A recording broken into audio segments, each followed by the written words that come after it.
Sports and Entertainment Secretary, na nafikiri ndio watakuwa natulonjia the stage number 5.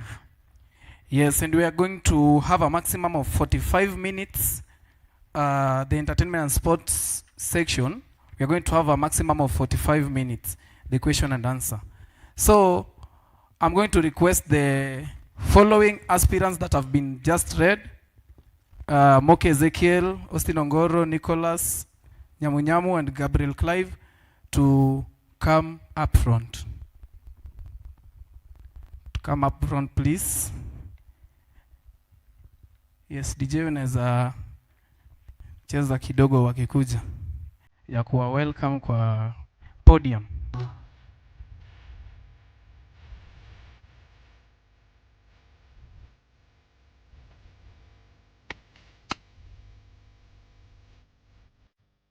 Men in suits.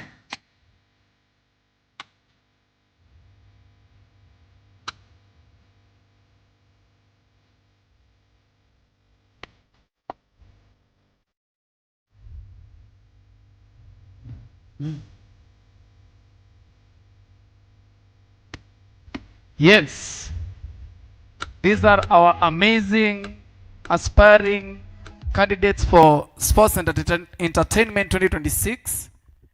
And from the first one here is Amoke Ezekiel, followed by Austin Ongoro, then Nicholas Nyamunyamu, then Gabriel Clive. They look very sharp, sindio? Yeah, so without wasting time, I'm just going to hand over to the commissioner,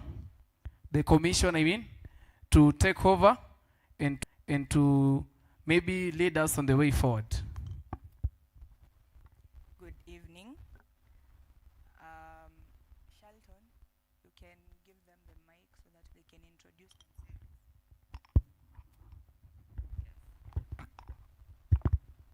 So good evening, everyone.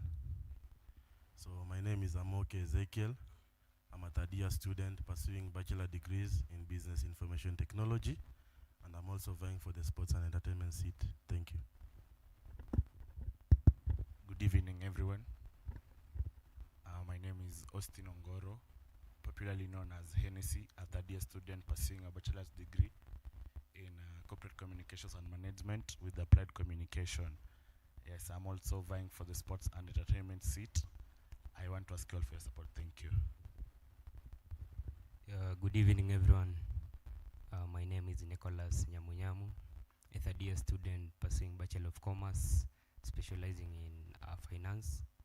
Yeah, and I'm contesting for the position of Sports and Entertainment. Thank you. Hello, guys. Good evening.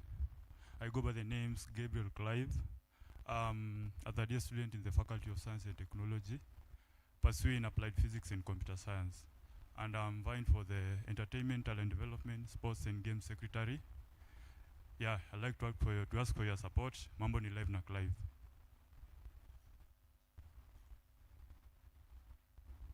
Thank you. Candidates, please note, we won't be having any back and forth. We want to have a very orderly debate session. My commissioners will be asking you questions. And after all the candidates have been asked questions, the floor is open for any 3 questions from the delegates. Delegates, kindly let us be orderly while asking the questions as well. So I will pass the mic to Ali. He'll question Amoke first.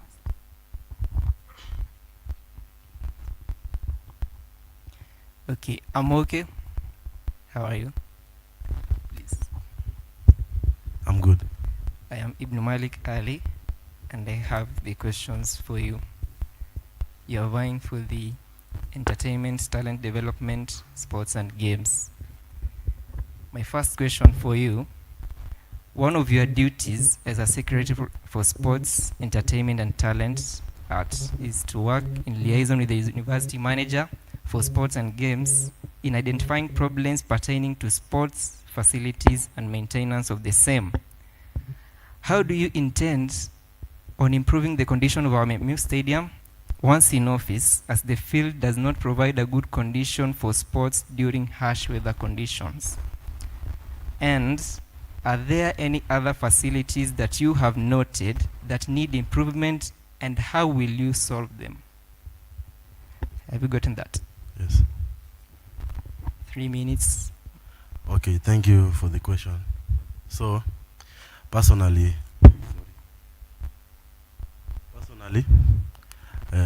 the issue of the stadium, MMU Stadium, has been an issue over the several years since I joined in this school, and it was among my manifestos that we see how we can handle the issue of our players during their time there.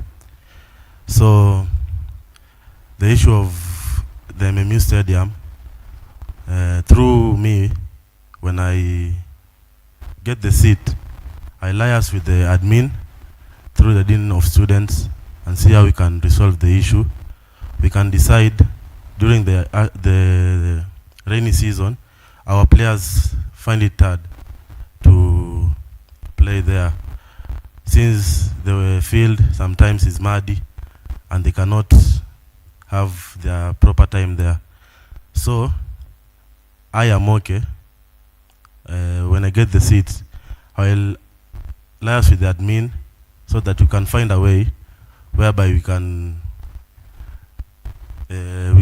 see on how we can put some, let's say, the word in Kiswahili we say the kokotos maybe, so that when there is rainy season, our players don't find it hard to train or to have their time there.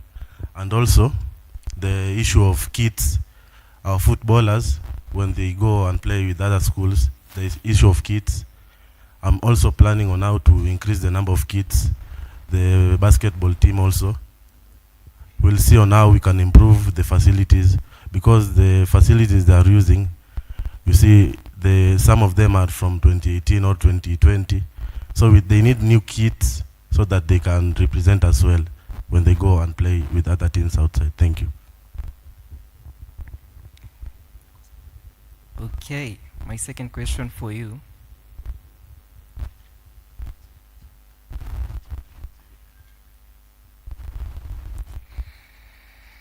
You mentioned to reform the money kitty fund. Please elaborate how and what purpose it will serve, with you being a secretary for entertainment, talent, art, sports and games. So thank you. The kitty fund, personally, as I'm okay, when I get the sports and entertainment seat, we'll use our delegates who will vote in me, so that our delegates can assist us in creating the fund, the kitty fund, and also our faculty representative. We will use the faculty representative so that there are some students who really need help. You see, our students one of our students may be diseased, and he or she may need help. So we'll liaise with our faculty representative, maybe from the faculty of business or all the faculties, through our delegates. So this is where our delegates come in, so that we can assist one of us. You see, we are one. So if we come together, our delegates who voted us in, we can try and assist our students so that we can help them through the kitty fund and assist them where they see that they really need our help. So that is where I set it in my manifesto, so that we can assist. There are really many of students in this school who really need help. You get that some students lost their parents, but they really never get somebody to assist them in raising the funds.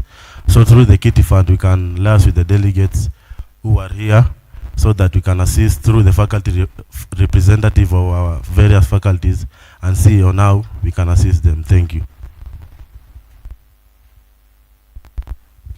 Thank you, Amoke, for that. I'm going to ask Austin Ongoro the questions. How are you, Austin? I'm good.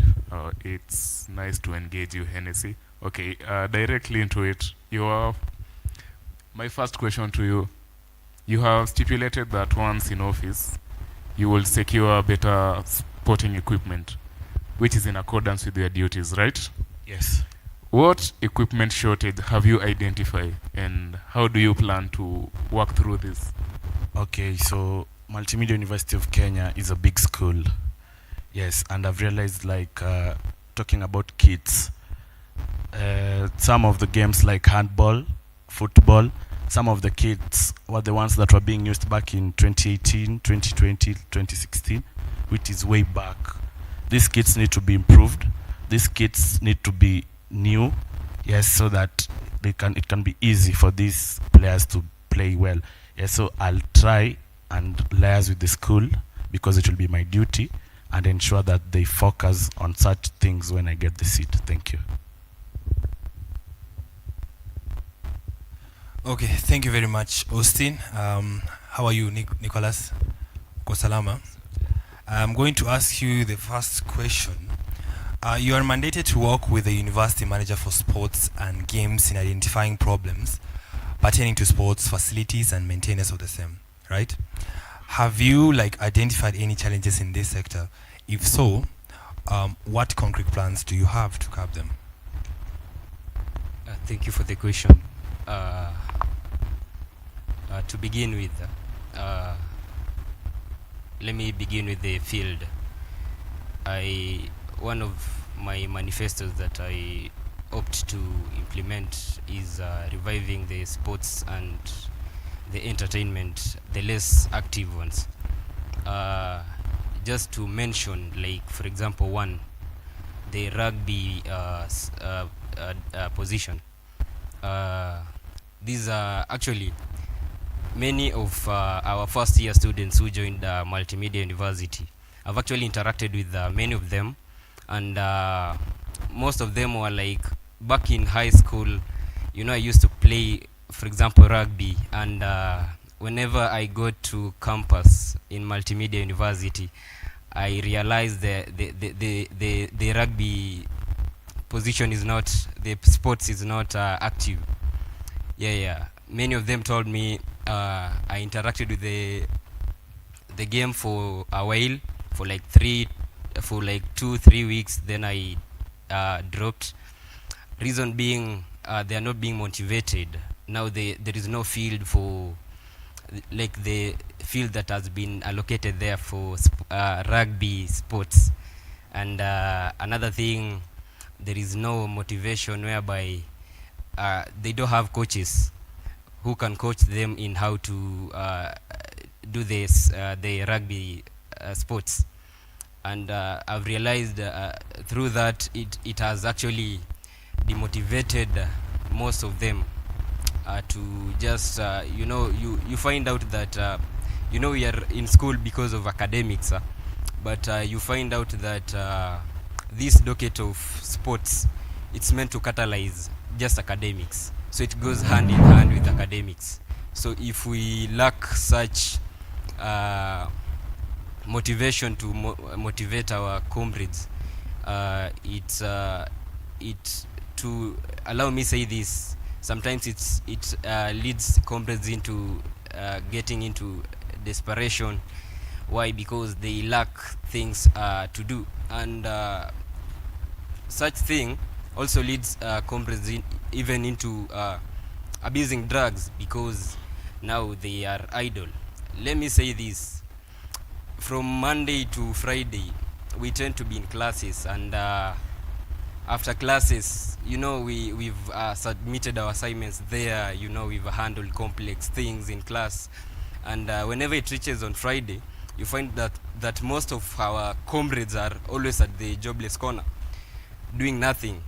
And without that, it makes them into thinking about other things that are not valid. And so this is actually what I want to do. For now, I've interacted with a few people, sponsors. For example, allow me mention maybe by name, one person, because I'm someone who is committed and I believe in structure. Like for example, right now I'm in coordination with His Excellency Honorable Eli Doalo, who is actually aspiring for the presidency. This guy has actually helped most students in terms of sports. Yeah, so we've agreed on that, and I told we agreed, and he assured me whenever I get the seat, he'll actually contribute in helping our students. Thank you. Thank you, Nicholas. Gabriel, good evening. Good evening. How are you? I'm fine, thank you. So my first question goes to you. In your manifesto, you have mentioned to work on student athlete allowances. So considering that the university budget is normally fixed and allocated to particular places, which specific sports or entertainment activities will you cut to fund your promised increment in student athlete allowances? How will you work on ensuring that student athlete allowances are increased? That's my question. Thank you for the question. First, I would like to say that there are no programs, any sports action or entertainment programs that will be cut short, because all of them are equally important. And yeah, because I tend to really work within the university budget to make sure that all these increments are financially feasible. Yeah, just to make sure that even if it is not to the point that it is needed, I'll just make sure that it is increased by working with the director of sports and making sure that we advocate for more funding towards the athletes, all of them, including the minority sports to the majority sports. Thank you.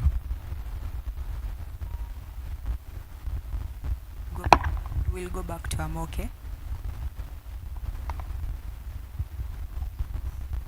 Amoke, while you plan to embrace games such as skating and athletics, these sports require specialized infrastructure like tracks, and smooth surfaces.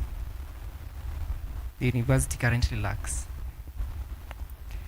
Will you be prioritizing the building of the new facilities, or are you just offering moral support without physical resources? Okay, thank you. So about the athletics and skating, for me, I'll suggest that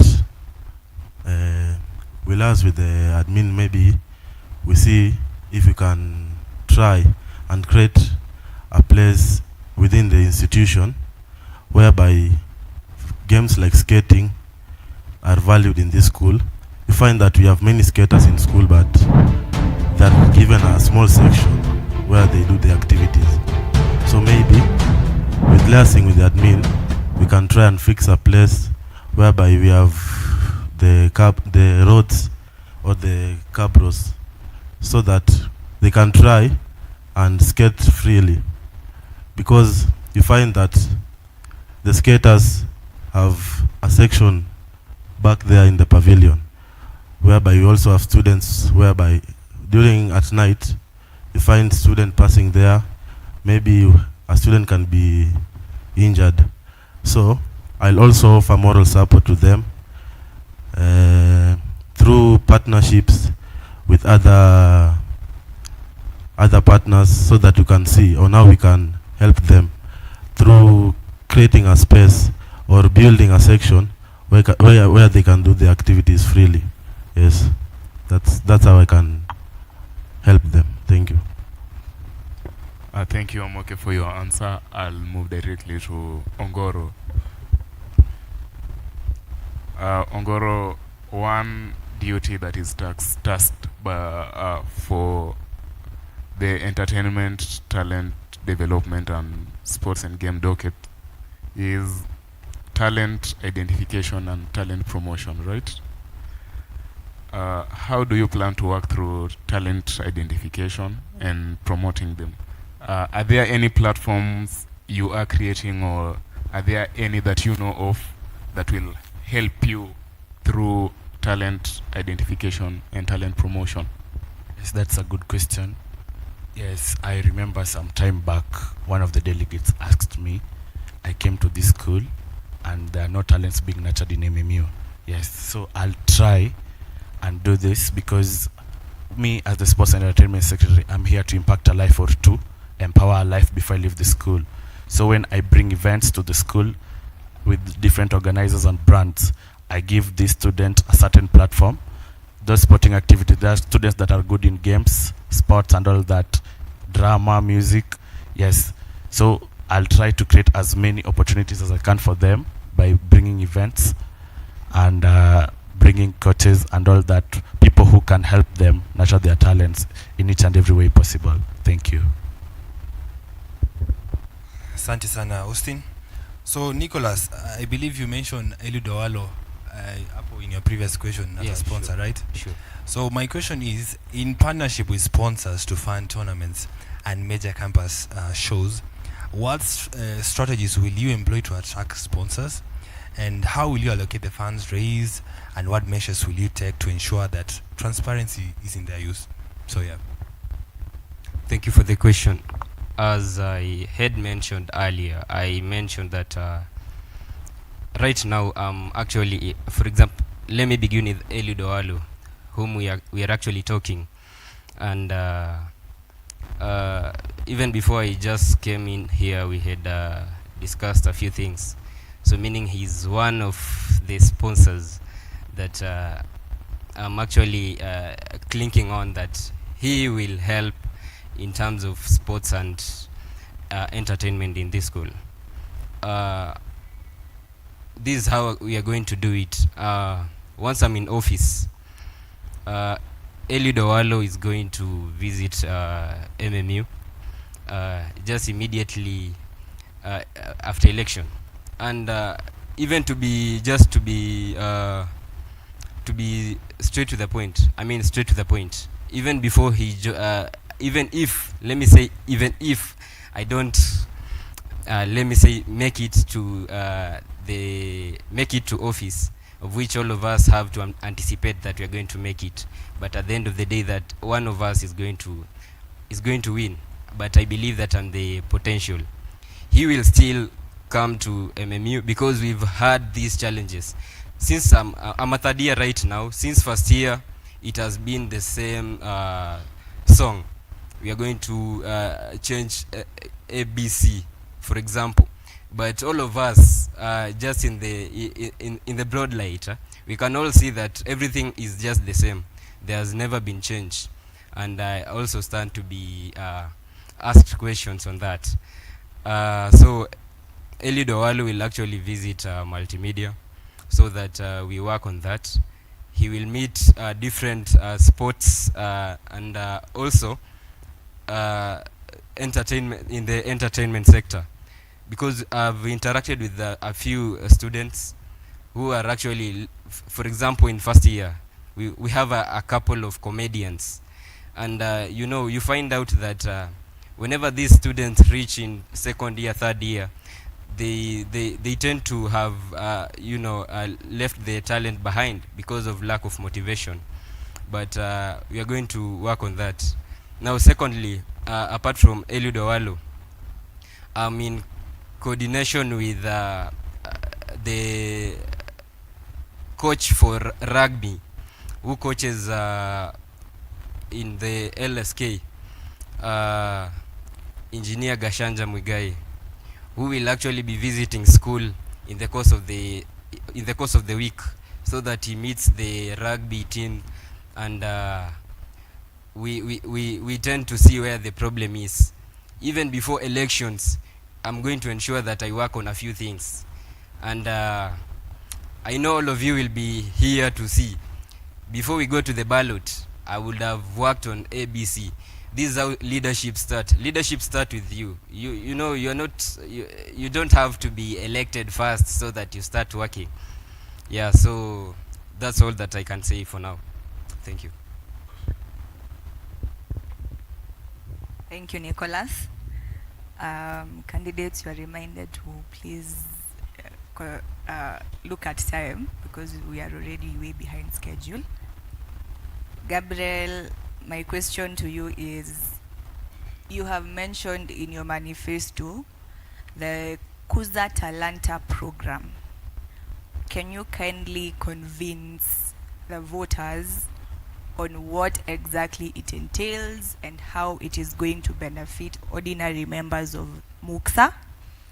And secondly, name 3 specific industry partners you have a concrete plan to approach to ensure the Kuza Talanta program provides real opportunities rather than just exposure, because you promised exposure in your manifesto under the Kuza Talanta program. So 3 specific industry partners that will provide real opportunities. 3 minutes. Kuza Talanta is one of my programs, and it is also my flagship initiative because it touches on one of the pillars of my office, which is talent development. Yeah, so Kuza Talanta, as a talent development programs include talent identification, and it also includes the talent promotion and also the development. Yeah, just to make sure that the talents not only are used here in MMU, but also are used by the talented outside here MMU. And Kuza Talanta program is a program which is meant to reach and to help both our student athletes and those students who are involved in creative arts. And for me, Kuza Talanta was inspired by, because I believe everyone has a talent, yeah, whether discovered or undiscovered. And I saw it as a way of balancing between sports action and all the entertainment endeavors, just to make sure that both fields of sports and entertainment do complement each other. Yeah, and this Kuza Talanta program, it is something that can be made very possible, not only through clubs and societies, although yeah, that is a very separate docket. Yeah, and that is what I intend to bring, to make something. You know, I might be asked whether it comes from clubs. Yeah, and it is just, maybe it is just a way of rebranding, but yeah, it is just a way of yes, it is just a way of rebranding and making sure that the process of searching for talent is very structured, organized, and it is something that can happen. Yeah, and so this process is very, very possible in first parts. And number one, we will coordinate per faculty to make sure that no talent is left behind, that every talent has seen the light of Mamboni Live NAC Live. Yeah, and this is through the faculty reps and through the delegates that will have been elected, and then that all the delegates that will have been elected and all those who were not elected, because I believe I will serve everybody. Yeah, even those who will vote for me and those who will not vote for me. Yeah, I'll serve everybody to make sure that all talent is tapped. Yeah, so this is through all the delegates and through the faculty reps who will help us to manage and to tap these talents. Yeah, and it will be very organized, just to make sure that there is no favorism, so long as the talented person is ready to come forward and to be nurtured and exposed. So this will happen in the first phases, will include just being organized, yeah, organization and a structure and a good plan of tapping into what people can do or what the different guys can do. And that will be by registering in what you are best in, and then you organize for some talent day. just to make sure that we streamline on what you registered for. And then after that, that is where the later stages will include funding that is within the school budget. Yeah, something that is financially feasible. Yeah, not within out, or not something that is impossible.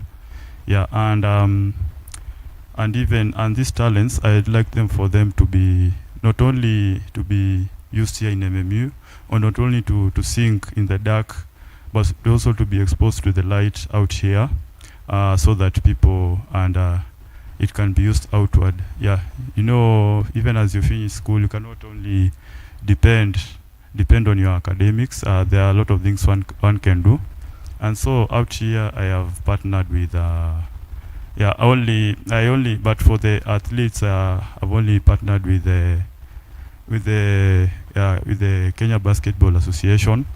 Yeah, and for football it is only the FKF, and I know there is a sports coordinator here in Rongai known as Dominic Muinde, who is very passionate about young people and joining sports. Yeah, I think that is how far I'm exposed, to be honest. And that is how, because I believe through him, that is how you'll be able to tap into other networks out here, to be able to bring mentorship and also to expose the talents that are in MMU. And also for the people in creative arts, all those comedy guys, film guys. Yeah, I have something for them at the laugh industry. At the laugh industry, where guys are mentored, maybe to become actors and all that. Yeah, and even for the esports, I do have a connection with the esports Kenya, just to make sure that all people who play all those video games, because esports is also a very crucial sector that is usually ignored, and there are a lot of guys who are talented there. Yeah, and so even as I conclude, yeah, that is something that I'm able to work on, and it is something that is very achievable. Let's believe in my flagship initiative, the Kuza Talanta program. Thank you. Thank you, Clive. One question to each one of you. We'll start with Amoke. Being that you are applying for the entertainment, talent development, sports and games secretary position, what sports or co-curricular activity do you engage in school? Just a brief answer. Thank you. So currently I'm playing rugby, but I also have knowledge in playing football also. So I engage in both the sports. Yes. Austin? Okay, thank you for your question. Austin is a good swimmer. That is the sports I engage in. Yes, but in MMU it's not that common. It's not a common sport for everyone. So I'll also try when I get that. That's a less popular sport because I'm good at it. So I'll improve it wherever I can. Thank you. So are you engaging in any sports that is active in school currently? Yes, I am a good footballer. Yeah. So you are in the football team? Not really, but I play football. Okay. Thank you. Nicholas? Badminton has always been me, but badminton since I joined when I joined campus, I engaged myself in it for 3 months. Then I quitted because due to lack of motivation. Yeah, and that's the reason as to why I'm actually going for this docket. Thank you. But I'm actively engaging in badminton outside there. Thank you. So in school, you said you joined and then you left after 3 months. Yeah. So what are you doing right now? Yeah. What are you playing right now, or what co-curricular activity are you engaging yourself in? Also, where is the badminton court in MMU?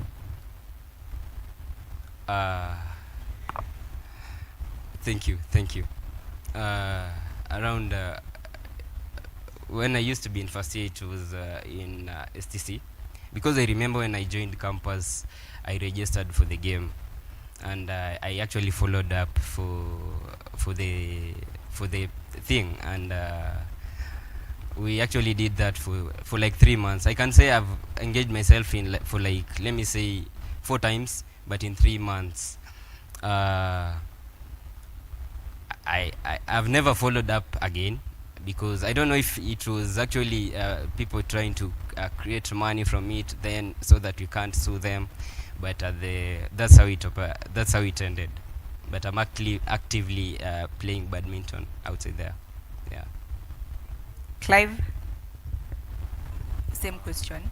What sport or co-curricular activity are you engaging in? Yeah.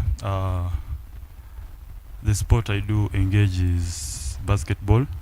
As you can see, Clive here is a very strong and athletic basketballer, and I play shooting guard, to be precise. Yeah, and for more information, I used to, on first year, I registered as a masquerades member, but I got discouraged due to maybe that favorism and maybe the stage management issues. Yeah, so that is why I decided to fully engage in basketball. Yeah. Thank you. Shelton. Oh, Gideon, it's okay. You can. I will open the floor to a question to each candidate from the delegates. So we'll have a maximum of 4 questions, if there are any.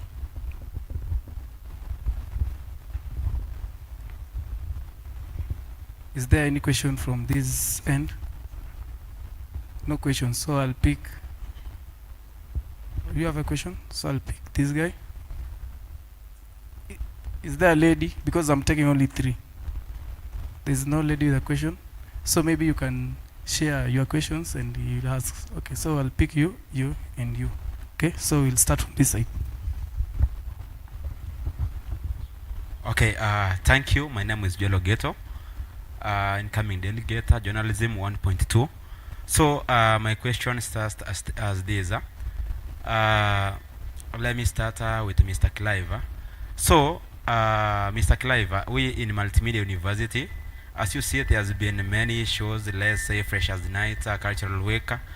Like, let's say the last big event which was being done in Multimedia University, there was a lot of technical issues, let's say some political issues here and there. You, as the incoming entertainment secretary, what strategies are you going to put to ensure that everything gonna work without any political issue?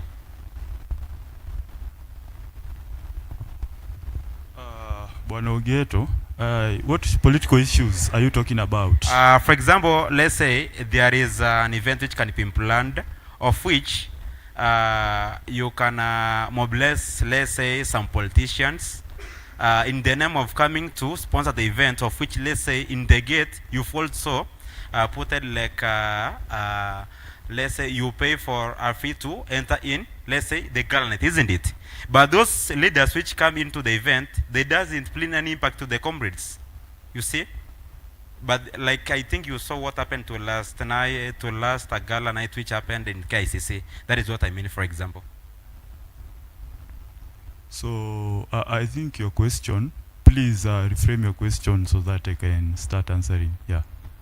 In what way, my brother? Yes.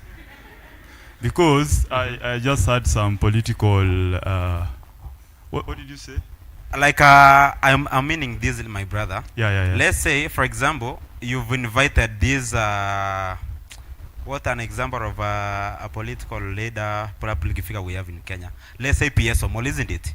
So this PS Omolo, maybe you may invite to the university. What impact gonna it bring other than a political influence? For example, the leader can come and say that I've paid my 50,000 to the comrades, of which after the event tutasikia kwamba hizo pesa sijulikani penye zilienda. So other than that, what impact gonna you bring? Because I believe maybe you can say most of these politicians, especially with the upcoming national elections in 2027, are seeking to visit young Kenyans and youths, especially in universities. So my pledge is to make sure that this will work on a win-win situation, because on his part he wants to meet the youth, and on my part I want to represent the students' needs and aspirations in the sports and entertainment sector. So about being given money and then the money has drunk water, I think yes, I think that will not be me, obviously, because yeah, maybe I ask the politician to do it, to use the money in a tangible sector, in the sports and entertainment secretary, because bana mimi binadamu na ninajijua, so unaona so hapo kwa kupewa pesa hapo nao ni ngori manzi, but what I'm trying to say. So my brother, you mean that let's say the leader has given 50,000, you'll reject the money? Come on, I cannot reject money, obviously. But what I'm trying to say is that let the money be given to a tangible initiative that can help the comrades. Okay, thank you.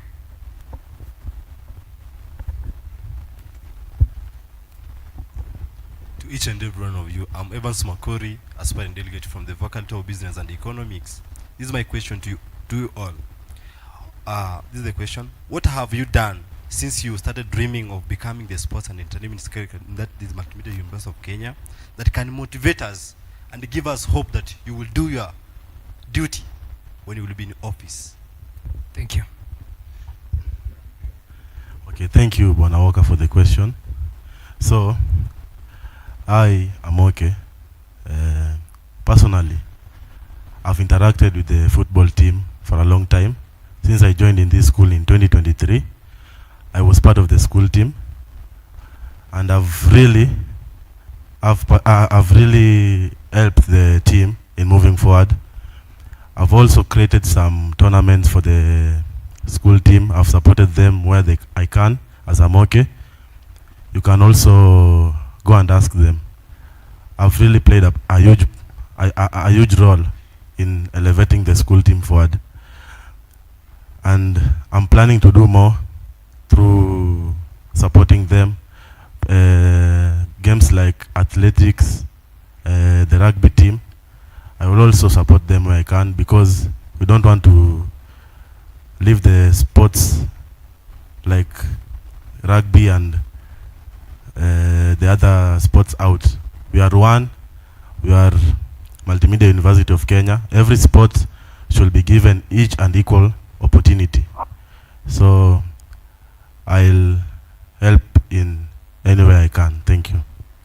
Okay, I'm requesting that our candidates, please, if you've been asked a question that goes for all of you, please take a maximum of 1 minute. Okay, thank you, Evans, for your question. So, Austin, as a person, I've been mostly focusing on drama and music because it's part of my docket as a person. Yes, because I've been to their shows, to the events. There was one which was here at the conference hall sometime last year. Yes, so that is what I've been doing at the moment, trying to elevate them, because a member of my team is also a strong participant in drama and music. So not leaving the other sports behind when I get the opportunity, I'll always try to include each and every one of you, nurture as many talents as I can, and ensure that each and every person gets equal and that opportunity to engage in different activities in school. Thank you. Thank you, Evans, for the question. I had mentioned about Engineer Muigai Wagashanja, who will be actually visiting school on Saturday. This will be one of my of the things that I'll have done, and he will actually come purposely for the sake of the rugby team, because he is a coach, and he is going to volunteer and offer mentorship programs. I believe there are rugby players in here right now. Before we get to election, so meaning I've said about Saturday, he'll be in here, so they will actually give feedback on how things went, and that's all I can say for now. As I said, Nicola is going to operate on on realistic things, things that are tangible. I'm not going to say I'm going to do, and I have to show that I'm going to start as even before getting to office. Thank you. Yes, on my part, I'm not really done much. That is all I can say. But I think in the sports sector, yeah, I visited all the athletes in all teams and listened to their grievances and listened to them. And so this is whereby I got to know their places that need repair. And as for me, I just I used to go with I never went frequently, but I remember even as they go for these tournaments during the weekends, like I can just accompany one team and maybe buy them some water, yeah, just to, because water is an important element in our bodies, and our athletes need to feel like yeah, they are valued, because water is something very valuable. And then even for the creative part, yeah, during the cultural week, some models came to me for some outfits, yeah, and especially the Sports Monday and the traditional Wednesday, that helped me to source for them, yeah, and I felt like I was trusted with a responsibility to help them acquire the fits. Yeah, because maybe they could have hired at a fee, but I just helped them acquire them for free. And so I felt so trusted, yeah, because that is what I can do for now. Thank you. The last question. Hello everyone. My name is Mboro Wayne Dongo. I am from Faculty of Business and Economics, Year 3, and I'm vying for Delegate. I'm aspiring to be the super delegate, and I hope God is with us. All of us in the chair in the race, these are aspirants. I have a question for them, and I hope they'll be transparent about it. Now, sports and entertainment, it consumes a large budget. How will you ensure transparency? Because your pesa si hatujaisikia mahali. Hatujaona impact of the previous aspirants wenye walishinda, hatuja feel impact yenyu, so hii pesa ikiingia itatu benefit aje all of us? Thank you. So thank you, Wayne, for the question. So for the accountability part of it, so I am okay, will make sure that before we have events, maybe we should consult our comrades first on how we can spend and use the amount allocated, because I feel like if we engage our fellow comrades, maybe we can see on how we can cut some spending. Maybe we can also empower our very own students and nurture their talent, so that we can cut the cost of giving out money to people who are not registered in this institution.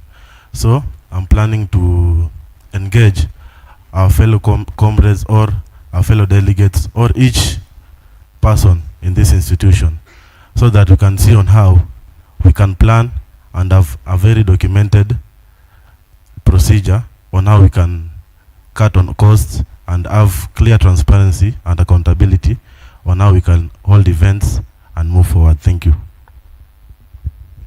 Thank you, Wayne, for your question. One of my manifestos clearly states that I'll provide a clear budget for accountability. So this I'll try by, yes, you know, you are all students who need to be involved in such processes. So I'll always try create as many polls as I can. Even the artists that will become new will be as a result of the public participation that comes from every comrade, to all the comrades and to all the delegates. And even as we go forward, as I work, I will like to work with the incoming finance secretary to make sure that we publish the budget allocation and the spending in all areas that are seen, including notice boards, to ensure that every process is seen by each comrade and all the funds are, that are allocated are seen by each person. And then on the same to work on also publishing clear receipts on anything that any equipment or any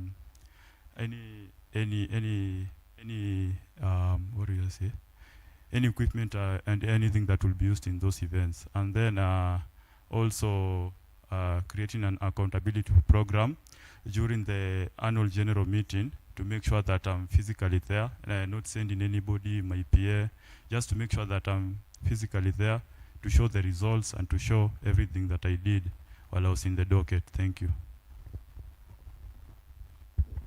Thank you guys. Hawa ni Sports and Entertainment Secretary Aspirants. Nafikiri tuwapigie makofi wanapondoka. They're done.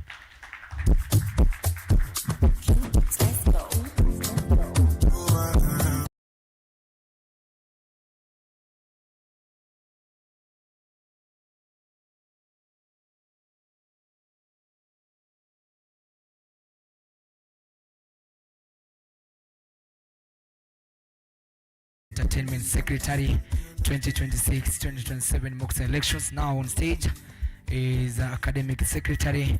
I will call Arch Jacqueline Acheng and Harriet Jumason on stage.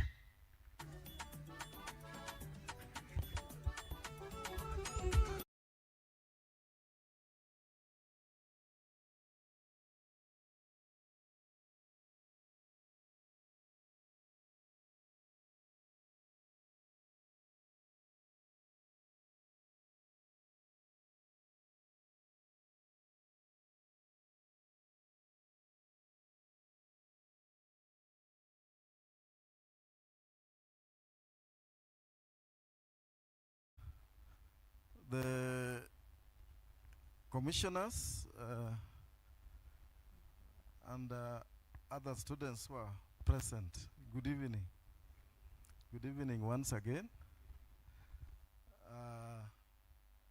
I've listened to a very, very, very, very constructive and informative debate that has given me hope.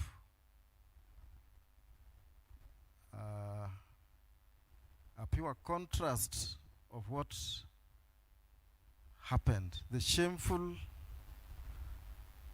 thing that happened yesterday and the day after. When I stood there helplessly watching our students chasing each other like kama simba na swara, we got saddened. And I remember my DVC visited me today and said, look, really, we cannot preside over an event, watch and see our students being hurt or hurting each other.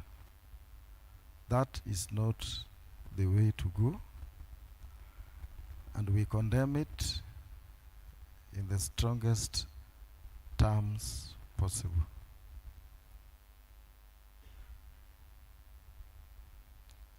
So it has never happened like that before. Last year, in the elections of 2025, there was a bit of it day one. Then when we called candidates, we talked to them, and day two was a little bit better. This time around, we need to agree, and I hope this thing is being streamed live. Our students are watching from wherever they are. We did not perform very well. I want to urge our students from wherever they are that when we organize events in this university, keep outsiders away. Keep outsiders out of students' events. They don't understand student psychology. I do not believe, and I have never seen comrades hurting each other. Comrades are always right,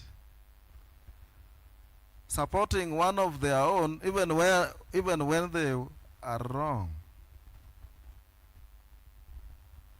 Some of the horrible pictures that are going around in social media, we can confirm were not our students. So who invited them? Why did the students tolerate outsiders? I want to repeat. You know, as MMU and as students of MMU, we are members of one family. And therefore, even if somebody steps on your toes, you look at the person with a brotherly face or a sisterly face. But when you bring an outsider, they will execute what they want 100%. So going forward, please, please, please, let us keep outsiders out of this election process. Let it be entirely a student's event. It is a platform for you to learn and reflect on your life as a student.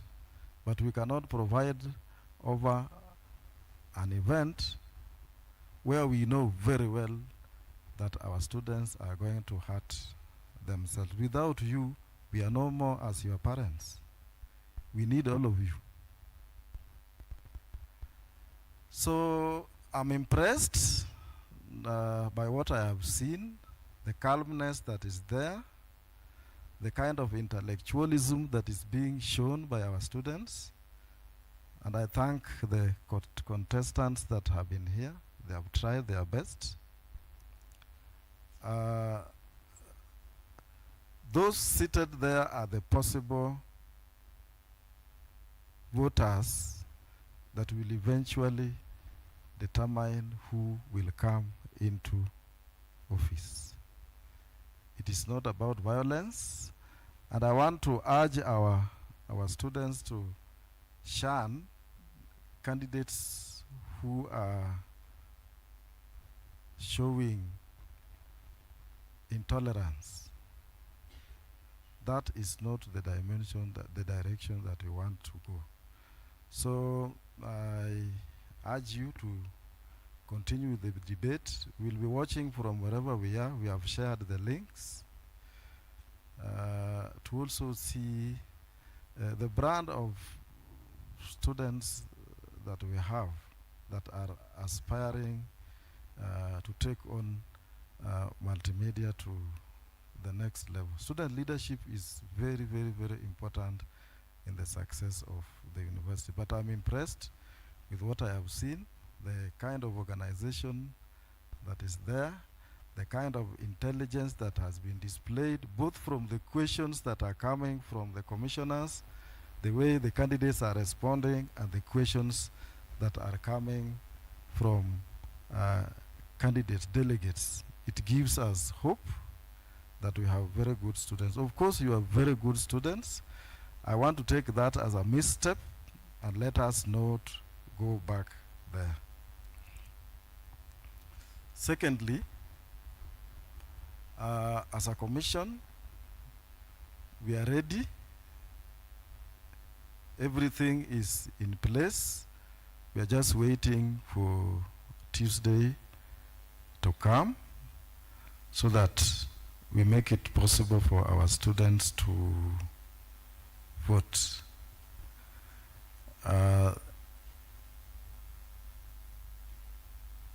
We want to assure you that there will be free and fair elections. And of course, the delegate system kind of elections is also very difficult to rig. So don't even fear. Just be strategic, know who to talk to you, talk to the voters nicely, and let them vote for you. Finally, there is something that I've experienced before that I would not want to be repeated.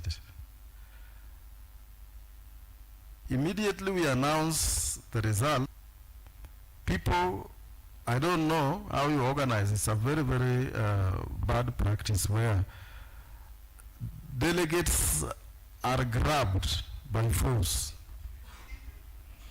and carried shoulder high. You can see. I don't know to where.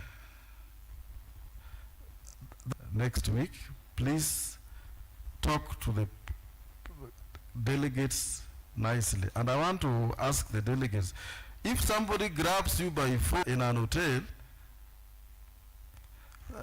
that alone should not, even if you stay there and eat, that alone should not be enough for you to vote for that person. Let them defend their manifestos here and pick the best. Tuko pamoja? I mean, deciding on who to vote for. On the material day, when voting will take place, the delegates will, and it is counted, and then the winner is declared. So I urge the students from wherever they are, if you lose in broad daylight, accept the results and strategize for another chance that will come next time. So that is how we will do it. Otherwise, I wish you all the best and thank all the candidates for first and foremost offering yourself for leadership. That is very, very important for us and to you as a young person, because you cannot get something if you don't go for it. You must come out for anything in life in order for you to get something. So it's an opportunity for you to also test your personality and how much you can do. And if you don't get it, it does not mean that you are not the best. It's only that the voters have decided. Tuko pamoja. Thank you very much, the Commission Chair and your team, for the good work that you are doing. MC, please. I just grab the opportunity. Thank you. So you clap for me. Asante sana daktari for the knowledge and the wisdom you've dispensed to comrades. So we have the academics, clubs and societies, aspiring candidates. This beautiful lady, Sopi Makofina. Yes, from this far end is Jacqueline Achieng, and next to me is Harriet Nasimio. So we are going to have a maximum of 40 minutes, and we're going to start with the questions from the commission, then 3 from the delegates. So thank you.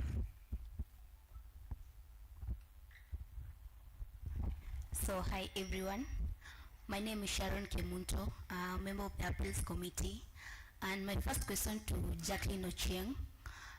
In your mandate, one of your manifesto as academic affair club society secretary is to coordinate activities of the club and society and be the chairperson of the club association. So are you aware that the club and society have been facing challenges when it comes to acquiring transport to their activities? And how do you plan to work on this or improve your readiness, having not handled it yet? Thank you for your question. Just to correct you, my name is Achieng and not Ochieng. My name is Achieng Jacqueline. I'm from Faculty of Business and Economics, a third-year student pursuing BCom Finance option. Now, clubs and societies have been experiencing that problem that you have mentioned because our buses are not in good shape. And we believe that is our right, as we are paying for transport from our fees and we are not receiving the service. So that, I believe, is a problem that the administration is supposed to solve. Thank you. Good evening. How are you, Harriet? Good evening. I'm fine. My first question is to you. Your manifesto leads with building strong and active clubs What do you see as the main barrier currently preventing clubs from being strong and active? Let's say, for example, low membership, lack of funds, poor attendance and at events. How will you address this to make clubs more vibrant? Okay, thank you for your question. From my manifestos, having active clubs is one role of a school. Any school, whether TVET, a university or whatever. And me personally, I began being active in clubs when I was in third year, a club called Amnesty International. It's an upcoming club, not yet popularized, but it's an upcoming club. Most of the clubs in these schools, they face the lack of advertising. I've met with a lot of first year students who have told me the same thing, in that when they joined campus, the clubs were advertised, I think the first day or the second day. Then after that, ikaisha. Hiyo lazima ibadilike juu, sisi kama wanafunzi, lazima tukue kwa mambo na clubs, sports, blah, blah, blah. And clubs is so important for a student in that if you're not part of a sport, you can be part of a club. Some of us, like me, I'm not a sporty person. I prefer sitting down, reading, and talking with people, and interacting with people. We have to make sure things like how we advertise our clubs improve. Things like how we fund our clubs improve. Things like low students in clubs, we have to improve that. And we'll improve that if we advertise the clubs well. Thank you. Okay, thank you, Harriet, for your answer. So back to Jacqueline. In your manifesto, you said you're going to introduce the examination cards. So how will this benefit students, considering there were challenges already there experienced during exams due to fee clearance? Okay, thank you for your question. Apparently, a delegate already asked me that, and I'm aware that the students have received that point of mine negatively. Now, allow me address it today. Introduction of exam cards is not supposed to oppress you. It is supposed to help you. My view of it was, we have been experiencing portal malfunctions, whereby you find that a student has paid school fees, but it takes time to reflect. And some students miss exams because of that. Because the portal reports that the student has not paid for the fee and therefore is ineligible to sit for the examinations. So introduction of exam cards is supposed to act as an alternative to, sorry about that. It is supposed to act as an alternative to solving portal malfunctions in case I will have failed from that, which I'm not planning to fail. Thank you. Thank you, Jacqueline. Harriet, I'm back to you. My question is, you mentioned in your manifesto that one of them is to have better study programs. Can you clarify what this means in the context of your role as the Secretary for Academics and Club Societies, and how would you implement and measure improvements on the same? Okay, thank you for your question. Bettering study program in school, in short, meaning that, when I use an example, again, with first year students, a couple of them wenye nimepatana na wao, wananiambia shida ni moja. Kuna madarasa mengine wameenda lakini hawajafundishwa. Hiyo ni tatizo. Kama wanafunzi lazima tukue tunafundishwa kwa kila darasa tumeandikiwa kwa timetable.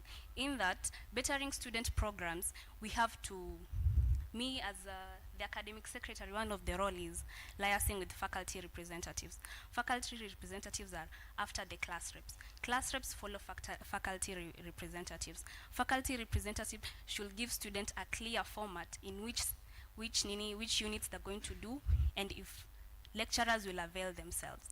Because it's for our writer students, we have to be taught so that we can do an exam.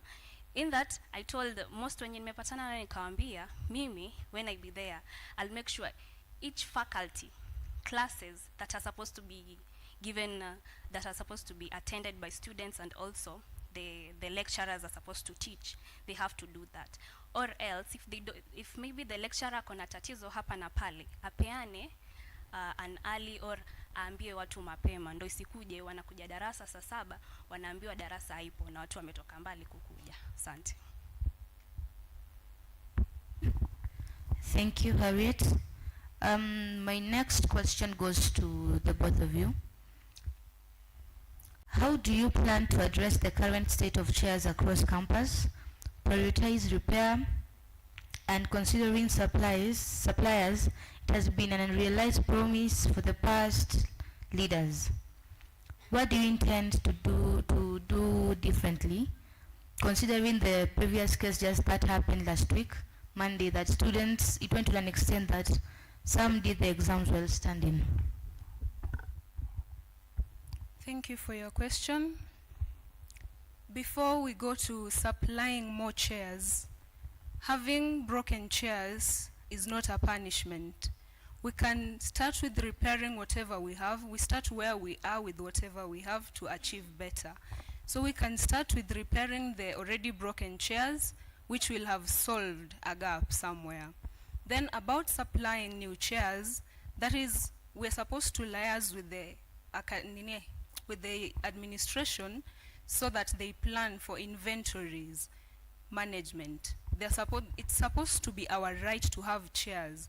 Academics also involves our comfort. Discomfort affects our performance as students. Therefore, we need to be comfortable enough by having chairs so that we can better our learning institution and the environment. Thank you. Harriet? From the same question that you've asked, from my own understanding and my own view, each academic year the number of students do increase.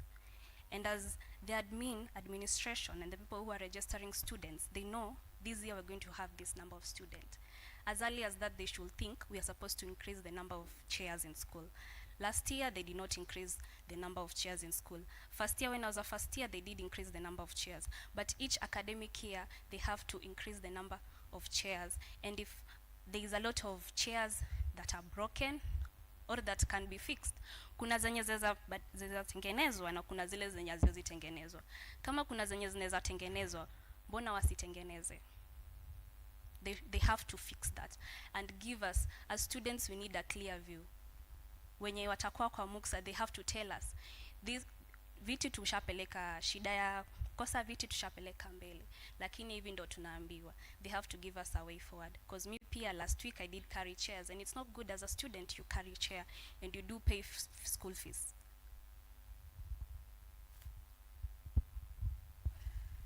Thank you. And that will be all for academics. We are grateful for your time. A question to both of you. Being the secretary aspirants for the Secretary for Academic Affairs, Clubs and Societies position, how do you plan to ensure that the vision of the school is reached, that is riding on innovation and technology? How do you plan to ensure that this particular vision of the institution is achieved towards all ordinary members of the MUXA? Thank you. Thank you for your question. I'm sorry to correct you, but whatever you've said is the school motto. The vision of the school, the Multimedia University of Kenya, aims at being a top university at training, research, innovation, and technology. Now, all this narrows down to our docket as we have the clubs and societies. The clubs and the societies are supposed to help us they're supposed to help us give students skills for a later life after graduation. we're supposed to be having, for us to achieve our vision, it means we're supposed to be having more tech clubs.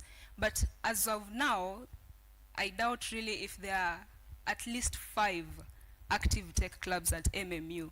So my first vision for the school at meeting our vision was to create more tech clubs in MMU. Thank you. Okay, thank you. From what you've said, from my view as Harriet, as a school, this century, we're supposed to be a technologized school. In that, technology should be everywhere, everywhere.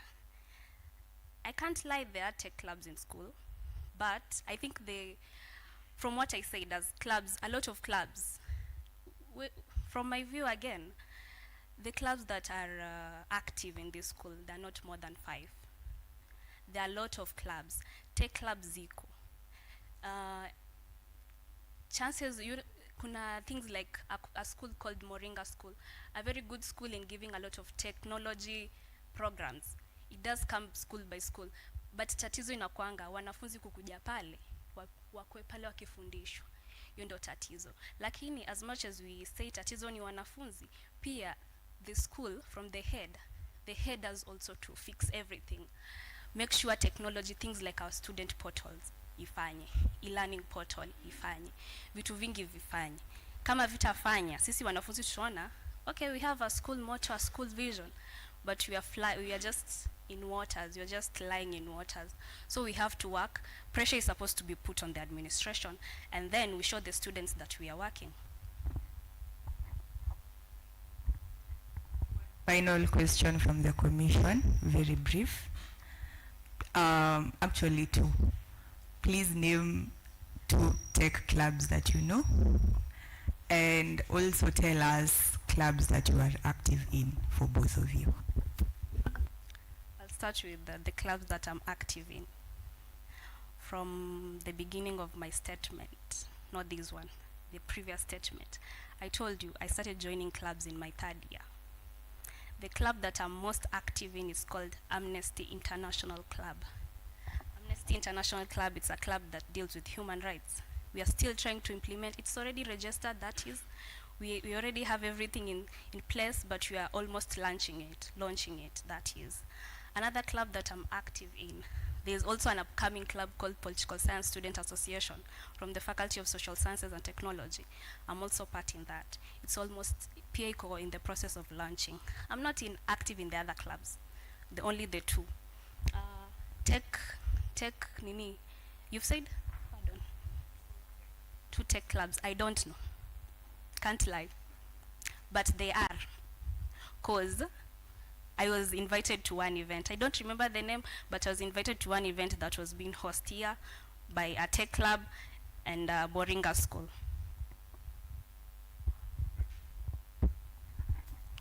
Thank you for your question. I'll begin by mentioning the clubs I'm actively in. I'm a member of the Corporate Communication Club, which is an applied communication club, but every faculty is welcome to join us. Thank you. Another club I'm active in is the Environmental Club and the Accounting and Finance Club. About the tech clubs in MMU, there are no tech clubs in MMU. I confirmed with the outgoing Secretary for Academic Affairs, Clubs and Societies. Thank you. Thank you, Harriet, for that. Jacqueline and Harriet, I will open the floor to 3 questions from the delegates. Gideon, you will help me with that. Yes. Now, we will not have any back and forth from delegates to candidates. Only 3 questions, then we will move forward to the SDRS. One from this side. Nitaanzia wapi?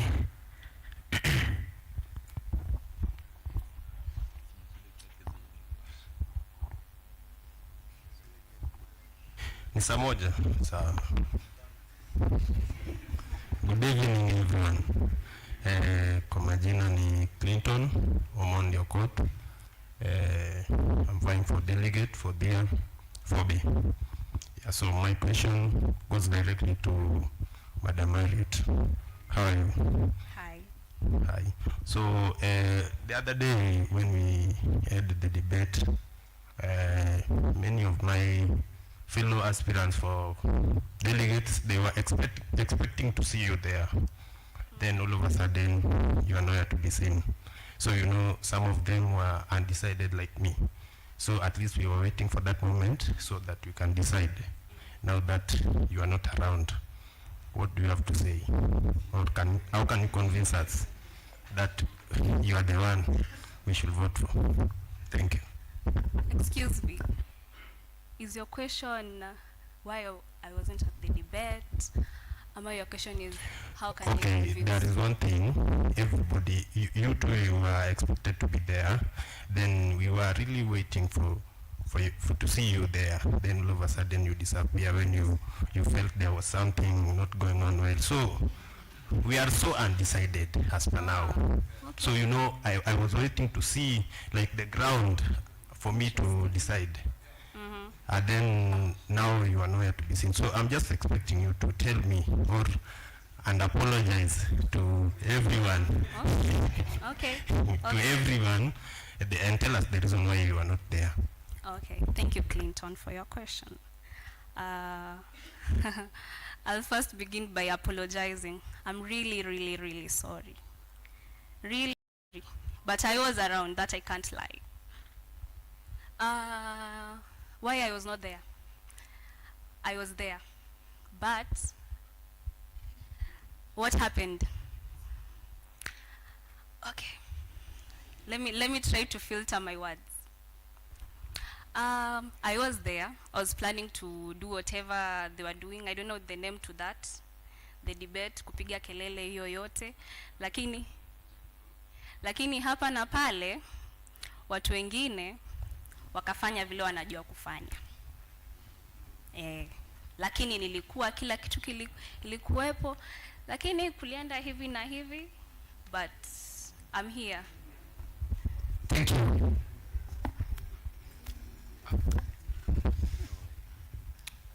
Good evening.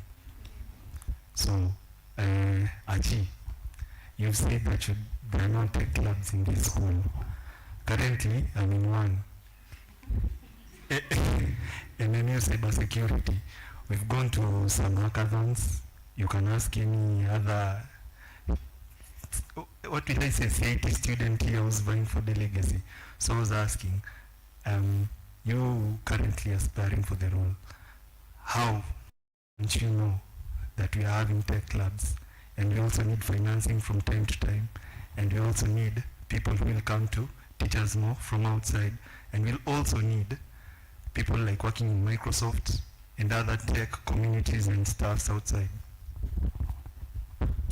Thank you, Nelson, for your question.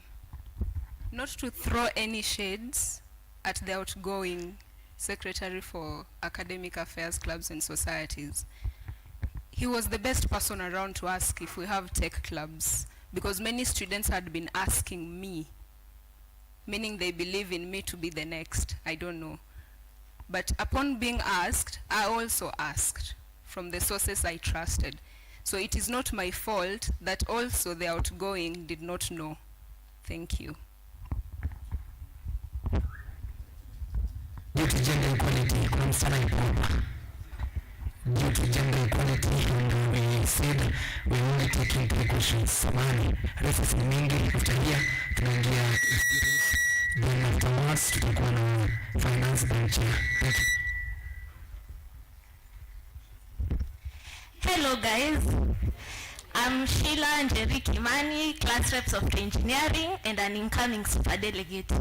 So my question to the both of you is, currently we had an exam in the unit computer system organization, and we had only seen the lecture once.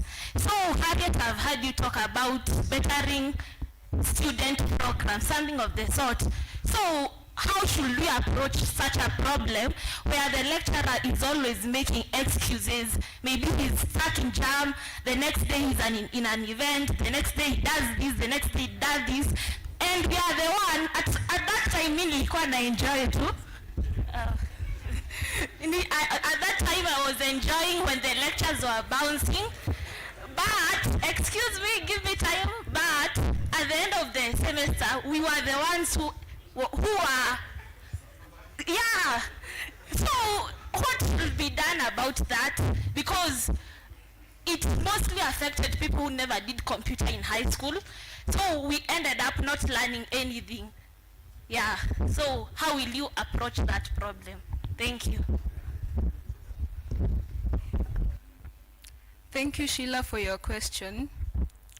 As students, I believe it is our right to be taught and for those lectures to be attended, failure to which we are supposed to be given reasons. Therefore, I advocate for transparency. You have said you are a representative, but what did you do about it when that lecturer was missing those lectures as a class rep?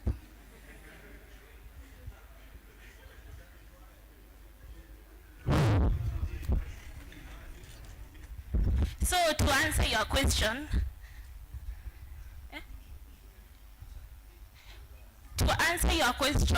at first we hadn't seen the lecture for like 3 weeks. So I told our COD that we hadn't seen that lecture. She communicated with the lecturer and then the lecturer appeared once. Then from there, henceforth, we never saw him again. Yeah, so that is what I did. Okay, thank you for doing that. You see, as a class rep, you have the power to report. Not once, not twice, not thrice. If it is a continued missment of lectures, you should seek higher information. Peleka kwa HOD, umesema ulienda kwa COD. Involve anyone that you think is able to help you. And the easiest person you can find is the academic secretary. Yes, you told the COD, but it was solved only once, which is so wrong. I believe it is our right to be lectured, and that shouldn't be missed. Thank you.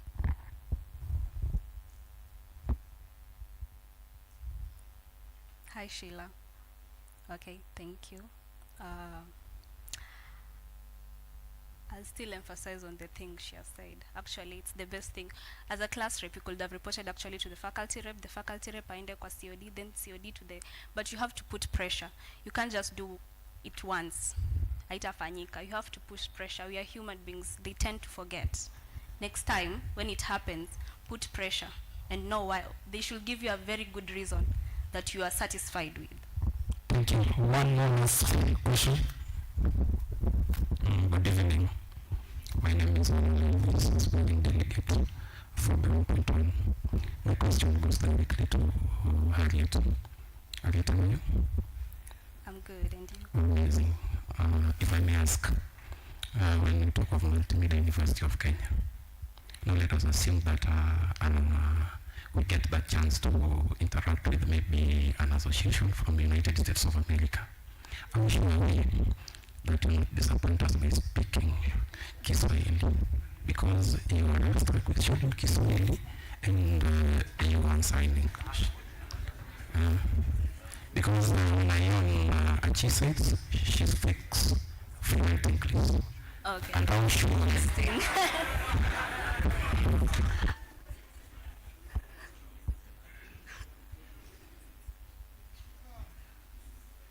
Okay, interesting. But the national language country, there are two: English and Kiswahili. English and Kiswahili, and me speaking Kiswahili is not a problem. Thank you so much for those questions. I said a maximum of 3 questions, and we happen to go on a maximum of 4 questions. Now, ladies and gentlemen, and thank you, Madam Rango. So thank you so much. Amekuwa ni academic secretary Jacqueline Cheng na Habit Juma Sensimiu. Asanteni sana, tupigie makofi anapoondoka studio.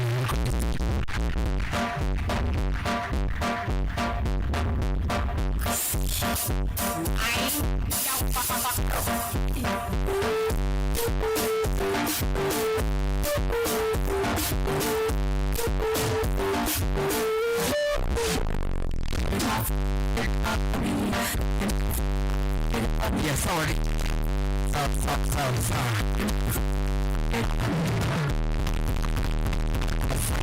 Now, ladies and gentlemen, at number 3 tulikuwa tulianza na sports and secretary. Now at number 2 tukamalizana na academic secretary. Now at number 3 we're going for the SDAs, Secretary General. Kumbuka this is the spokesperson of the entire MUPSA. Ladies and gentlemen, allow me welcome now Mama John Brighton. He then followed by Felix Amanga and Olton Madegwa in the ground. Olton Madegwa, Felix Amanga, and John Brighton. It's your turn to be the stage. Mwanzani wasimama wa kwanza.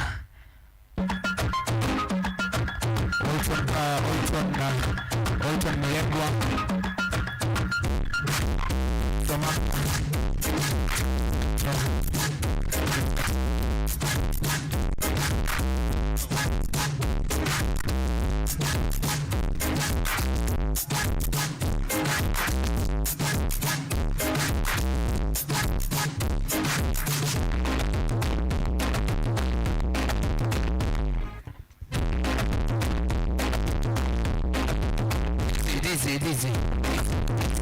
Tulia kidogo.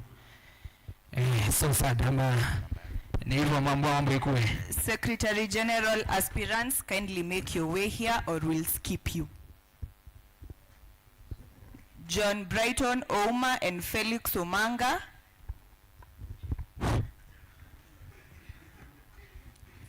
You have 5 minutes to make your way to the stage. DJ tupe burudani basi.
Viva delegates, viva. Here now, ladies and gentlemen, from the far end ni Felix Manga, at the middle ni Alton Medegwa, then here ni John Brighton. Now, ladies and gentlemen, these people have like an hour. Pick yake. So, back to you. Thank you, Gideon. I'd please request you to be in the middle of the two. Alton, please move to the side. Thank you. I would like you to introduce just a brief introduction of yourself and what you are vying for. Sijaitisha manifesto. Just a brief introduction of yourself, a minute each. Comrades of Goodwill, my good name is John Brighton, alias Sir Brighton. I'm taking Bachelor of Science in Electrical and Telecommunication Engineering. I'm in my third year. Currently, I'm vying for the position of Secretary General because of my zeal to serve the comrades. Thank you. Thank you. Ladies and gentlemen, my name is Odhiambo Manga Felix, Faculty of Media and Communication, third year. I'm vying for the Secretary General position. I am here to serve the comrades. Thank you. Okay, good evening, comrades. My name is Alton Madegwa, alias the leader of the Peaky Blinders movement in MMU. I'm an aspirant for the position of Secretary General. I'm a third-year student, Faculty of Business and Economics, pursuing Business Information Technology. Thank you.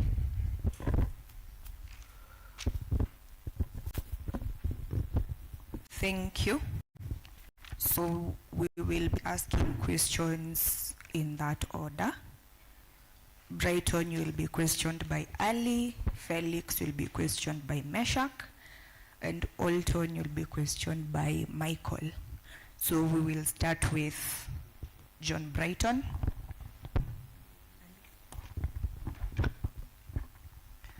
Brighton? Yes. I have the question for you. What are the duties assigned to an SG in the Constitution of MUXA 2023? And how do you plan to why do you think you are suited for this position? Why you? Thank you very much for your question. Article 5 of our Constitution, Section 3, stipulates the role of an SG. The 11 roles in that Constitution depicts well what an SG needs to do. I'll just mention a few that I have at hand currently. The SG is the official spokesman of MUXA.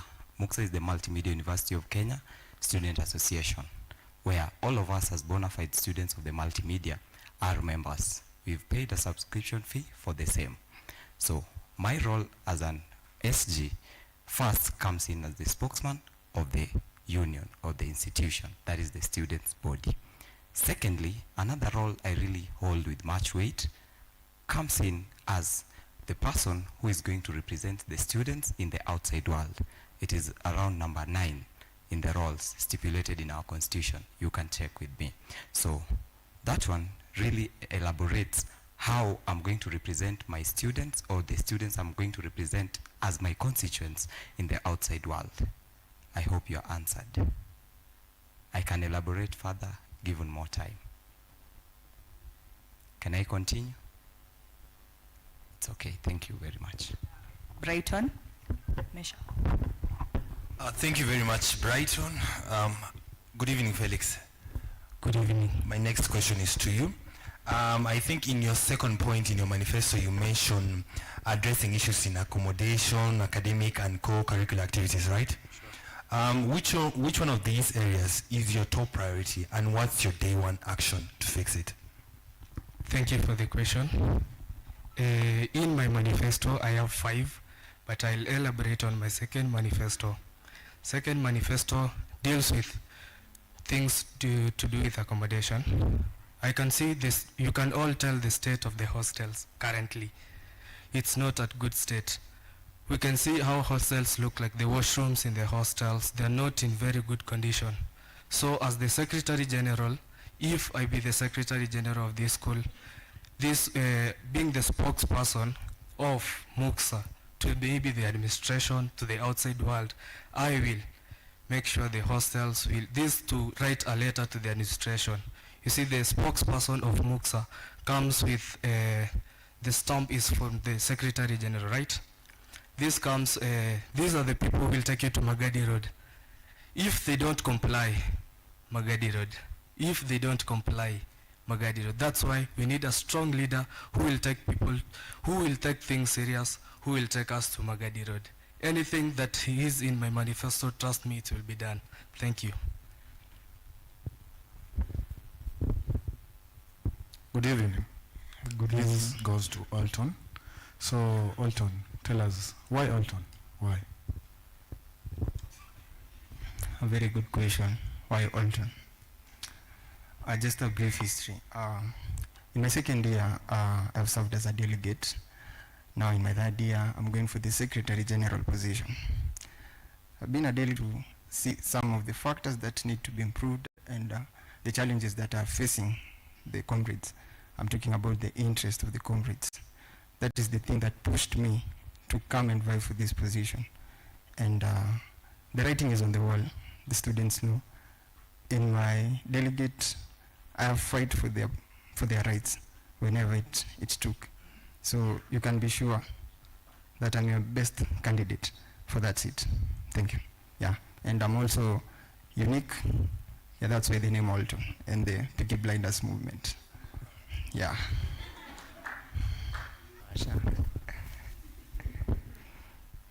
Brighton. Yes. Actor non-verbal. Yes. How will you balance the need for farm aluta struggle? How will you balance the need for farm aluta tactics with constructive dialogue to achieve results without sacrificing student safety or disrupting the academic calendar? Thank you very much for your question. In my capacity as a leader, I don't believe in sacrificing students and disrupting the learning in this institution. But one thing I can assure you, with the trust entrusted in me by the comrades, when forced to get to the levels where the administration hasn't given a hearing to the proposals we pass, what the comrades want, we might be forced to. I'm not saying for all those who've interacted with me, I don't give strike much priority. Why? Because I really believe in our system of leadership, in our system of governance, you must first have ideas. You must first have a plan, how you're going to execute your line of ideas. So when I talk about these things we need to work on, I talk about them and offer solutions. I mention a problem and offer a solution. But in case the administration does not give us hearing for what we need, then the comrades' direction and their looter, as you have mentioned it, comrades' power comes to me with much weight. Why? Because it is the comrades themselves who've elected me. So in the powers vested in me by the comrades, then I can now officially say that we can go on a strike, but it is a strike that will eventually give us something as a school. Not going for this strike, not leaving your hostel room without knowing why am I going to Magadi Road. But I need also enlighten my comrades so that before we leave the institution, any time that you're going there on a strike, at least in that first year, who hasn't been involved in politics in any way will perfectly understand that I need to go to Magadi Road because my hostel ablution is not clean. I don't. My question is, being that this once again, I put that in my manifesto, being very sure it will be done this time. I don't compare myself to the previous regimes. I am Omanga Felix, and for these things to be done, we need to take some actions. For these actions to be done, I don't think the previous government has tried implementing them. You see, we come here, we write manifesto, and they are not implemented. They are not done. The leaders come, sit, they finish their term, they leave. This is not Omanga. This not. I'm not the previous regimes. I am Omanga Felix. Whatever I have put there will basically be done. This by implementing them, by writing to the administration about the chairs, because we have evidence of us missing chairs in classes. Not only chairs, but so many facilities in school are missing. We have labs that don't have enough facilities to use. These are the things we are going to implement, Litis, to use. These are the things we are going to implement, so I don't compare myself to the previous regimes. I am Omanga and I remain to be Omanga. Thank you. Peaky Blinders movement. The Constitution assigns you a responsibility for external relationships. How will you ensure that external engagements benefit the entire association and not just a selected group? Pardon? The Constitution assigns you a responsibility of external relationships. How will you ensure that external engagements benefit the entire association and not just a selected group? Okay, as the Peaky Blinders movement, one, our movement is very clear. It incorporates every comrade, irrespective of your gender, irrespective of your tribe, irrespective of your religion, irrespective of your skin color. Meaning, we are working for the betterment of all comrades. Allow me to mention something. In my second agenda, in my second manifesto, I say that I will implement equity, fairness, and justice to all. Allow me to give a simple example. If one of our comrades right now is attacked here at Bangla by the guns or something, so it is my responsibility first to ensure that I have in touch with the external forces like the lawyers. Actually, we personally work with lawyers like Babu Weno, who we know very well is concerning protecting the interest of the comrades. He becomes the first one. Then we work with people like Danstan Omari, the lawyers who will represent the comrades at the courts. And we ensure that these comrades are compensated and that justice is served and equality to everyone. So this movement is bringing a hope to everyone, to all the comrades, protecting their interest. Thank you.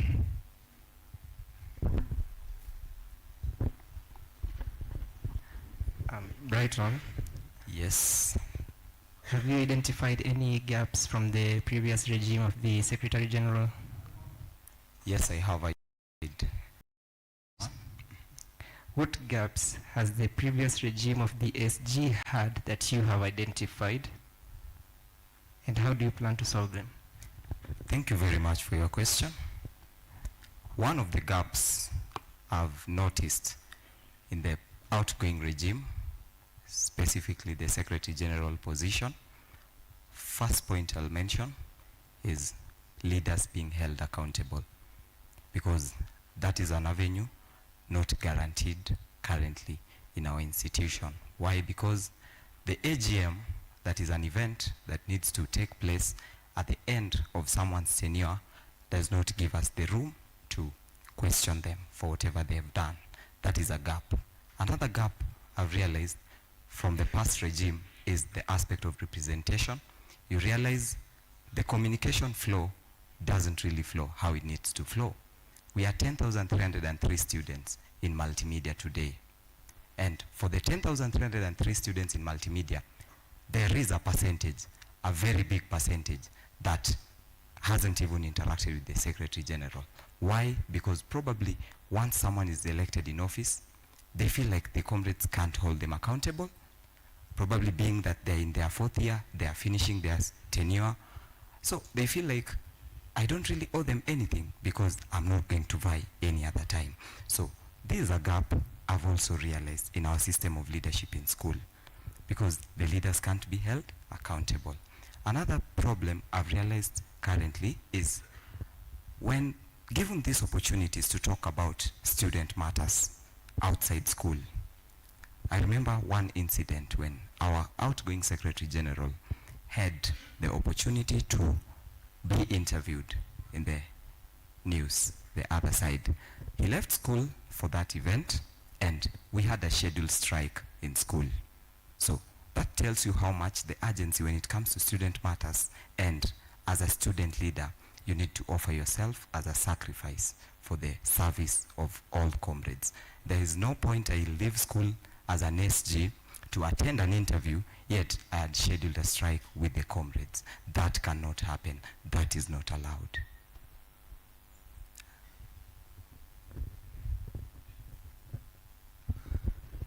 All right, thank you very much, Brighton.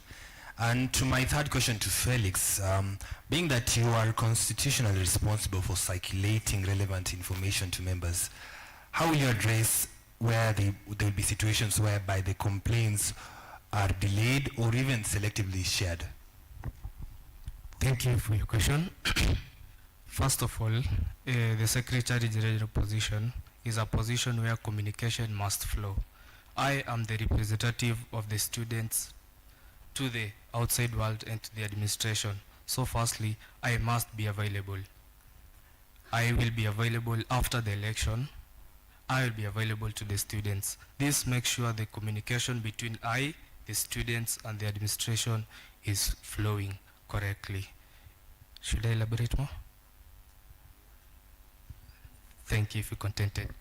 2 minutes.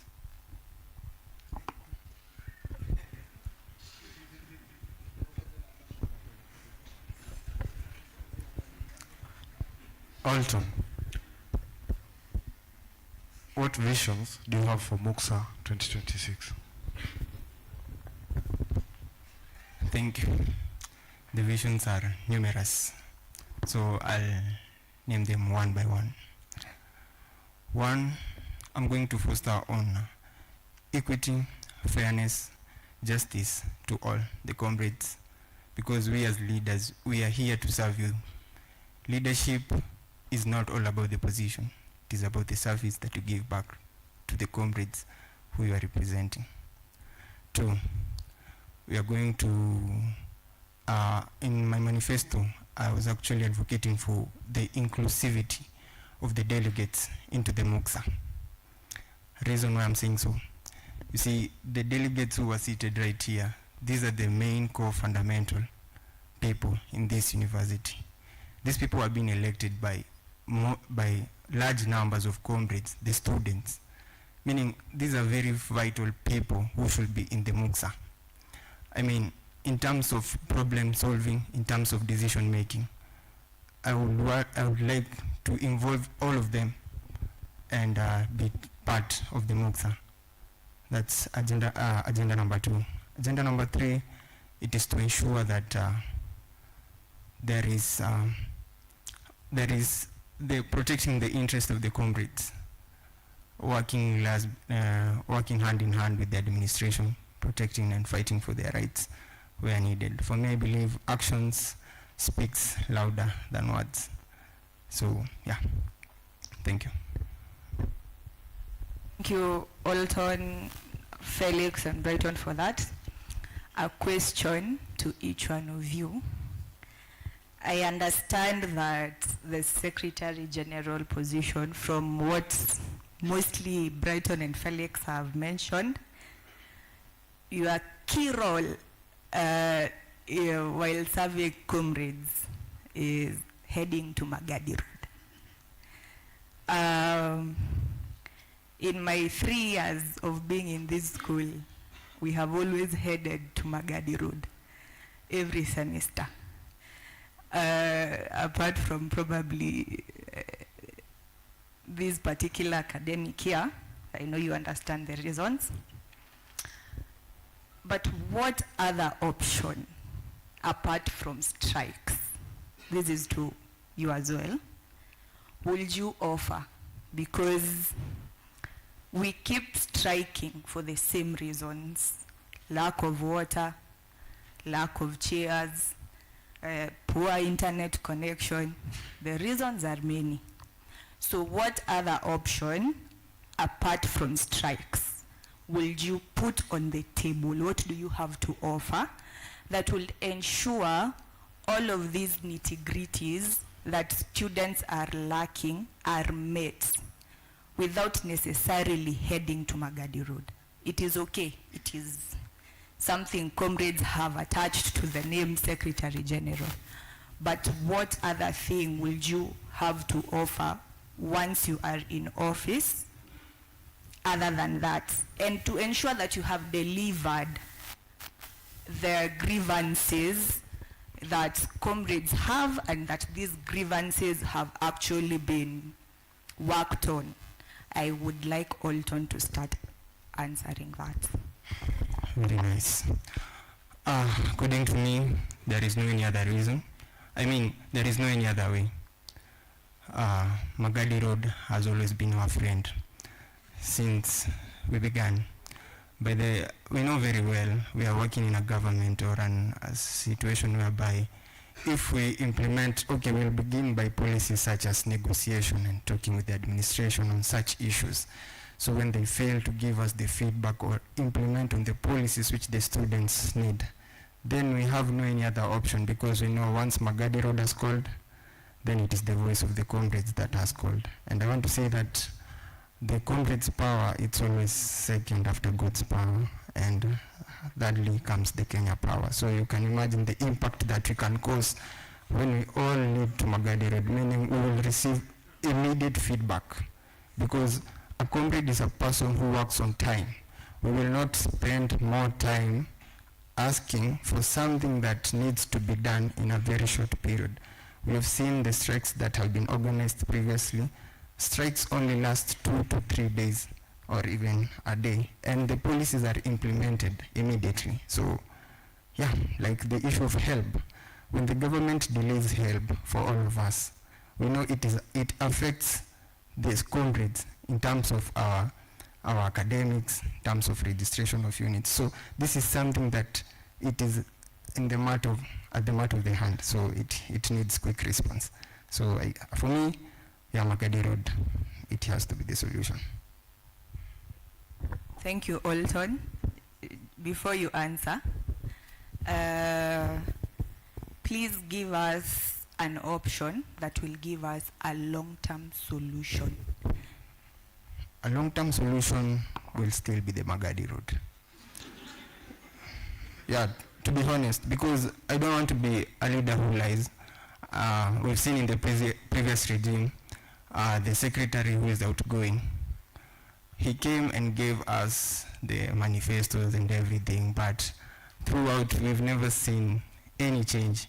In fact, for me, I can say that I have not seen any improvements or anything that has happened towards the interest of the community. So for me, the only solution, if negotiation fails with the administration, then yeah, Magadi Road. Thank you, Alton. You can pass the mic to Felix. Please let us not tarnish names or the outgoing student council positions. Let us respect the positions that they are holding. Sawa sawa. Thank you. Thank you for the question. Magadi Road is just an option. Myself, I have options. We have options. Magadi Road is one. We've been doing it, except this semester. We will continue doing it because after dialogue has failed, we have no any other option. Otherwise, the issues surrounding us, the hostels, the Wi-Fi connection. So we have very many things we can do. Firstly, the SG being a representative of the people to the outside world, I will be a representative and a spokesperson of Multimedia University students. Now I'll try find connections out there. There are some things, people out there, brands out there that will come help us in connecting Wi-Fi, maybe cleaning these places, putting the washrooms, making them better. We have options. This being a spokesperson of Multimedia University students to the outside world, we'll always have options of making Multimedia University better. Thank you very much for your question. One thing I give much weight in my line of thought is diplomacy. So, as an institution, this is an institution of higher learning. And our line of reasoning should also match that. So the first thing I'll say, as a student leader, getting to that office without a plan definitely shows the comrades you don't have what you are going to do there. You don't have anything to do in that office. So the first correction I would love to make as an SG, first, we have seen in the previous 10 years that the delegates are not involved in the system of leadership. So these delegates are not even asking for a salary. What they just want to be part and parcel of the system of governance in school. Why can't we give it a consideration? Why can't we consider them? Why can't we have meetings with the delegates? Because, as I said earlier, today in Multimedia we are 10,303 students. I'll be lying to you when I tell you that I've interacted with the 10,000 students. But these delegates you see here today, probably they've interacted with those students. And involving them in decision making will first help us as an institution before we even consider that strike. Secondly, as a student leader elected in office, why in my capacity do I believe I don't have the negotiation skills that now the only option I have is taking comrades to Magadi Road? The moment these people and the people they are representing as their constituents first believe in them to elect me as an SG, then they've seen that I have the good negotiation skills to negotiate with the administration, to pose the proposals they have asked me to send to the administration. So, we need not just to think about the strikes. Strike is not the only solution. But if diplomacy fails today, comrades, I can promise you, Magadi Road will call, and I'll pick that call. We will go to Magadi Road. Thank you very much. Thank you, Brighton, Felix, and Alton, for your very intellectual answers. I now open the floor to 3 questions from delegates. Kindly note, I have said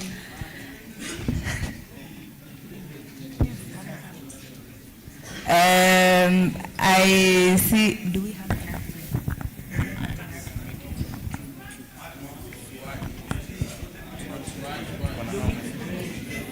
walianza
delegates, please let us maintain some decorum.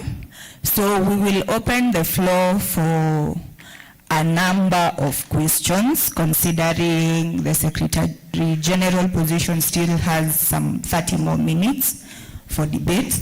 So we will use those 30 minutes up until the time has elapsed. But please ensure your question is as brief and detailed as possible, and we do not want to have back and forth. So our candidates, sitaki back and forth. Let us please heed to that. So let me begin from this end.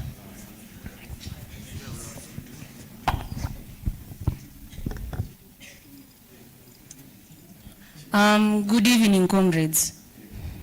My name is Curie Dache, an aspiring delegate, a journalism student from the Faculty of Ameco.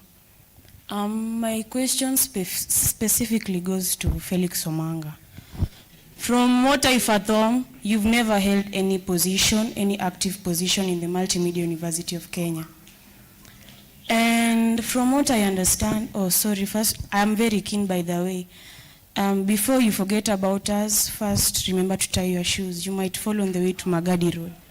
So my question is that, Felix Omanga, you've never held any active position in the Multimedia University of Kenya, be it a delegate, be it a class rep. And right now you are vying for a very delicate position, that is the Secretary General. I think you're being over-ambitious, and don't you think that you should have at least started from some steps? Because I believe that experience is the best teacher. And for you to lead us, you must have at least led some people for you to at least believe that you can lead us to Magadi Road as the Secretary General of the Multimedia University of Kenya.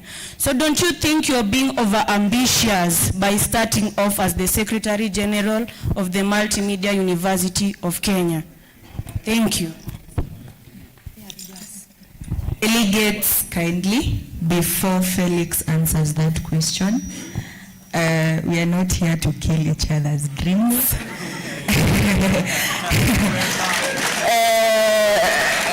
We are not, please let us note, we are not here to kill each other's dreams. Let people dream. The world is as large as possible for people to dream. People are allowed to dream. Let us not kill each other's dreams.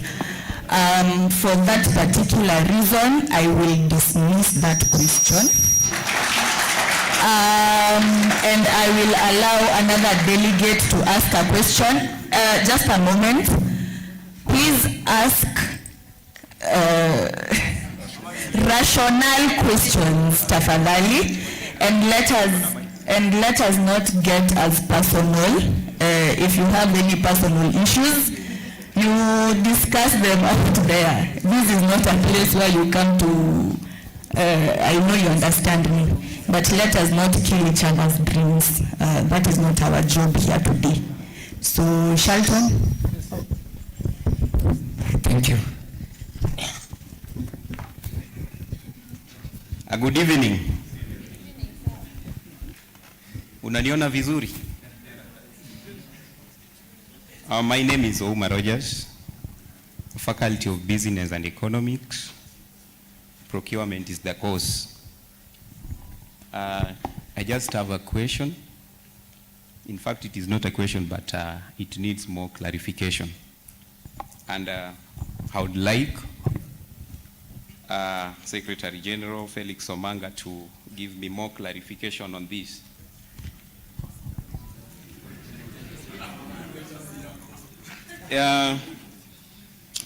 The clarification is about on your manifesto. You are saying that you are going to put more pressure to the administration so that we have more chairs. And also you are talking about the state of the hostel. The clarification that I like that you give me, what is making you to think that you are going to be different from other people that had become the executives, and they had this in their manifestos? Because I've clearly heard everybody saying that all these things appeared last time in the last elections. What is going to make you think that you are going to do it differently? Thank you. Thank you. Thank you, Rogers. Before I answer the question, my good friend Master Tinega told me, never stop dreaming. Curie, never stop dreaming. Rogers, in my manifesto, I have said I'll push for infrastructure. This means the chairs, the state of hostels, right? This pushing for it, as I said, I'm not comparing myself to the previous governments. People have come. No one has come that is called Omanga Felix. Choose accountable leaders. I'll account for myself. for whatever I have put in that manifesto. The SG has an event at the end of his tenure to explain what he has done for the people. We will be in the same meeting telling you, I promised you this and I did this. Thank you, Regis.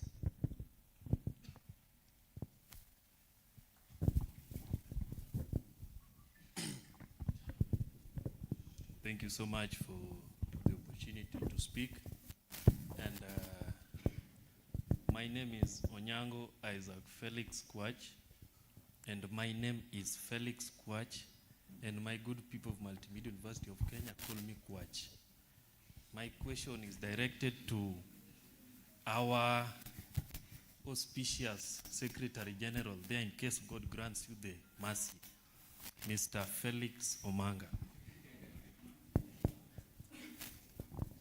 If you don't mind, would you wish I ask you a question basically on life or based on your manifesto? He needs to answer. We are here because of my manifesto. Things Thank I'll you do so much. to you. Thank you Watch. so much. Your manifesto number 3, what does it say?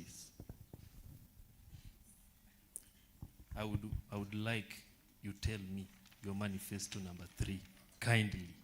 Okay, are you done with the question? No, I just want to see if you are on board with your manifesto. Then I give you the question.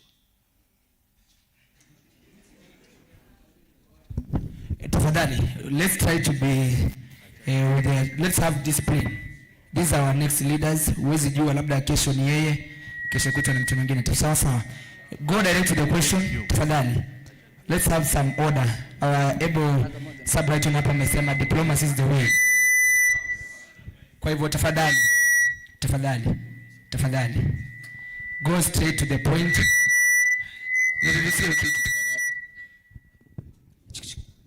Thank you. My name is Kisuge Jr.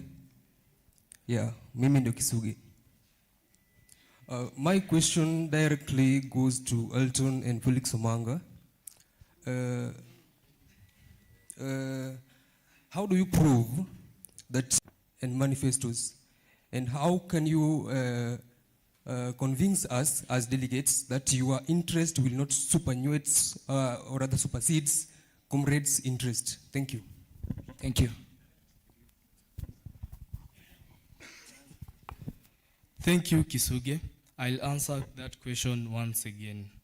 How do I prove that I'll work for you guys, right? As I have told you, I am Omanga Felix. I am a man of my word. I've told you there's an event at the end of my tenure that I will tell you guys whatever I have done in government. That will hold me accountable for whatever I have done in that government. Thank you. Thank you, Kisuge, for the question. Let me answer it appropriately. The man you're seeing here in front, it's Alton.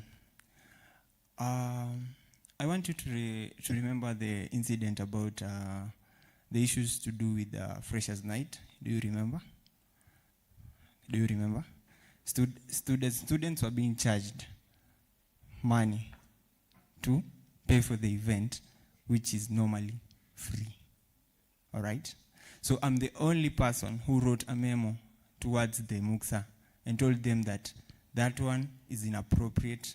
And I actually came out and said that that money shouldn't be paid. Meaning, it is not a matter of being in leadership so that you can act. It means you can act even, because I believe all of us here, we are leaders. That's why I say action speaks louder than words. I can come here and give you all my manifestation, but if there is nothing I did, then you can judge me from that. During the Freshers' Night, I advocated for students not to pay for any amount of money, number one. During the Cultural Week, same thing. When the officers, during the Mandamano, which we've been having, like every year, when we go out and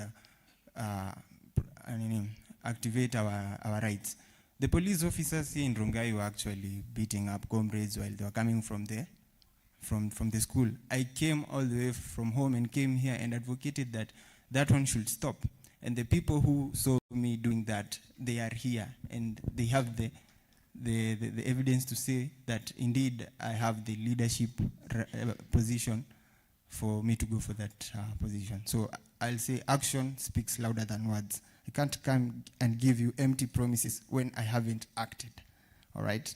That's why I saw fit for me to go for this position and to protect the interest of the comrades. Thank you.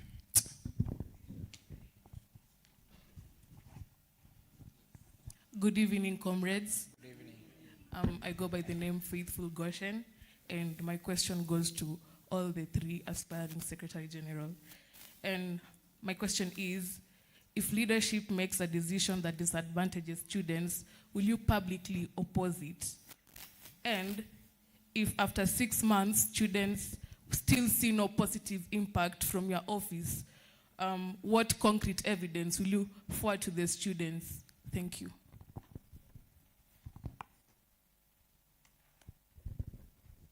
Faithful Goshen, please pardon your first question.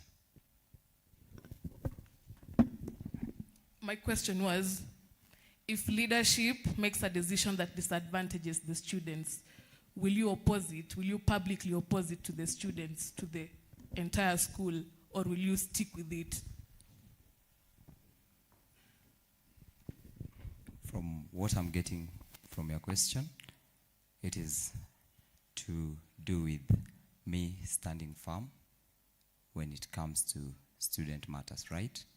I think I got you right. So one thing we need to agree, before going for these leadership positions, we have someone's personality. Personality can't be hidden. We can pretend for the longest time, but body language does not lie. So one thing I can assure you, because this is more of making an assurance to the comrades, that I will stand with the comrades. I hope you are answered. The second question is, after 6 months, if you don't see any impact in office, what is the other part? Please just remind me. So the other part of the question was, if after 6 months the students still see no positive impact from your office, what concrete evidence will you give to the students? Well, I can't get to office if I'm not planning to work. So by just getting to 6 months without doing anything, I don't even student. I don't want to bear what we call the rebellion from the comrades after entrusting me with a very big role of a Secretary General position. I'll be here to be held accountable in my 4th year. I'll still be here to be held accountable in my 5th year. Part of what we are talking about today does not have proof. All of us are believers, I believe, and in our quests for these leadership positions, first, you have to judge from how someone reasons, how someone moves, because that one will also depict how they'll be once they get to office. And I'll complete my answer by saying my slogan, acta non verba, which simply means actions and not words. If we have interacted, probably my actions have impacted you more than my words. Thank you very much. Thank you, Goshen. I'll answer your questions directly. To the first part of your question, of course, I will oppose the decision by the leadership. What is leadership? We are part of the leadership, we the students. There's no decision that will go against comrades. We are the ones to make the decisions. I am your representative. I will not accept anything opposing the comrades. So basically, I'll oppose it openly and publicly to serve you people, because I promise to serve you, the people. Secondly, the second part is, after the 6 months, that's enough time for you to be working on your manifesto. You have 1 year. Next year, March, we'll be holding another elections. 6 months is already enough time to work on some of your manifestos. That's why we have manifestos being there. 6 months is enough time, and I will work on my manifestos. Thank you, Goshen. Thank you. For me, I'll answer very simple. I'll talk about integrity, accountability, and transparency. In our first question, being a leader, you are an image to the whole fraternity of the students. So you have to be accountable. You have to be transparent in all your actions, and you also have to be a person of integrity. The second question about the issue, if we don't perform in the next 6 months, my answer will be, I think that's a very difficult situation, because then why am I here? Because everything I'm saying has to be done. That's the reason I wrote the manifesto, and I think it will be acted accordingly. Yeah, you can be assured of that. Thank you. Thank you. Good evening, my brother John Brighton. Good evening, Frederick Litavalia. Hujambo, Felix Omanga. Hujambo, Zoza. Ndugu yangu Olton, wali gani? Yes. Asanteni sana. Kwa majina ni Ligare Frederick Litavalia, Alliance Zoza Nation, Zoza. My question goes directly to Olton Madegwa. Olton, I'm a big fan of your role model, Thomas Shelby. But from the point you are sitting, you are aspiring to be the next Secretary General. True or false? True. But from the point you are sitting, you have not approached me to get my vote. And you know very well that for you to be the next Secretary General, you have to get votes. True or false? It is true. So what's your strategy on becoming the next Secretary General of Multimedia University of Kenya? And if so, what are you planning to do different other than just dreaming? Thank you. Other than? Just dreaming of becoming a Secretary General. Okay, thank you. First of all, I'll say politics and leadership is all about strategy and being tactical. I hope I've answered you, the first question. Being strategical and tactical. You know that in politics, you need to be one step ahead of your opponent.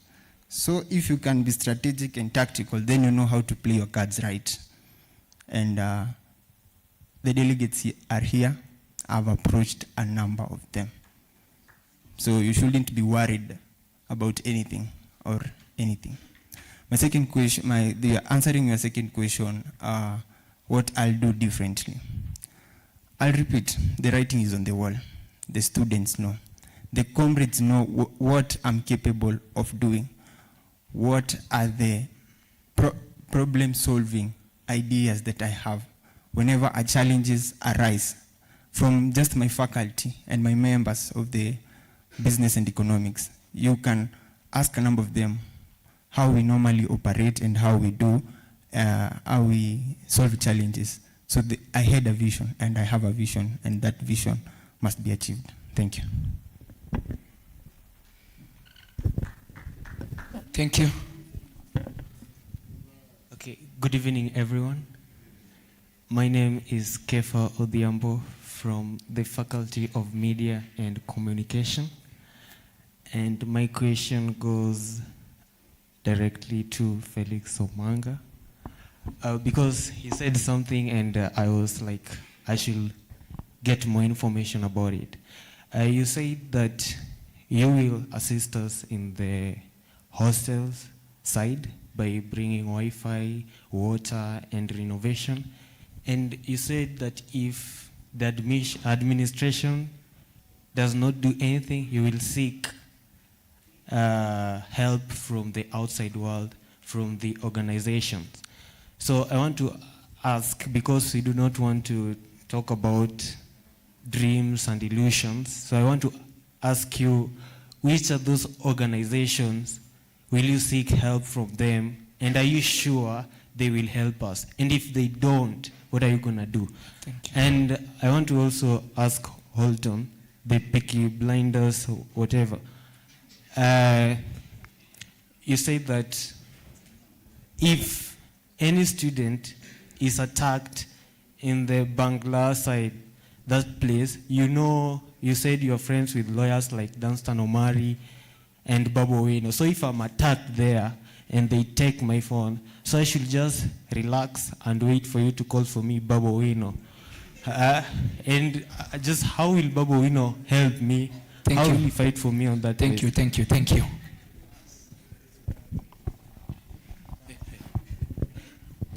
you, Kefas. I said there are issues in hostels, right? Basically, other than Mandamano, what else can you offer as an SG? SG is the representation of the people, of you guys, of the comrades to the administration. If the administration doesn't deal with it, what other thing can you do? I, being the spokesperson of Multimedia University students to the outside world, will try bring, there are some NGOs who work with universities. I know you don't know that. There are some, so many NGOs that work with universities to come and help in boosting university lives and improving universities.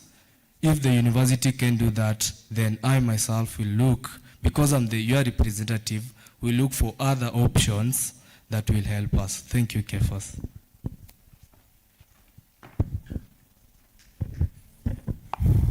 To answer your question, Kefa, on the aspect of advocating for leaders like Babu Owino and Dunstan Omari, we know very well. Okay, in my first manifesto, I said that how am I going to improve security matter? By installation of lights along the road, starting from the school, Adi Rongai. So there is light. Then in the case where one of us is being attacked, we know that an attack to one comrade is like an attack to everyone.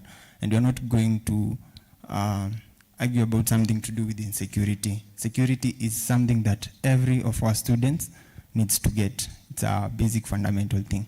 So the aspect of bringing in lawyers like Babu Owino and the Kina Dunstan of Omari is by ensuring that these students is able to be compensated. I mean, it's not only about they should have been attacked. It's a matter of, okay, justice, let justice prevail. That's why I was advocating for justice and equality to everyone. So, yes, you can be attacked, but after that, you are able to receive the compensation and the justice that is needed according to our constitution. Thank you. To the delegates, your questions magnitude are too heavy and they are making us to waste a lot of time. So I'm going to give one chance on this side and another one chance on this side now to continue. So, gender equality pia ni muhimu, yeah?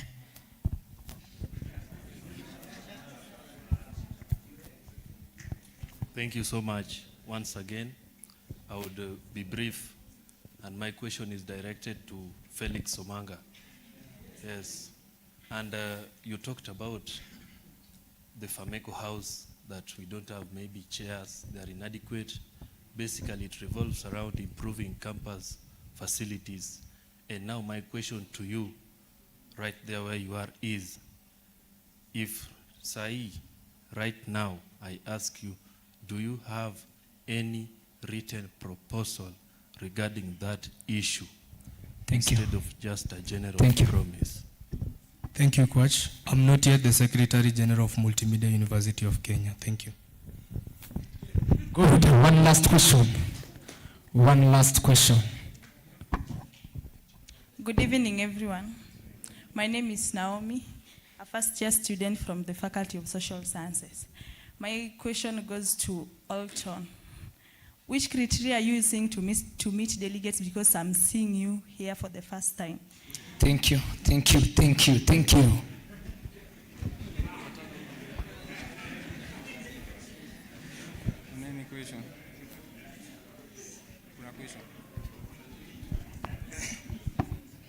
All protocol observed. Good evening. My name is Amahaya Kevin from the Faculty of Media and Communication. My question goes to the three of you. Magadi Road being the only solution, is it safe or there is shedding of blood?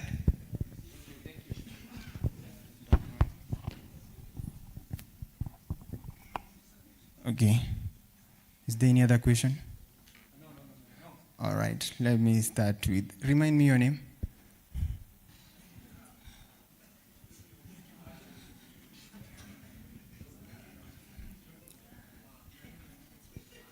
Okay. I'll answer that question. The campaign period was stated to run from the 20th of March to 1st of April.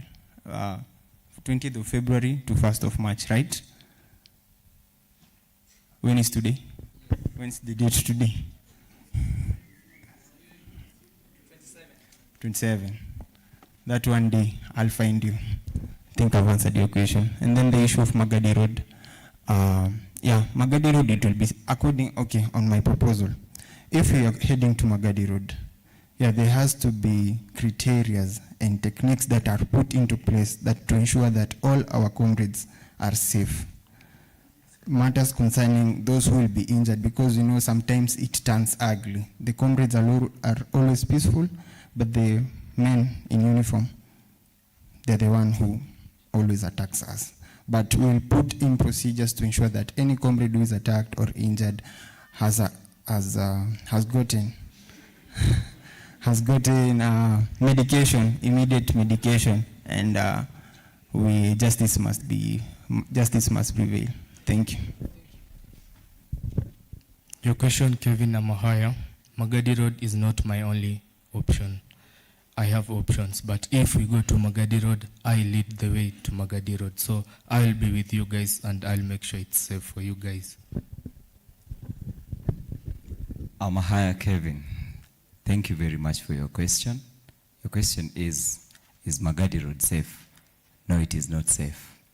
But in the struggle for change, there are risks to be taken. And I can promise you, it is not the easiest things to do, but we can do it. We have to do it. We must do it for our institution sometimes. Thank you. Viva comrades, viva. Viva comrades, viva. Yeah, from the far end, amekuwa ni Olton Madegwa, Felix Omanga, Sabrighton. Wapigeni makofi. Asanteni sana. And may God bless you. Asante, now we can exit the stage. Kuna maana tunasema. They are 1 hour imeisha. Now, ladies and gentlemen,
got me feeling like I'm comrades viva. Viva comrades viva. Hawa ndio wakina John Buddy. I think you guys have an hour. Karibuni sana the commission. Thank you, Gideon. Before that, I'll allow Remy to make an announcement. Briefly, on a serious note, our registrar, Dr. Josh Mulabe, is on a terminal leave. However, his social media platforms, including WhatsApp, has been hacked and someone is busy requesting for financial assistance. It's important to note that registrar is a man who can finance himself and does not need help. If you see such a message, ignore. Registrar is a man of means, and the person who has hacked will find you. Thank you. Thank you, Remy. Let us have one debate. Delegates, let us have one debate. Thank you. Good evening. Good evening, candidates. So I will allow you to briefly introduce yourself from Joel all through to Abubakar. A brief introduction of yourself, not your manifesto, just a brief introduction of who you are. Gideon.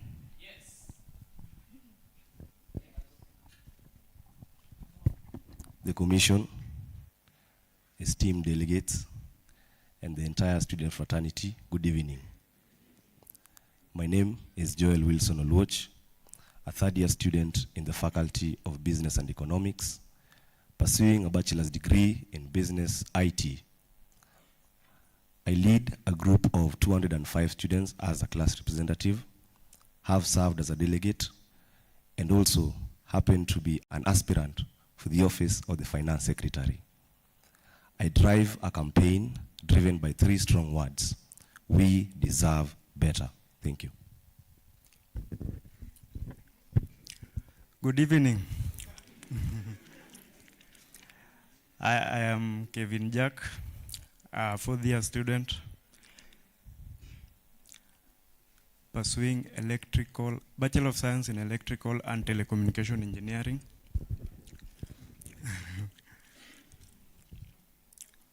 I'm aspiring for finance position, and many people know me as Katelo. That is my sobriquet, and I love it. I've been in this school for 4 years, and I think I've stayed, or I've lived in all the hostels there, even the prefabs, everywhere. So I understand the challenges that all these comrades are going through. And let me stop from there. I think I was just to introduce myself. I forgot it.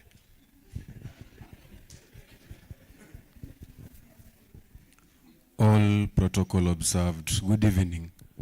Good evening once again. So my name is Cecil Ouma Ayoro, alias Cecilo, a 3rd-year student here at the Multimedia University of Kenya, pursuing Bachelor's of Commerce Human Resource option. I am an aspiring candidate for the position of Finance Secretary, and I do believe that it is time for our money to start working for us. Thank you. Hello everyone. My name is Abubakar Fugicha Happy, a 3rd-year student taking BCom Option Finance. I'm vying for Finance Secretary. Thank you, candidates. I will allow my commissioners the floor to ask you questions. The first question goes to Joel from Sharon.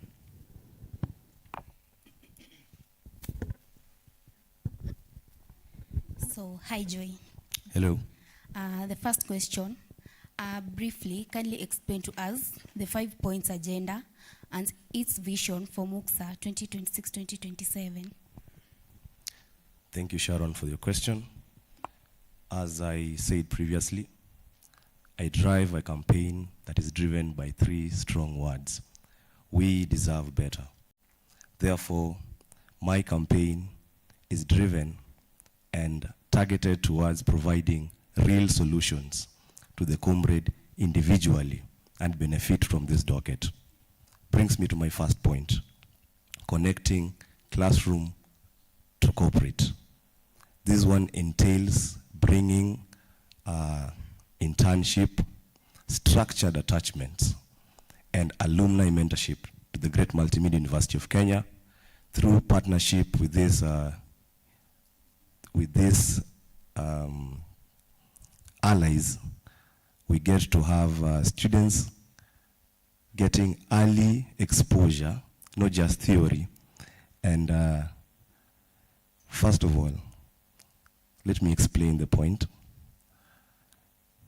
It has come to my realization that the institution, the MUXA subscription fee that every student pays is stored and is deposited in the Kenya Commercial Bank. Those are allies. Also in our institution, the largest consumer of Pepsi are the comrades. That is an ally.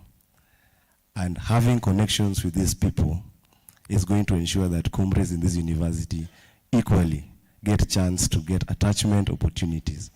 Bringing me to my second point, my 5-point agenda is focused on creating a digitized marketplace for students to market and sell their products and skills.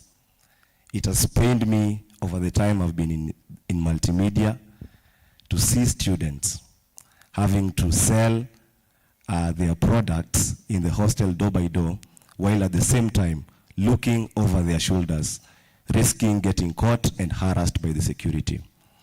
As an IT student, not just a business student, I will foster the creation of the student-focused e-commerce portal platform that will ensure that business in this institution is done efficiently and effectively. On to my third point. Esteemed comrades, in my stay in multimedia, we have the Cultural Week, the MOOCs Awards Week, the Sports Week. The Finance Week, under my leadership, is going to be the 4th event under the finance docket to ensure that it is not just a manifesto on paper, but it is a week where comrades get to interact intensively, make contacts with the industry leaders, mentors, to ensure that lasting connections and lasting improvements are accessed by these students, both as graduates and as students of the university. Finally, and most importantly, transparency, transparency, transparency. Dear delegates, transparency. My leadership as the finance secretary is going to ensure that transparency is the norm and not a request. Through coordination with our senior comrade, the Dean of Students, Dr. Paul Obonyo, we are going to ensure that every MOOCSA expenditure is duly accounted for and publicized for the comrades of Multimedia University to know how, where, when their funds were utilized, and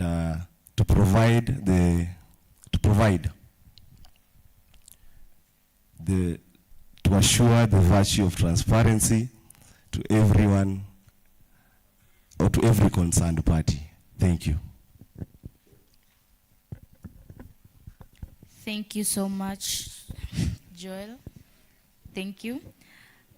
Kevin, how are you? I'm good. My question. This question is for you. Yes. What are your visions for the 2026-2027 MOOCSA as a finance aspirant while you will be in the office? My vision. Yes, your vision for the 2026-2027 MOOCSA as a finance aspirant while you'll be in office. As a person dealing with the finance docket, I think my role is just to budget, and I love it when I create a shortcut for my fellow comrades. So my vision is to see that we try to alleviate the conditions under which our comrades live in. So I think that is enough. I don't have much words, me. Thank you.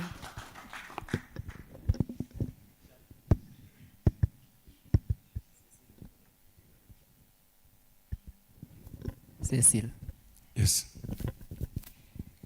You have proposed to give economic opportunities to corporations to open up internship opportunities for students. Please elaborate on how you intend to do this. No, thank you for that question. Just to give you an overview of that pillar of my manifesto. My manifesto is purely centered on enriching the lives of each and every single student seated in this arena this evening. Now, back to your question, how am I planning to to bring these economic opportunities to students. Number one, we have something known as corporate visibility. Now, as Joel said when he started, we have partners. We have very many partners as an institution. We had Cultural Week just a few weeks ago, and we had Freshers Night. We have Coca-Cola as partners. We have Mikala. We have KCB. We have Mirinda. We have Kiss Condoms, and very, very many more partners. Now, when I do get that seat, I am speaking on behalf of 10,000 plus students. So the power will be there. Corporate visibility being number one. Number two, we are going to negotiate for target sectors. Now, MME is known for 5 specialties, which is ICT, business engineering, media, and the sciences. We are in a position to negotiate for these positions with these corporate entities.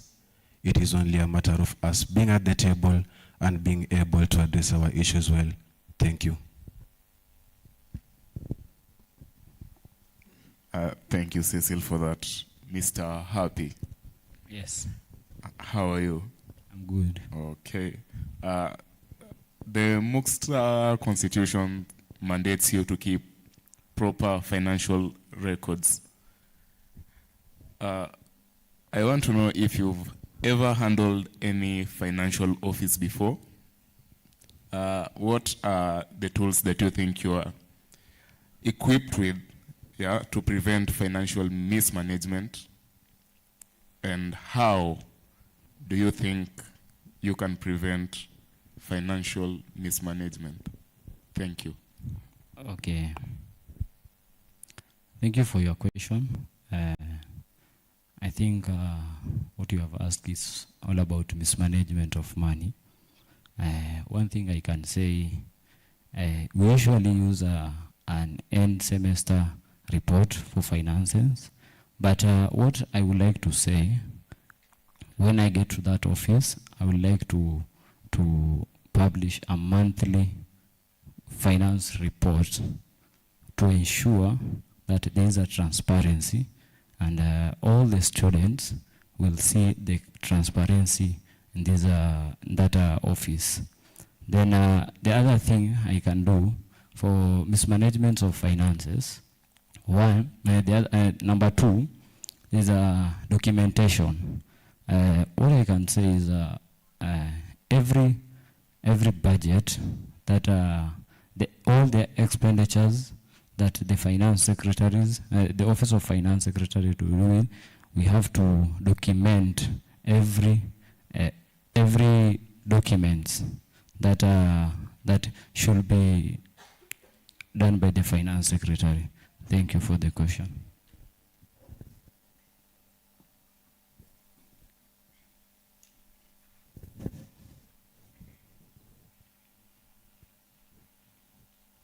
So Joel, back to you. As a finance secretary, you are mandated to prepare and present financial reports to the finance committee. So beyond that, will you commit to publishing simplified summaries for ordinary members like the comrades, and how will you ensure transparency? Thank you for your question. Yes, I am mandated to print, to publish audited financial reports. Personally, comrades have a right to know where and how their money has been spent. Brings me to events like the Cultural Week and the Freshers Night. When entry fee is charged, there has to be the answer to why is it being charged, how is it being charged, and where is it being used to. And as a comrade, I understand the frustration that comes with giving money and not knowing why you're giving it. Ensuring that it happens is working in association with the MUXA Secretary General to organize an NGC to ensure publicization of the MUXA budget, and expenditure for the academic year. Thank you.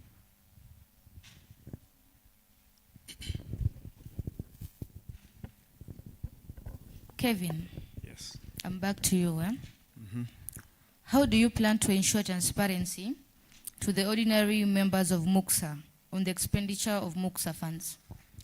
First thing I'll do is to ensure transparency is, first thing I'll do is, if I create a budget, I'll publicize it and everyone will see that where their money is going to.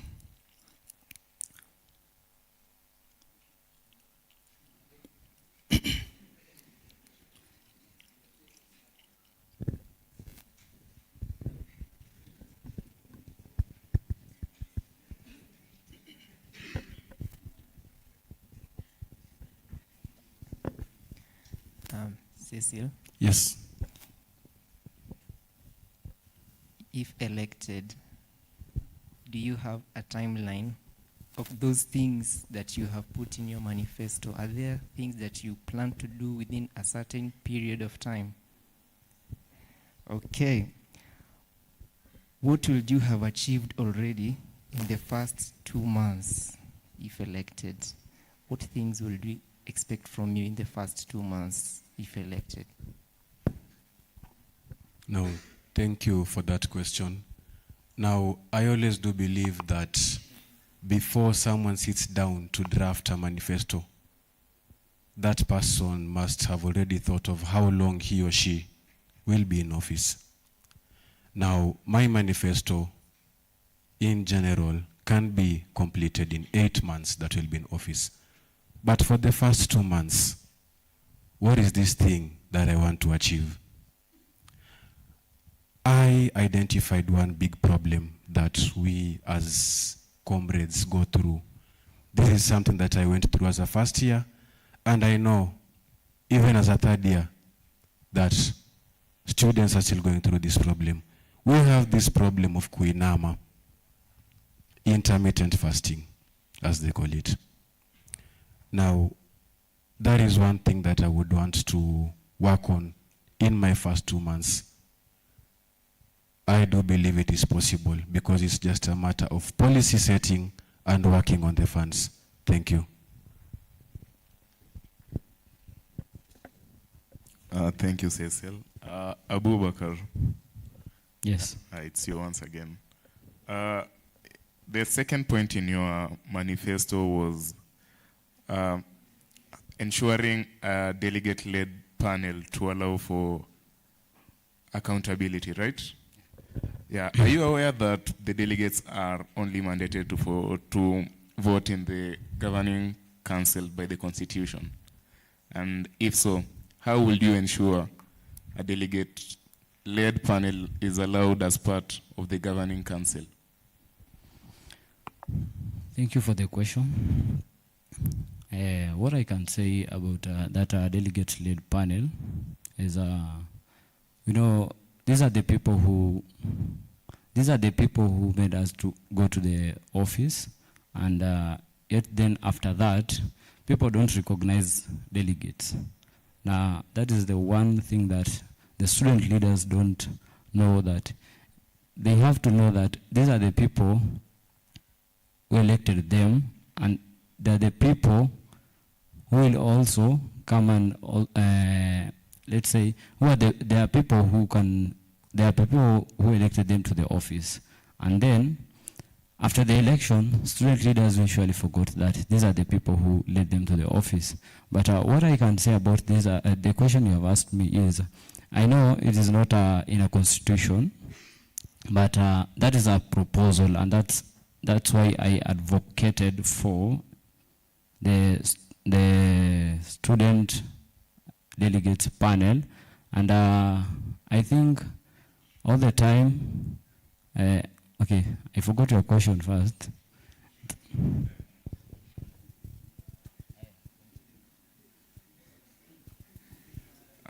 My question was, you've acknowledged that you know that delegates are only mandated to vote in the governing council. How will you ensure a delegate-led panel is allowed as part of the governing council? What is your plan? How are you planning? What are you planning to do to onboard the delegates in the governing council? Okay, that is what I'm going to propose when I get to the office. And I know it's not in constitution, but that's what we can do as the student leaders, and also to push for that delegate panel for accountability. Because the students leaders usually think that after the office, there is no one can remove them from the office. But I just want to give the delegates that power to remove the student leaders who didn't perform their work. Thank you. Okay, thank you, Abu Bakar, for that. Now back to Joel. What are your top 3 priorities for MUCSA while being in the office? Thank you, Sharon, for your question. My top 3 priorities when elected as the finance secretary in MUCSA. Number 1 is advocating for transparency when it comes to the MUCSA expenditure and publicization of the same. Number 2 is the inclusivity of those that take part in this election in ensuring that MUCSA is elected every year. That is our delegates. Understandably, the delegates under the Constitution are only allowed to elect the MUCSA, but in my regime, I will work, consult widely and directly with those that elected me consistently, so that there be need to take action, then it will come from them, because they understand and engage directly with most of these students at once. So that is the second point, to ensure inclusivity in every decision making, include the delegates. Number 3 is to increase the voice of the finance docket. Personally, I've not felt the weight or the voice of the current office holder. I feel like it is a position that has lost meaning and has lost voice, only left for paperwork. The top 3 and the third is to ensure that voice comes back to this position and there's an impact that it actually has on these comrades. Thank you.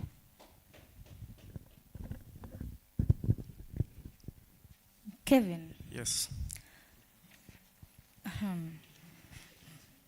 What is the first thing you'll do once in office that you regard the greatest issue in MMU? And also, it's a big issue to MMU MUCSA normal members with regards to what you think it's the biggest issue. I'm just hearing issue. I don't get the question. I'm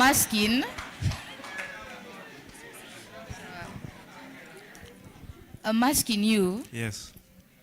In summary, what is the first thing you will do once in office that you regard as the greatest issue in MMU and to the MUCSA members, MUCSA ordinary members? The first thing I'll do as a treasurer is to ensure that I leave a legacy. Okay, is to ensure that Freshers' Night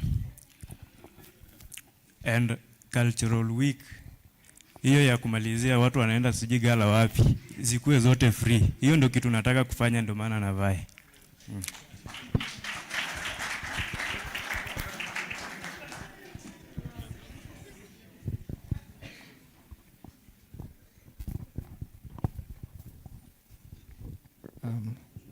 Thank you, Kevin. Cecil, how will you establish the new comrade campaign and ensure rightful MUCSA member benefit from it? Kindly pardon your question. How will you establish the new comrade campaign and ensure rightful MUCSA members benefit from it? Now, how am I going to establish this new comrade campaign? Number one, the comrade campaign is largely, in fact, 100% of the comrade campaign is matters related to the comrades. It is a matter of how you get your meals. Now, I got this idea from the student working program here in the university. The student working program here in the university served as the skeleton that I used to create this masterpiece. How am I planning to bring it into action? Number one, we will open the floor for all vulnerable or needy students to apply, same as the working program. Now, after your application, because we know not everyone who would have applied for that program is really in that situation, really needs that assistance. Number two, it will be conducting vetting.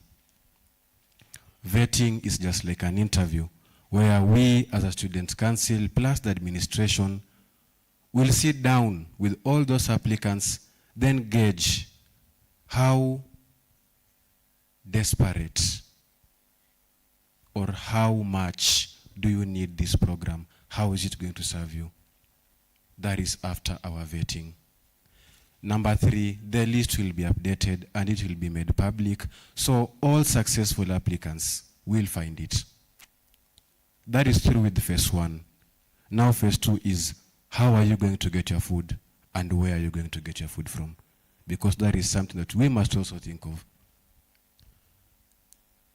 That is why I went to the student mess. Why did I pick the students' mess? Number one, the students' mess has a structure. A campaign like this needs a structure. If we indulge into this campaign without a structure, in the first month, tutakuwa tumeisha. Tutakuwa tumeisha kabisa. Now, the mess has a structure. It has a hierarchy, and it has a system in which you can follow. Now, why the mess? We will introduce cards. Now, these cards are redeemable once every single day. You pick your card, you go to the mess, you deposit your card, you get food, you go out. Redeemable once every single day. You pick it in the morning, you pick food with it throughout the day, which is only one meal, then you give it back. That is how I plan to introduce the comrade campaign, and it is still subject to improvement from all the comrades sitting here and all those watching from home, because during my time, I want to make the finance office not only a bookkeeping office, but a solution center. Thank you. Thank you, Cecil. Mr. Fugita. Yes. Yeah, you were talking about advocating for a class rep token. Since the class rep token is not part of the Constitution, how will you fight for it to be possible? Considering previous regimes have been talking about that since time immemorial. Okay.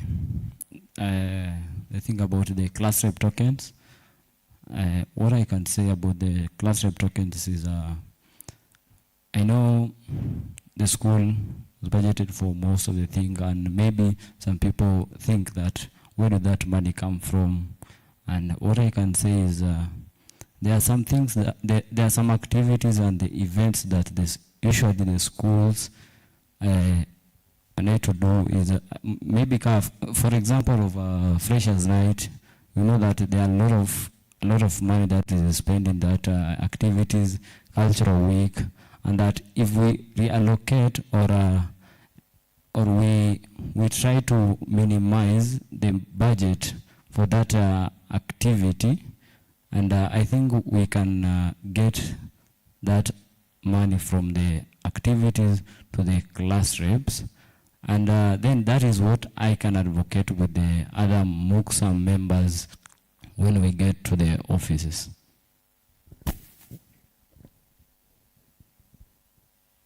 Thank you, Joel, Kevin, Jack, Cecil, and Abubakar. We are way behind schedule, and I would like to open the floor to delegates to ask you a few questions.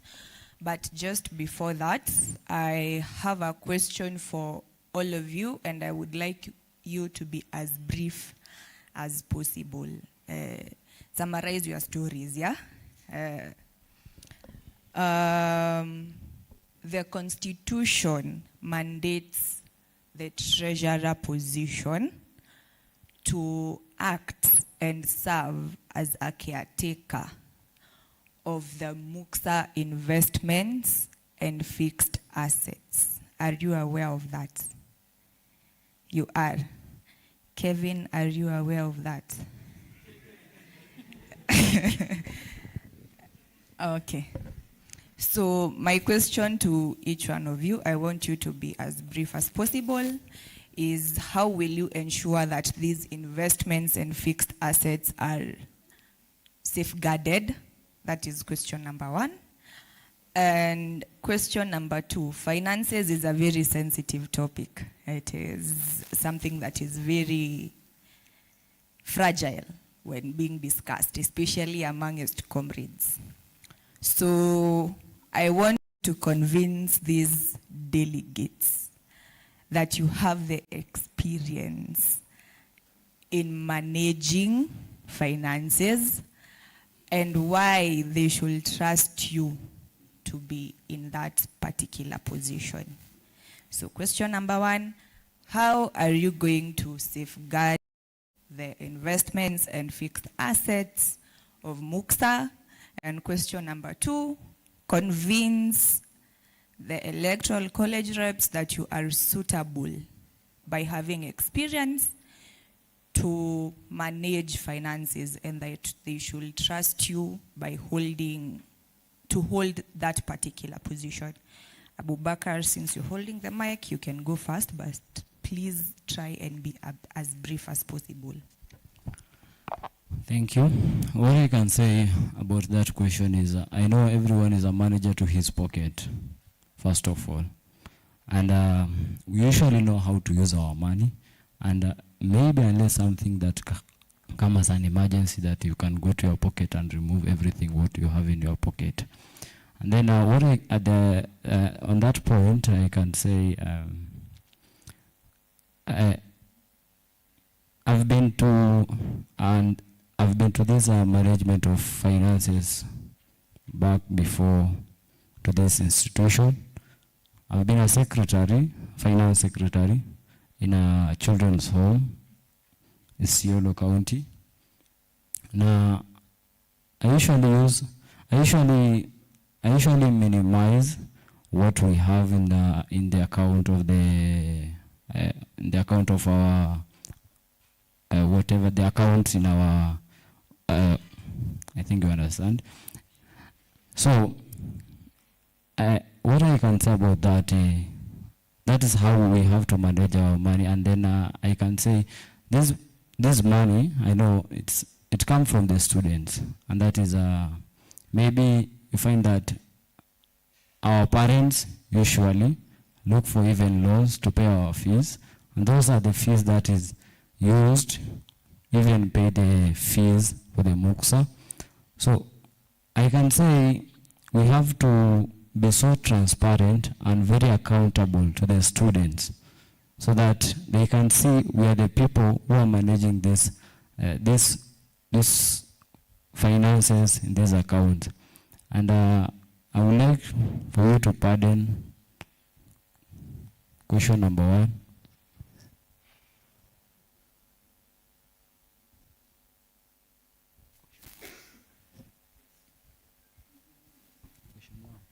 Question one. How will you act and serve as the caretaker of MUXA investments and fixed assets?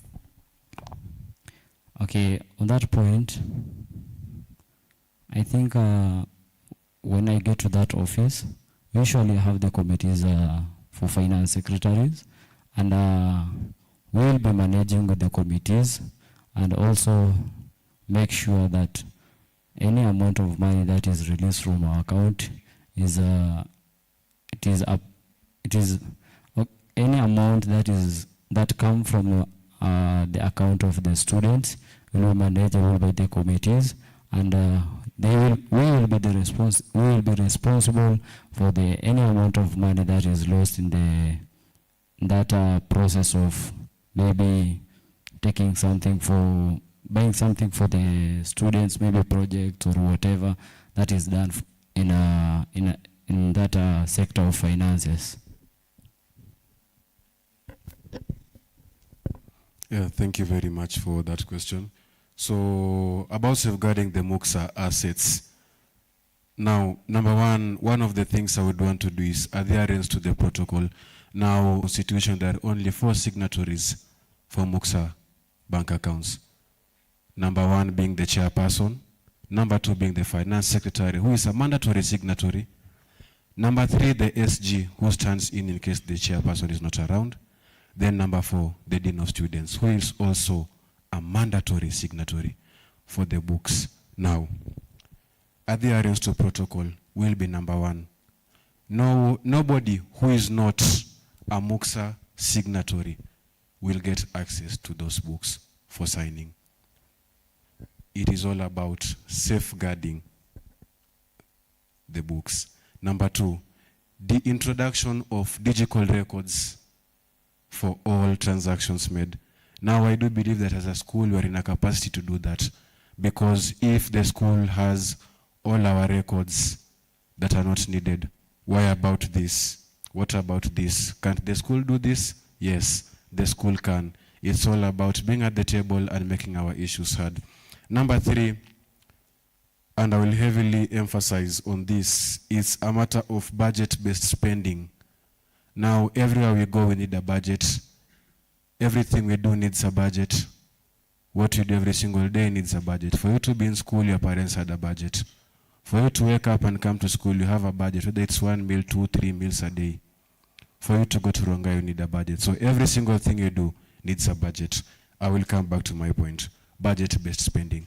Now, any expenditure that is not within the budget, it can be done away with. It can be done away with. It is not a must. So I will emphasize on 3 things, which is adherence to protocol, introduction of digital records, and budget-based spending. On to your second question.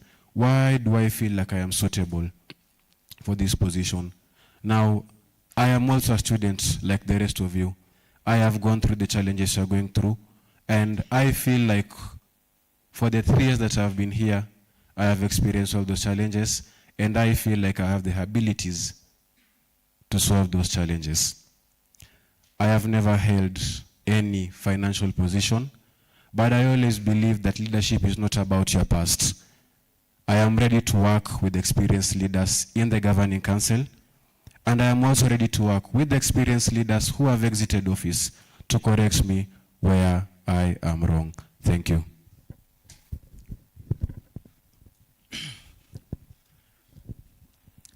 On your first question, we safeguard our assets by prioritizing on what to spend on first. So we must have an optimal fiscal budget that will ensure that we do not spend on unnecessary things. Number 2,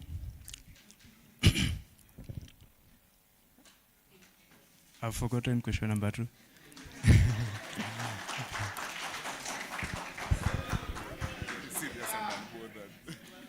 The second question is, sorry. The second question is, what experience do you have that will convince the delegates to trust you with these seats? In one of the partnerships that is called VAV Partnership, I'm a coordinator there, and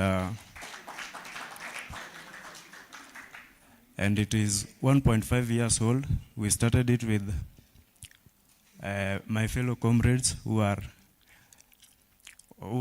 in diverse universities, different universities. So we started with 30,000 and now we are at 98. So we are growing. It means that I know how to keep money. And I also know on what to spend on, because we are dealing with agricultural, it is an agricultural business. So we are dealing with farming. You see, in farming you must have seed capital. And seed capital is what is the capital you have that you use to invest in what you want to do. So all those processes have given me an experience on matters money. So yeah, I think I've answered you. Thank you. On the first question, how will I safeguard MUCSA finances, expenditure?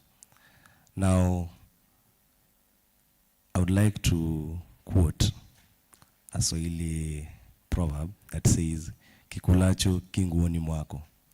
Sometimes the enemy is within us as a union. Number one, I would effect timely whistleblowing to ensure that finances for the institution, for the comrades, are utilized only specifically for the services they pay for. Number two, I will ensure that publicized the school finances meant for the services of the students are publicized so that every comrade knows what they have and what is supposed to be used for. On the second question, what experience do I have to ensure that what experience do I have? Personally, I have not held such a position, but in my time as a student, I have noticed the illegal charging of comrades for school events that they have initially subscribed for. And the most previous event was the Cultural Week and the Freshers' Night. Personally, I feel like the student finances should be guarded from within their pockets, and therefore they should not be taxed on expenditure that they have already subscribed for. So I will ensure that the students, thank you. Thank you. Your candidates, I will now open the floor to 4 questions only because of time. They have like around 18 minutes. Okay. I will open the floor to 4 questions only. Delegates, I am requesting that you address a question to a particular candidate so that we can manage our time.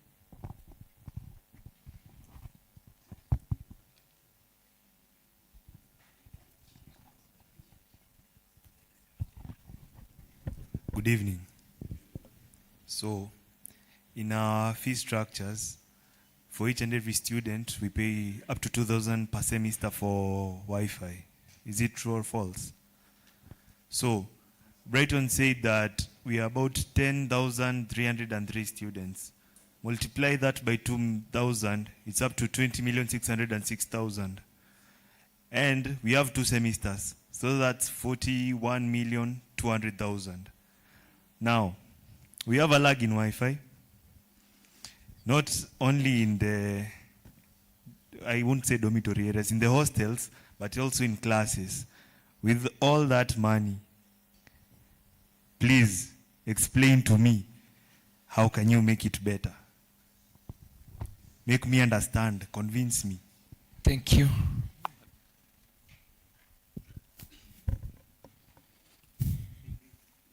Okay, thank you for your question, Nomani. The Wi-Fi problems. Okay, what I can say as a finance secretary is that these are the problems that we usually face as the Multimedia University students, and it has been a problem for several years. I think I'm a finance secretary, but this is something that we can liaise with the other MUCSA members. We push for this thing for finances. We push for these things for Wi-Fi, and then the other thing I can say about thing, this Wi-Fi thing is, maybe we can correct these things with matching to the road, and then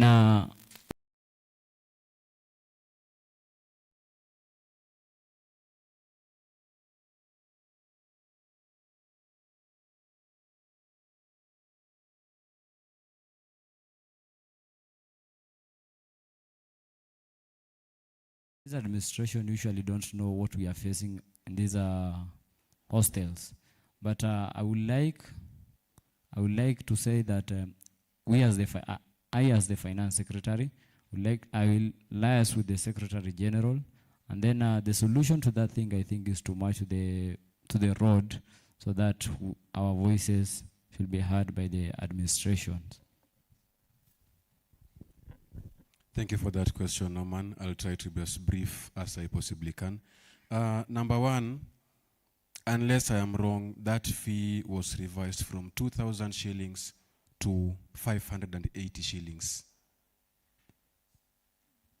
Yes, it was revised from 2,000 shillings to 580 shillings. You can check on that. Now, on the issue of Wi-Fi, this issue of Wi-Fi, this has been something that student leaders, even in the past, have been talking about. But what is it that they were doing wrong? They were tackling this as individuals, not as a council.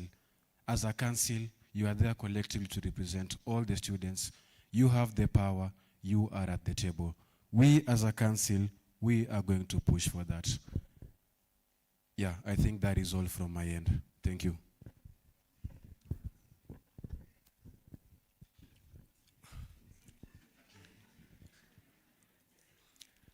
I want us to do a simple math. You said that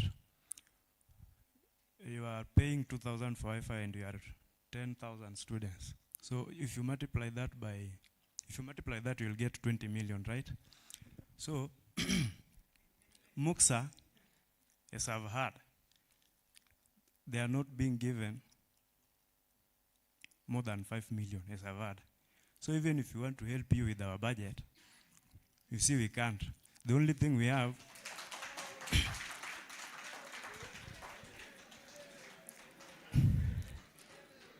the only thing we can do is not to is to negotiate for the first time. For the second time we try. For the third time now we'll force them to make the Wi-Fi signal stronger.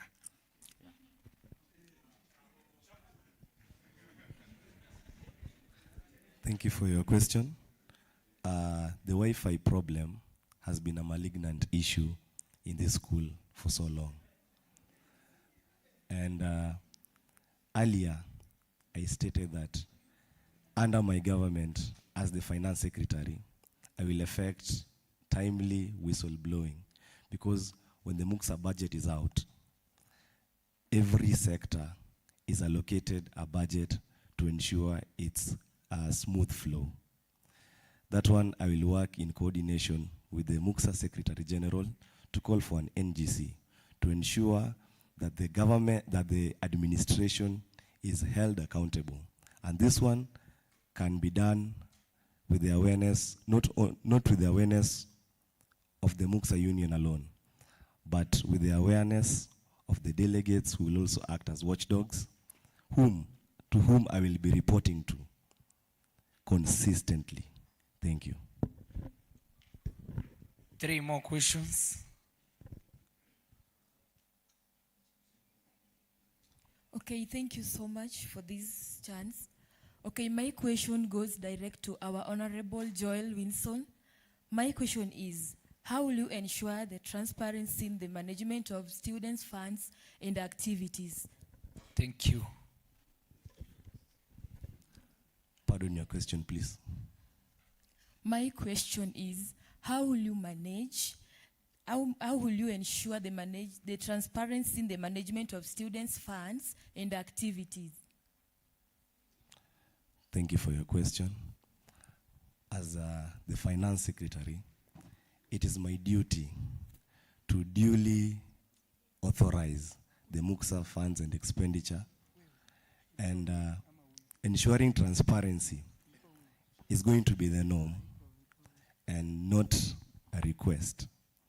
I will work in coordination with the Dean of Students and the Secretary General, who is the spokesperson of the union, to ensure that effective communication of the MOOCs expenditure to the students is delivered. When the students know what they are supposed to get from the money they pay, then it is going to be very easy for us to deliver, unless it is not. Thank you. 2 more questions. Utatembea pia huku. On sawa. Yes, good evening. Good evening. Good evening. So my question goes to Kevin Jack. So first of all, how do you prioritize financial projects and initiatives when the resources are scarce? And also, how will you balance short-term financial goals and long-term goals? Thank you.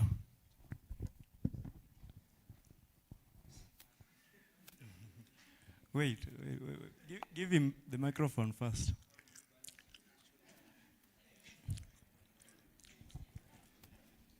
Yes. Repeat your question once more. Okay, my question goes. Yes. How do you prioritize financial projects and initiatives when the resources are scarce? And the second question, how will you balance short-term financial goals and long-term goals? Let me answer you like this. You. let's say you have money, okay? You have 200 shillings in your pocket. That's the only money you have to survive for 2 days.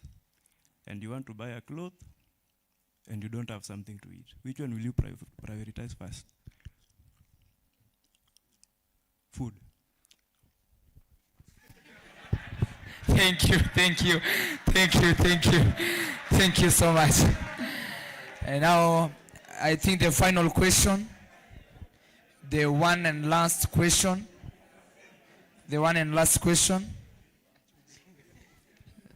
My question goes to Joel and Kevin. My question to you is, how will you ensure that reports are not selectively represented?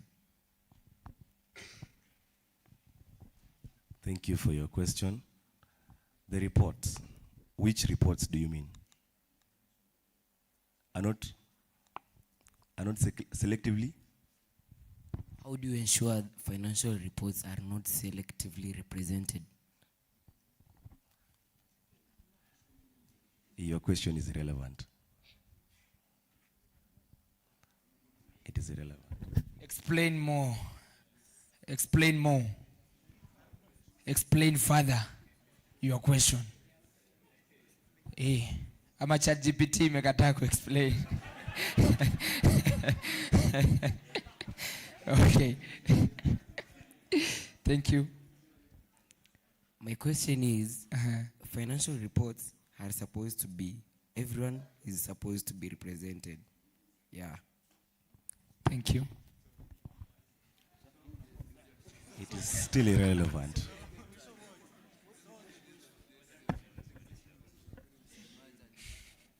Sawa, one last question. Then tumalize. To one person ndo ikuwe rahisi. To one person. Hello. Okay, I'm We are asking a done. relevant question, Mr. Osoti. Yeah. Okay. So, let me ask Cecilo, because mumemu avoid sana. Now, Cecilo, yeah, having the privilege to serve in MUCSA and more so in the entertainment committee, I can testify that the MUCSA budget inakuanga very confidential, such that at a girlfriend ajuangi. So tell us, how are you going to be accountable kama at the end of the day, the Congress and the people who should know about the reports don't know? And number two, how are you going, okay, number one, yes, how are you going to uphold transparency? Since me, I'm a witness that the budgets were very confidential. Every other budget, now I'm also asking, how are you going to undertake the next MUXA project, since we have so far around less than 6 million, but so far you can estimate and see how much is spent on the projects and projects in using Akaji to this extent. Thank you. Thank you. It's Kelvin, right? Okay, thank you, Kelvin. Now, the first question, I don't know if I understand it well, but I'll answer it to the best of my abilities. Now, I've heard you saying something about the entertainment committee, the... Ebu mpatia rudia kwanza tafadhali. Okay, I'll be straight. Yeah. This is the thing. Yes. I think there is provision for transparency concerning the MUXA budgets and the spending of MUXA money. But it happens, and I am a witness, that kupata hiyo budget, kujua the budget, you have to jua how much was spent for a project, ni ngumu sana, even a Congress member doesn't know. How do you assure the comrades that you shall be transparent as much as possible, such that tukisikia, this project was undertaken for 2 million. We can see the breakdown of the 2 million, atuone kama kweli, iko hivo. Yeah, that's the question. Okay, now I get you. Now, a matter of holding transparency and accountability on how much has been spent on the MUXA project, that is something that I can do it, and it can be shared to the governing council and to the Congress members. Now, Kelvin, I am not a math wizard. I don't know how much MUXA was allocated for, whatever you are saying, but the finance secretary makes the budget. So when in that position, how am I going to ensure transparency? Number one, the governing council will have access to those books. You review it before I publish it, such that in the event it goes out there, I can comfortably say that it is the student council that made this budget and not just Ouma Cecil as he is. Number two, you've talked about the MUXA projects. Now, the MUXA projects is just a matter of prioritizing. We've seen very many MUXA projects, from the lighting to the container huko chini and to the offices there. Now, when I do get that power, I'm sure you've all heard from my statements that I do prioritize teamwork. Now, this is something that we will sit down as a council. Once again, we decide which project is best suited for our comrades. And in the event we fail to see a project that makes sense for you, we will have to go back and look which are these projects that were started but were not finished. Because what is the purpose of having very many stalled projects that are not helping you? We will go back, we will look at the projects that have already been started, then we will see which one is most important for you and which one are we going to work on first. Thank you for that question. Have a wonderful evening. Comrades Viva. Hao wamekuwa the finance secretaries or treasury. Kule ni Abubakar Fugicha Happy, followed by Cecilio Uma, Kevin, and finally Joel Wilson. Thank you so much, guys, and may God bless you. Tuwapigieni makofi wanapotoka. Asanteni sana.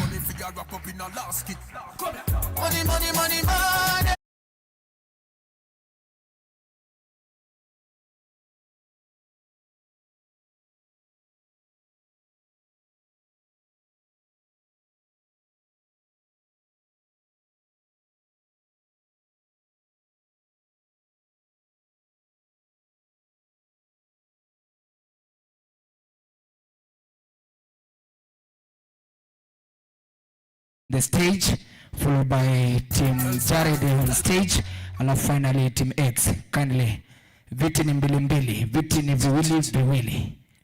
We save on time because we have very limited time. Hakuna ati kuna max ya kuingia kama mtu wa kwanza. ya Jared Hillary and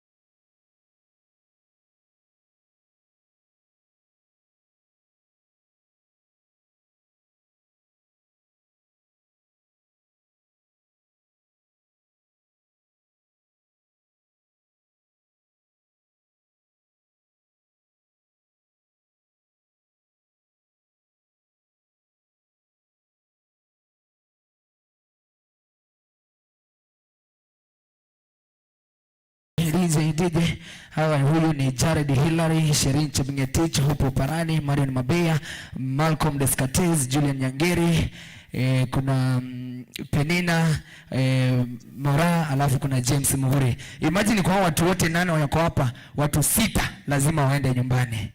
Anyway. Kwa hivyo ladies and gentlemen, at this point sijasema kwa ubaya but check 1 2 1 2. Hey, ni kumoto si ndio? Kweli. Comrades power. Comrades ria. Comrades wameweza wajaweza? Wameweza kabisa. Yeah, you look very sharp. They look very sharp. Kwa hivyo ladies and gentlemen, yes, without wasting a lot of time, I want to hand over this microphone to the commission. Wafanye mambo chapter because they have an hour to talk hapa. Asanteni sana. Haya. The long-awaited time has finally arrived. Chairpersons and vice chairpersons, aspirants, good evening. I hope you are well and sikuwe na baridi sana. Yes. So I would like you to do a brief introduction of yourself. We will start from that end. Usipeane manifesto, just a brief introduction of yourself. All right, good evening, everyone. So my name is Jared Hillary Omondi. I'm a 3.1 student doing bachelor degrees in applied communication, that is corporate option. I'm a presidential candidate and I'm determined to serve. Thank you. All protocol observed. Good morning, good evening. My name is Chemngetich Sherin. I'm a third-year student pursuing bachelor's degree in procurement and logistics. I'm a determined aspirant for deputy president. At our commission, all members in the house, good evening. Yes, my name is Hopo Parani. I'm a third-year student pursuing a psychology option from the Faculty of Social Science and Technology. We are ready to serve you, comrades. Thank you. The commission, the delegates, all members present, good evening. My name is Mabea Marian Barongo. I'm in the Faculty of Science and Technology. I'm doing mathematics and computer science, pure maths option. Currently, I'm an aspirant in the vice chairperson position on the one ticket to the Parani. Thank you.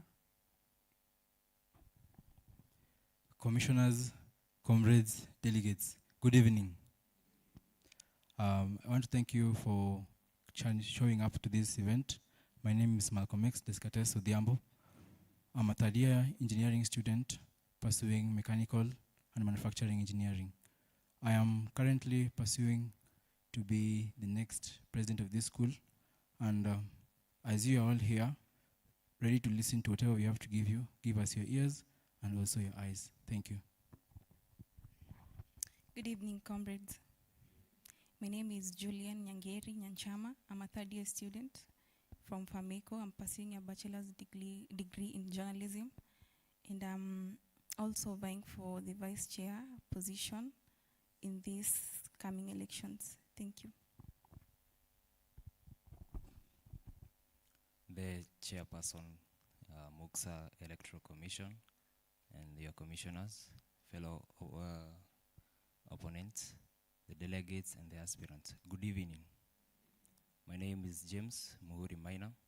I'm a third year student in the Faculty of Media and Communication, pursuing a degree in Applied Communication, Corporate Option, and I'm aspiring to be the next president of this institution. Thank you. Good evening, ladies and gentlemen. My name is Penina Mora Mogaka. I am a third year student pursuing electrical and telecommunication engineering. I am here this evening because I'm vying for Vice Chairperson MUXA 2026-2027. Thank you. Thank you, chairpersons and vice chairpersons. So we'll go right into it without wasting any time.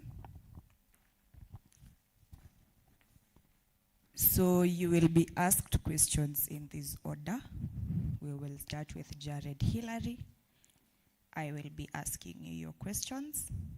You will be followed by Shireen Chepngetich. You will be asked your questions by Sharon. Hope Oparani, you will be questioned by Ansel. Marion Mabea, you will be questioned by Ali. Malcolm X, you'll be questioned by Grace. Julia Nyangeri, you will be questioned by Sharon. James Muhuri, you'll be questioned by Meshach. And Penina Mora will be questioned by Michael. Jared Hillary. Yep. Why should delegates and ordinary members trust you to lead in this particular position rather than your opponents? All right, thank you for the question. As stated earlier, my name is Jared Hillary. Coming to your question, basically, I feel or I believe that I stand out because leadership, some say it's inbuilt, some say it's an experience, but for me, I define leadership as both. Basically, since I joined the institution that is Multimedia University, I served as a delegate once a time in year one. I sat where you guys are sitting right now. In second year, currently I'm serving as a congressman, that is non-resident representative. So based on my argument, I'll rely on basically the experience that I have in terms of leadership.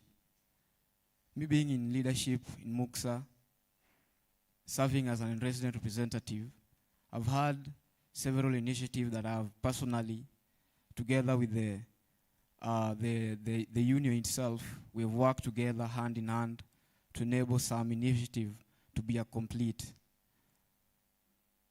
And this making it well being known that me being in MUXA next as a presidential candidate, I believe that I do not only come to manifest these things or these agendas of mine, but I come hand in hand to execute these ideas. So personally, I believe experience is a key thing in leadership, and based on everything that I've done or I've experienced in the leadership that I've served with several in 2 union, I believe I'm fit for this position. Looking at the non-resident position, when I was vying for the non-resident position, I had my opponents. I think one of them is inside here. That is Mr. Kevin. I had 2 agendas. Number one, my agenda was to ensure that, number one was the establishment of infrastructure. That was the pathway. And number 2 was the lights. That's the street lights, which Mr. Kevin, I entered and he was mentioning, saying that it was a project that was incomplete. That it was in 2023-2024, even before I joined this school. And I said, when I'm elected as an unresident representative, this is something that I'm going to channel or I'm going to vote for. But fortunately or unfortunately, when I joined the non-resident position, or rather when I got the non-resident position, I, together with the union, led by the chairman Remy Osoti, together with Mr. Kefo Kari, I pushed and I voted for the pathway. I wrote several proposals. I think the union members are around here. They can attest to that I wrote several proposals to the VC together with Mr. Osoti, Remy Osoti, and Mr. Yasin Kefa. And we really, really fought for it. And we are right now, currently, you guys are seeing, and I'm walking out of that office a proud man that we have a pathway in this institution. Secondly, concerning the security, this is something that I've really fought for. We have gone to several meetings together with the SG, that is Yasin Kefokari. We wrote several proposals to the DCI, that is Kajiado County, and we pushed and pushed and pushed. And as we speak right now, it's a project that is ongoing. I think if you read my manifestos very well, there's somewhere I've stated that we're going to enhance the security measures in the school. And this is something that when I enter the office, I'll ensure and categorically that it's going to be done and it must be done. So with those few remarks, I believe I'm fit for the position. Thank you so much. So thank you, Jared, for that. Now to Cheryl. Hi, Cheryl. Hi. So your first question, you as a chairperson, like vice chairperson, how will you ensure the renovation of hostels and various infrastructure does not remain unrealistic promise, considering the previous regime made the same promise? Thank you so much, Sharon. I will say the last regime is a failed regime.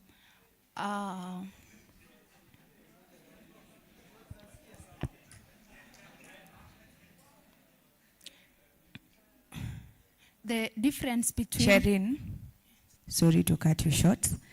I do not know if you were here, but I made a plea that you do not tarnish the name of the outgoing regimes. Sorry. Please, present your manifesto without calling a regime a failed regime. Sawa?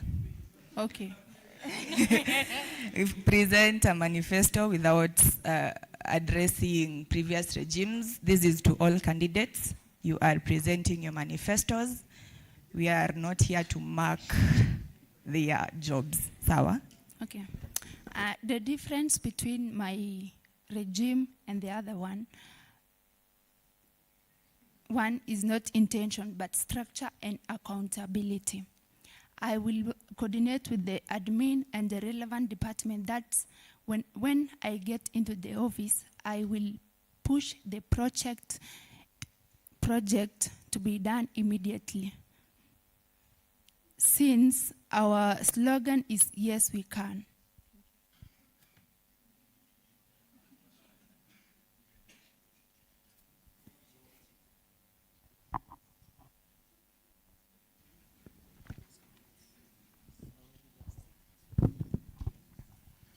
Thank you, Sharon. Good evening, Hope. Good evening. Okay, my first question to you. In your manifesto, you proposed establishing a MUXA bursary kitty. Given that the available MUXA resources are allocated for and already limited, what is your concrete funding model to ensure it's a financially viable manifesto project and it will be sustainable in the long run? Pardon your question? In your manifesto, you proposed establishing a MUXA bursary kitty. Given that the already available MUXA resources are allocated for and limited, what is your concrete funding model to ensure it is financially viable? It's a financially viable project and it's sustainable in the long run. Okay, thank you for your question, Bwana Angelo Dero.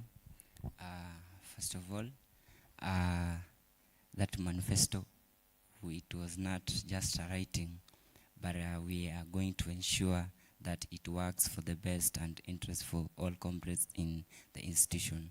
So we are going to ensure that the funds that are always channeled to MUXA account, we are going at least to include around or about 15%, which will channel to the bursary kitty to the comrades, because in the recent past we've had some issues of comrades who are going on deferment because of maybe lack of fees and such kind of stuff, because some comrades or most of us, we don't come from the same background. So therefore, we are going to write a proposal actually to the administration, at least try to adjust the allocation to the MUXA account, so that at least 15% goes to the bursary kit, so that it caters for the comrades who have hardships in terms of fees. Thank you.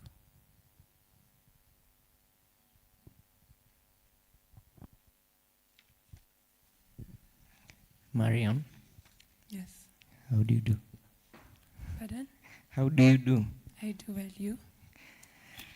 You have proposed to introduce delegate chambers. Are you aware that the Constitution of MUXA 2026 only allows delegates to vote in the Student Council and not any other governing or parliamentary role? And how are you planning to achieve this? Thank you. So I am aware that the Constitution only allows or permits delegates to do the voting. They are only allowed to vote in the council. It's good that you've identified the problem. I hope all delegates had identified. We also identified the problem was the Constitution. It restricted the powers of a delegate. So since this forum is all delegates, I want to tell them that we could, I am aware that the amendment was done, the Constitution amendment was done last year, and it takes another 3 years for another amendment. But the same way it took 3 years to amend the Constitution last year, it's going to be a working process to amend the Constitution so that we can have the delegates' chambers. I don't promise to accomplish this within, my first day at work, but I believe it's not a dream. It can come to reality. It has happened in other universities. So with the whole process of amendment from the proposal to submission of the proposal to the various offices and departments, basically that's how we plan to introduce those chambers. I know it will take time, but good things take time. Thank you, Mabea. Descartes, how are you? I'm doing great. I'm aware that you are the outgoing faculty representative of engineering, huh? Yes, I am. What were you able to accomplish as a leader in the outgoing Student Governing Council? Thank you for your question, Madam Grace. It is indeed a beautiful evening, and I'm glad to be in front of you guys. As a faculty representative, the day that I decided that I'm going for the seat, I told myself that I have to see change, and that change is what I'm advocating for. And so I told myself I'm going to do 3 things. 3 things is, number 1, all students who are in their 3rd years and 4th years and 5th years will have places for their attachments, for their internships. Second, I heard that all students who are in engineering are going to be taught by good lecturers. And finally, when I entered my 1st year, I heard that people don't get their results. So I told myself that is also something that I'm going to do. So back to attachment. I had several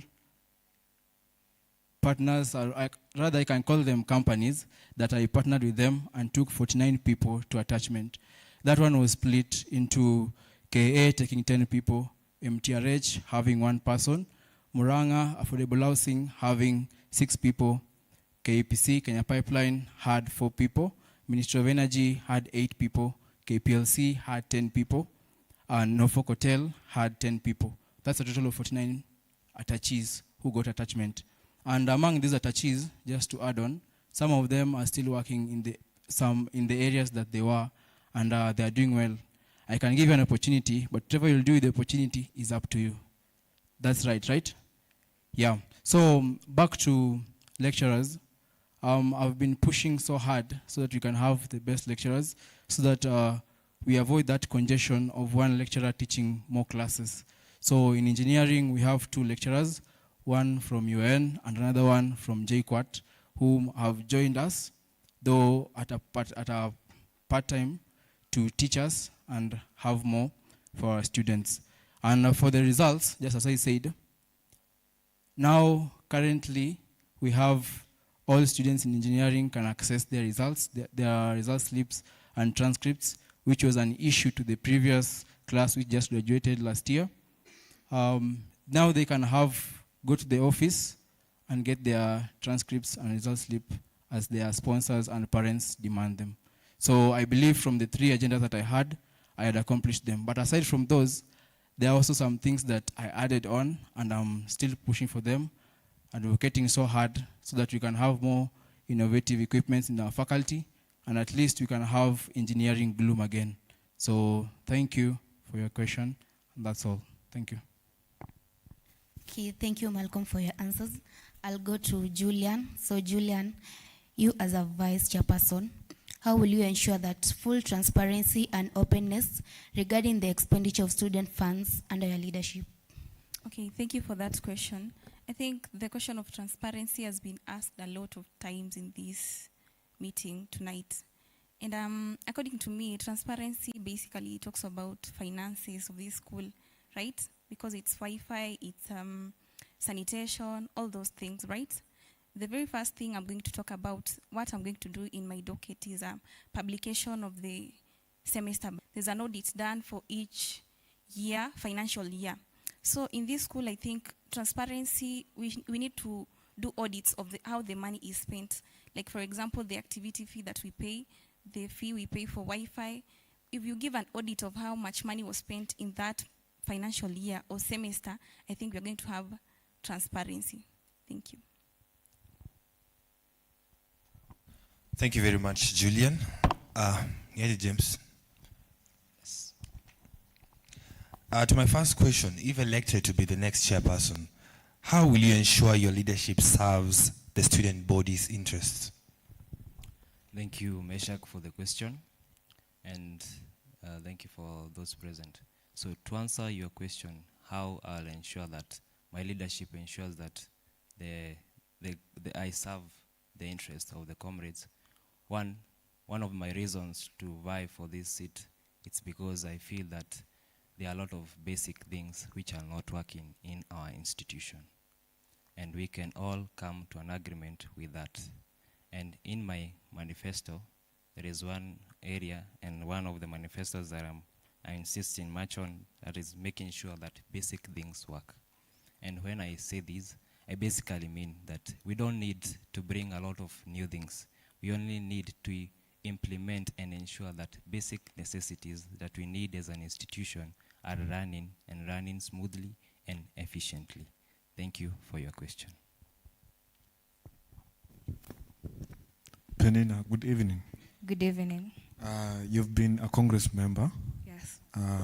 Can you look back and say that you've had a successful term, and maybe you can list some of the achievements that you've had?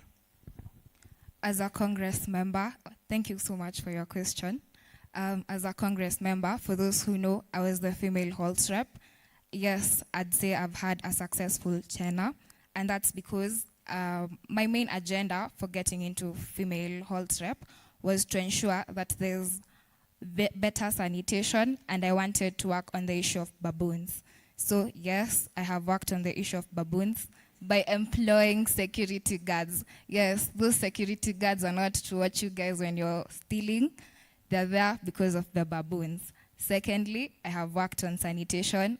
Whenever I hear there's no water in a certain hostel, I usually act on it. And during my tenure, I have also released timely memos in regards to checking out, checking in. Whenever a student calls me, I tell them what they're required to do. So yes, I've been successful. Thank you. Thank you, Penina. Mike will roll back all the way to Jared.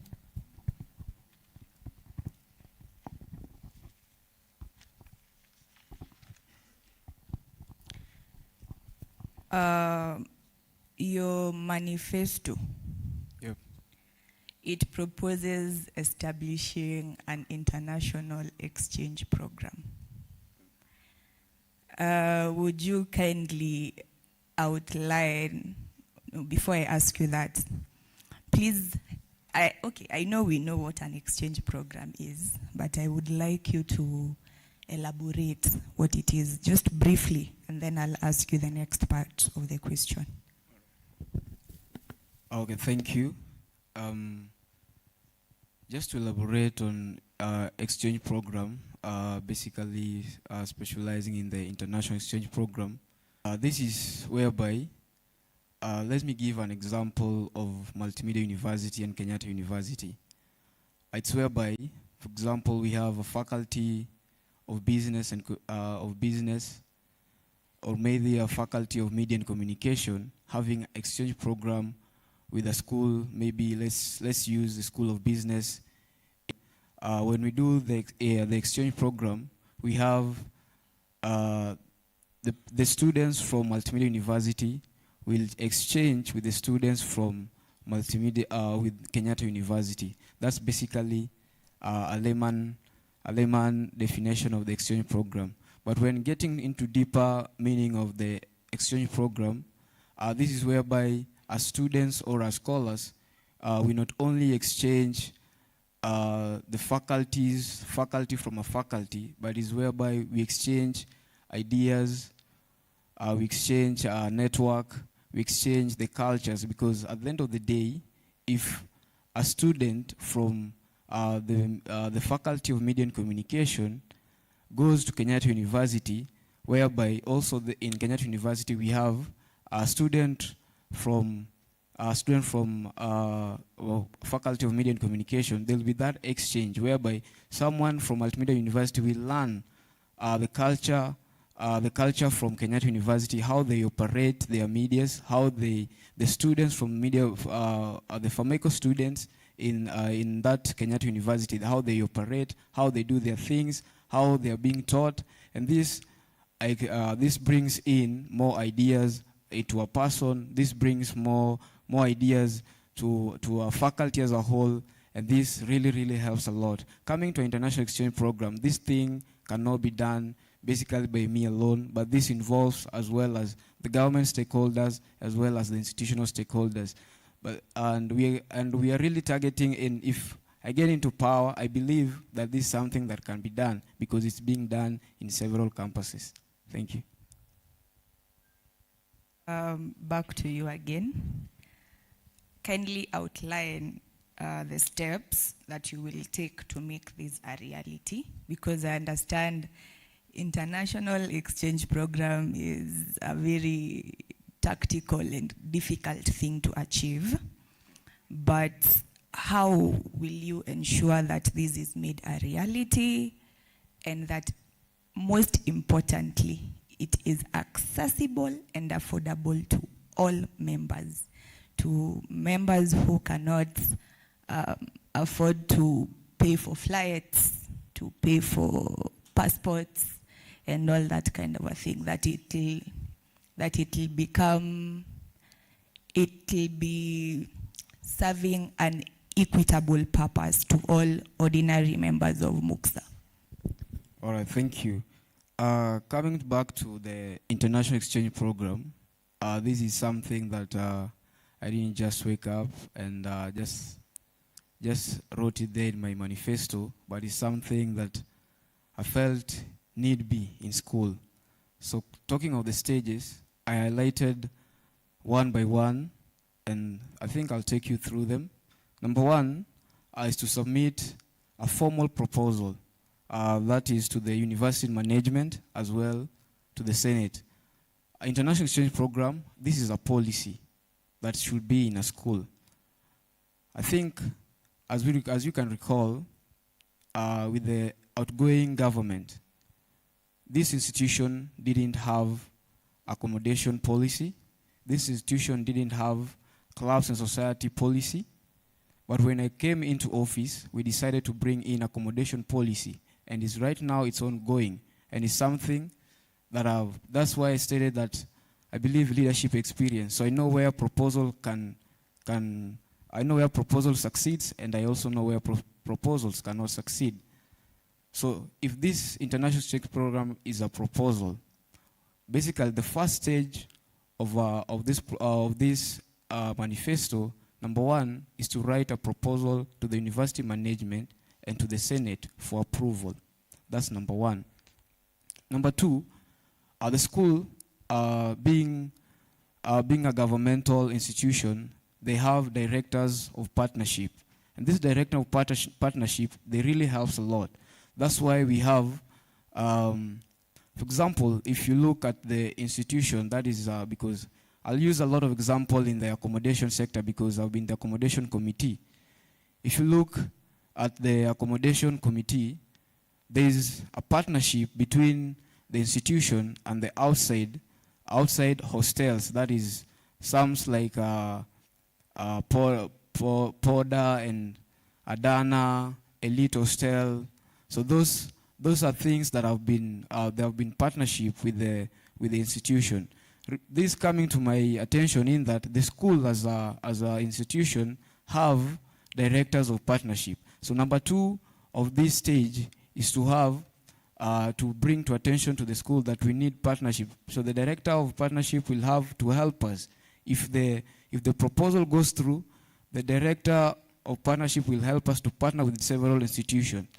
And this will not only be, because at the end of the day, we cannot just wake up and go international. We have to start at a local level, whereby the director of partnership will help us to partner with several institutions in Kenya.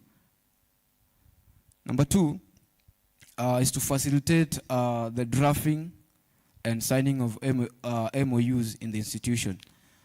This basically will be done by students first before sending them to the that is the VC or the management in the institution. We'll have to do a drafting, the students will have to engage, we'll have to talk with several students and engage several stakeholders to pass the drafting of this policy. The last but not least stage or phase of this manifesto is to launch a small pilot exchange. To launch this basically is to have, for example, let's use a simple term that to give, how do I put it? Launch a small pilot exchange, meaning that we give, for example, as I said, because it's an international exchange program, we do a local program within our institution. Maybe we take a school of business in Multimedia University, we do an exchange program with the School of Business in Kenyatta University. Thank you.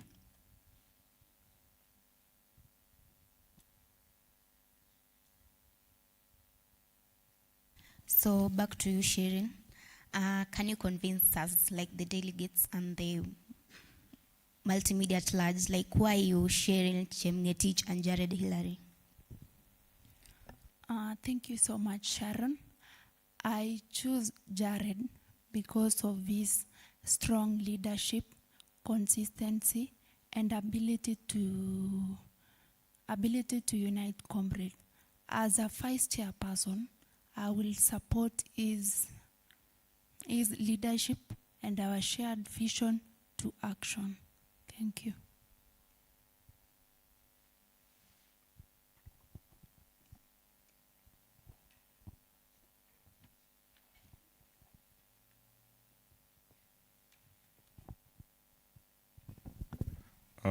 Mr. Oparani. Yes. Yeah, I understand you are an outgoing Congress member. Yes, for sure. What have you achieved as an outgoing Congress member? And are there any regrets from your parts while holding the office? Is there anything you feel you have not done to the best of your ability? And if yes, how do you promise to make it better, considering you're going for a higher position? Okay, thank you so much. Sorry. Thank you so much, Bwana Ansel, and all comrades. For sure, I've been serving as a congressman. I've been representing the faculty of social science and technology. Yeah, and I can tell you for sure, I have done a lot the best for comrades from the Faculty of Social Science and Technology. And number one thing, achievement that I've made there from my faculty, and you all agree with me and you'll ask me this question because I'll still be here. In September, we are starting another program. We are introducing a master's program from Faculty of Social Science and Technology.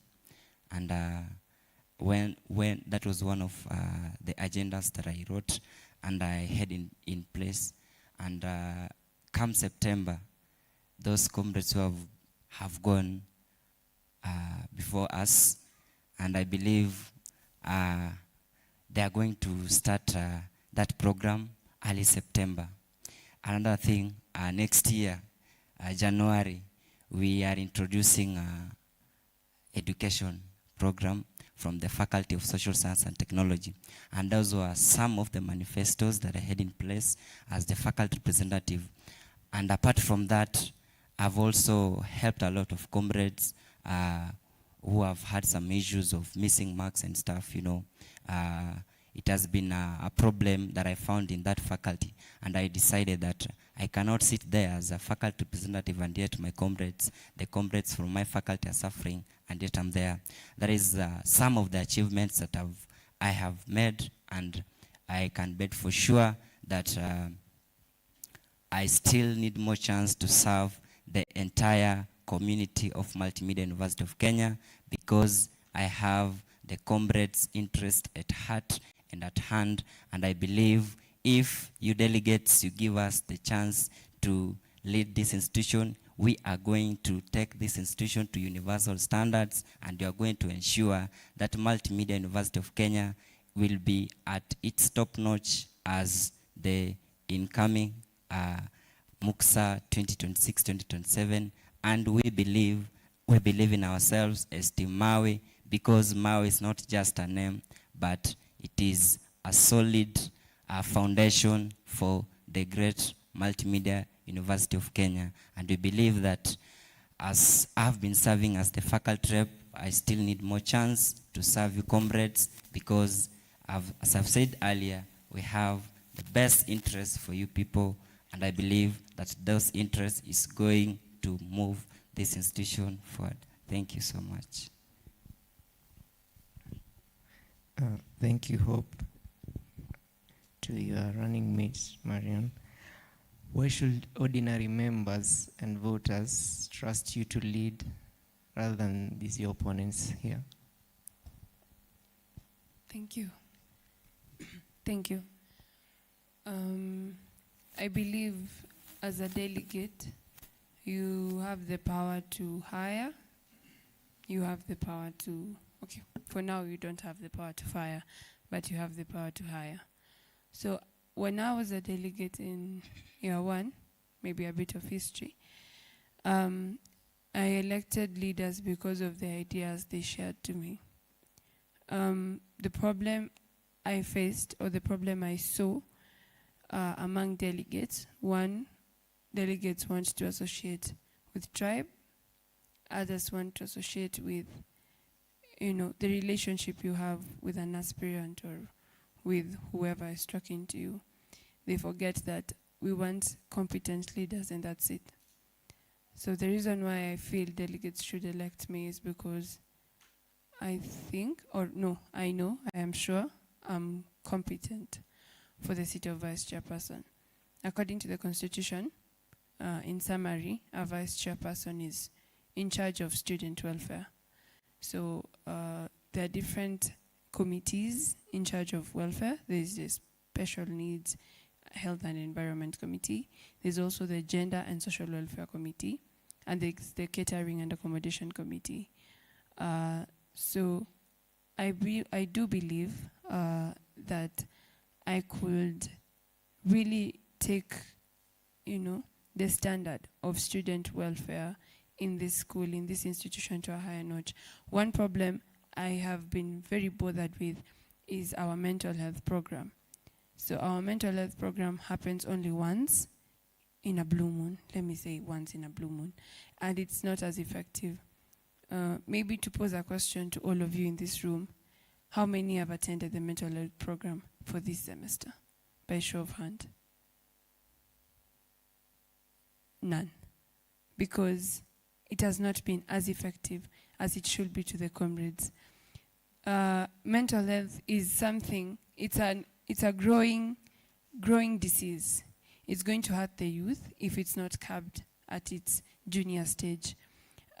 Personally, I've been a first-hand experience. I've seen it in people who really get overwhelmed with the issues. As my chair said earlier, we don't come from the same background.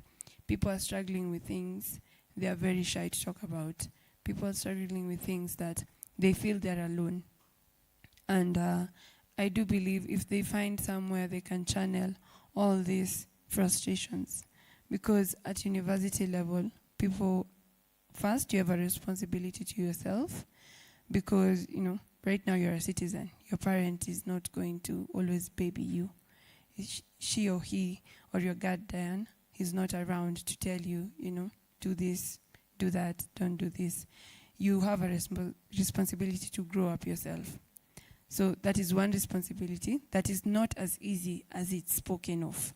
Another responsibility are your books, your social life, you know, financial life, financial status. Because, you know, you're struggling to balance all these things and you're just one person. So people usually, or some people, have been overwhelmed in the recent past by all these frustrations, all these pressure of adulting. And the mental health program in this school has not been as effective as it should be. We have a school counselor, Madam Judy. I've been to her office once in a while, and she tells me that she has gotten very rare cases of people opening up. And she feels like there are more people who should be talking about issues, especially on the boy-child side. They don't talk about their issues. They stick with it because, you know, society forces them to be a man. So I feel like we should have a very, very solid full semester mental health program. And one of my idea is to open a full semester program from the beginning of the semester to the end.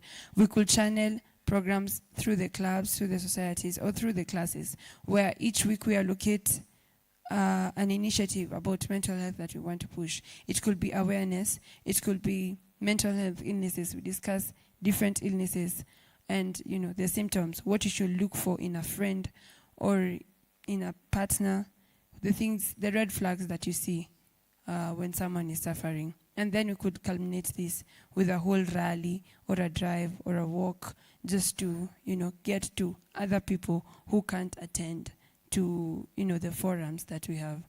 So I do feel people should elect me because of my ideas, because of the, the manifesto that I've given them, because for me, they're realistic. I want to make them a reality, and I wish to make them a reality if they give me a chance. Candidates, please let us summarize our response. We are so much behind time. Let us summarize our response. We be brief, but we give details.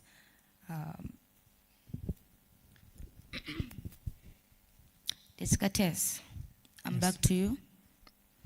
Given that past leaders have pledged similar reforms, water sustainability projects, infrastructure development, stories about Wi-Fi, what specific implementation strategy will you use?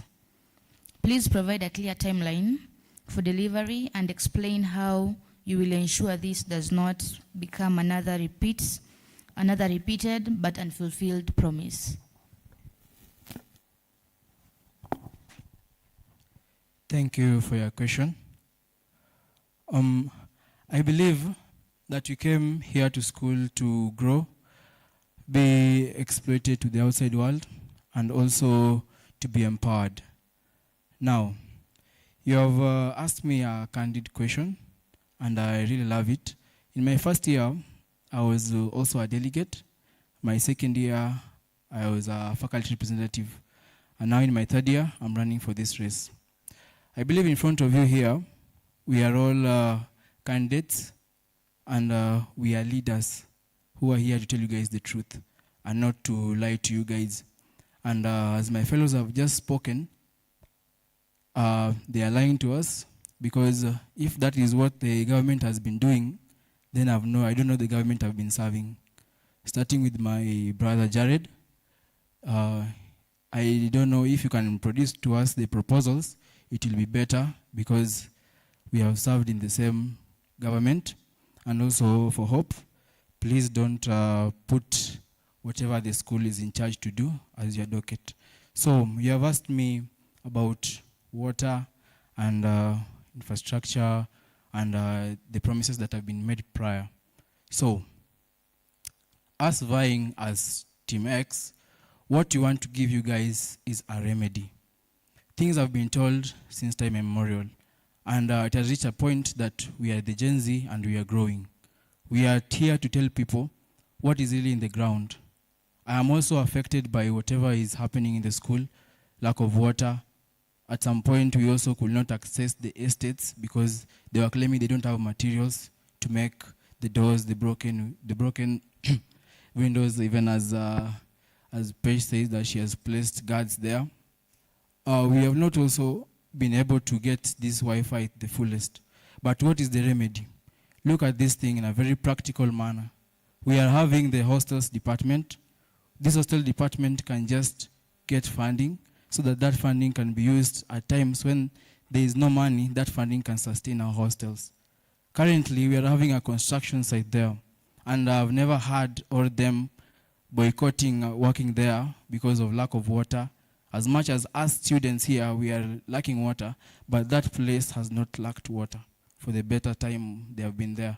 So it means that place already is giving us a remedy. Whatever they are using for water, we can partner with them so that they can give us part of that water, so that the institution can have water throughout. All those propagandas we have been hearing and being told to our vulnerable ears will disappear, and we'll have what is factual. So, another thing concerning security. Security has been something that has been said time and time immemorial. And this thing is so simple. Even as Jared is here lying to us that his completion of whatever, but it's something that can really be managed. There was a time we had Davis and Shatliff event here in school. I was part of that committee that brought the event here. And they were there to give us ideas on what we can do. And if you go to their website, and not just Davis and Shatliff, there are also other companies which are so much willing to assist institutions such as ours, which is a public institution, to put infrastructure that can assist students and assist people of need. And I believe we are people of need. So these things such as light, things such as bringing new machinery in our faculty, then engineering, the ones I was previously I've just told you, trying to bring more innovative equipment to our faculty. Those are things which are manageable to do. And there are things that I've personally advocated for, and I've seen there are things that can be done. So please, my fellows, as we continue to sell our manifestos, let us be practical and logic. Let us not lie to others, because next year, a time like now, another group will be asked the same question just as I've been asked about. These has been the common words. Are you also telling us the common words, or are you looking at your own self? Thank you. So back to you, Julian. As you know, the school motto states that riding on innovation and technology. So you, as Julian, vying for the vice chairperson, how will you plan to implement this in accordance to your manifestos? Okay, thank you for that question. Our motto clearly states that we are riding on technology. But from the moment you step into these gates of the great Multimedia University, you realize that truly we are not riding on technology, starting with our engagements at the gate, about our school ID in the morning, 7 in the morning, coming for classes, and you're stopped there. And also all the other things that are going on, especially transparency that we keep talking about. So when we talk about riding on technology, I as a person, the very first thing that stands out for me is transparency about monies. And also, apart from that, I also want to talk about a simple thing. The one thing we talked about delegates. They said about chambers and accountability, right? So since we are riding on technology, there are very many channels that people have created, especially this period of politics. Do you realize that that is riding on technology? You can use that technology, for example, if you're saying you want chambers for the delegates, you can create a channel whereby you include the leaders that you're going to elect. If you create those channels, and then you can hold those people accountable in those channels, instead of talking about issues that are not very important and critical at the moment. If you agree in this period that in that channel, we're going to talk about the issues that are going on in this school, mental health issues. When people are given an opportunity to speak using pseudo accounts, right? They are very, very honest, truly. We've witnessed that in this political period. So I think if we use technology and innovation. If you can look in our university, we have very many TikTokers, right? Yeah, we have a very large number of TikTokers. So I think we've taken innovation very seriously, and it's time that we implement technology, because innovation is already there. If you're going to give people platforms to showcase the things that they are able to invent, especially people from the engineering section, people from Fameco, if people are given an opportunity to show their inventions, and that is what we are going to create as Team X. We are going to present opportunities for people to showcase their inventions. And also, the other thing I was going to talk about is the gate. I've looked at biometrics, right? So personally, I lost my ID in Bangla. And anytime that I come to school, especially this period of examinations, and I'm pretty sure there are people who have also experienced this. And I think if you use biometrics, it's not a very expensive thing for these institution per se, right? If you're able to implement biometrics, the incidents about our school IDs at the gate, that's when we are going to solve it, right? So that's one way of riding on technology. Mental health issues. In my docket as a deputy, we've said that the docket of the deputy handles welfare. And I've prioritized creation of those channels when I get into office, whereby people are going to be able, I'm going to be the only admin, of course, no judgment involved. There was this boy in our school the other day who was lost. I think he had some mental issues. I don't know if people saw that one. If we had a channel whereby that person was able to communicate and talk about the things that were going on in their minds, I think we could have been able to help that person. So I think if you're going to say that the Multimedia University, we are going to ride on technology, it's time that we take action. We are going to bring about platforms whereby people are able to present their inventions and innovations to help them. Thank you so much. Thank you very much, Julian. And to my second question to James, I believe in your manifesto number 5, you stated that you're going to ensure fast support for health and well-being, right? What concrete plans do you have to improve member welfare and to ensure fast support for health?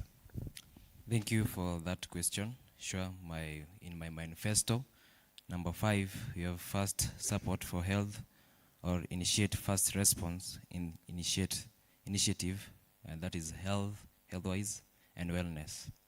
And when we talk about these manifestos, in our manifesto, one, we are not just talking about manifestos for the sake of talking about them. And we need to offer solutions to the problems that we are facing as an institution. And many are times when our comrades face challenges as far as health is concerned. It is not once or twice we have had students who have had a problem in raising funds for their health, or maybe they have got something that is bothering them. Personally, I've ever once been attacked in Bangla. And maybe most of you cannot relate to that. And of course, the outgoing president also has been attacked at Bangla. And with me here,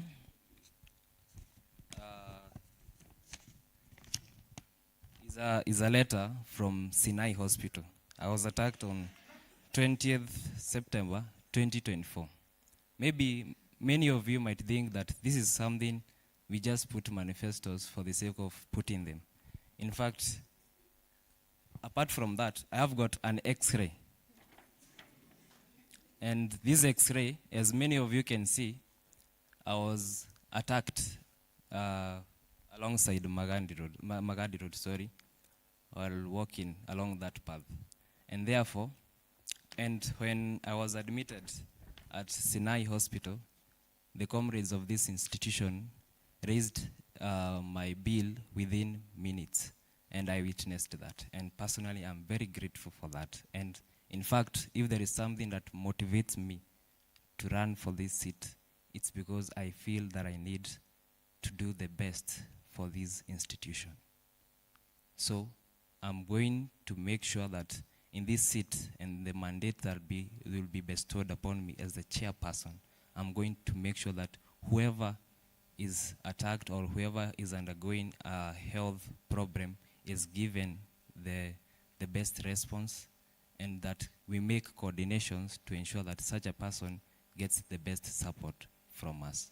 Thank you so much.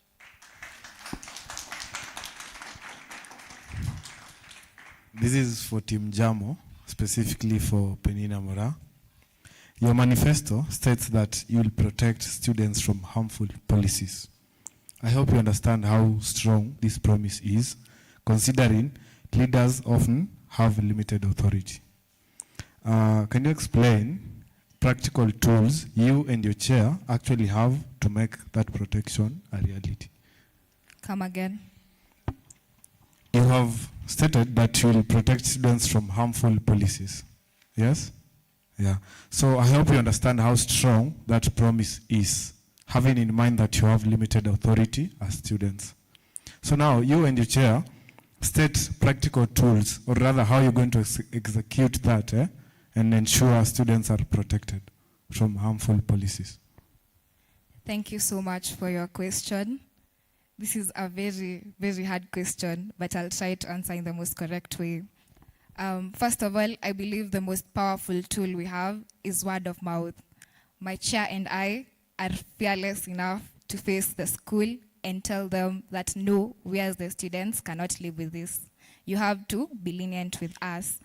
Secondly, I think we've stayed in this school for a while without going to Magadi Road. So, not to say that we'll go to Magadi Road, but if word of mouth doesn't work, we are willing to have peaceful demonstrations in order to enact veto power. Thank you.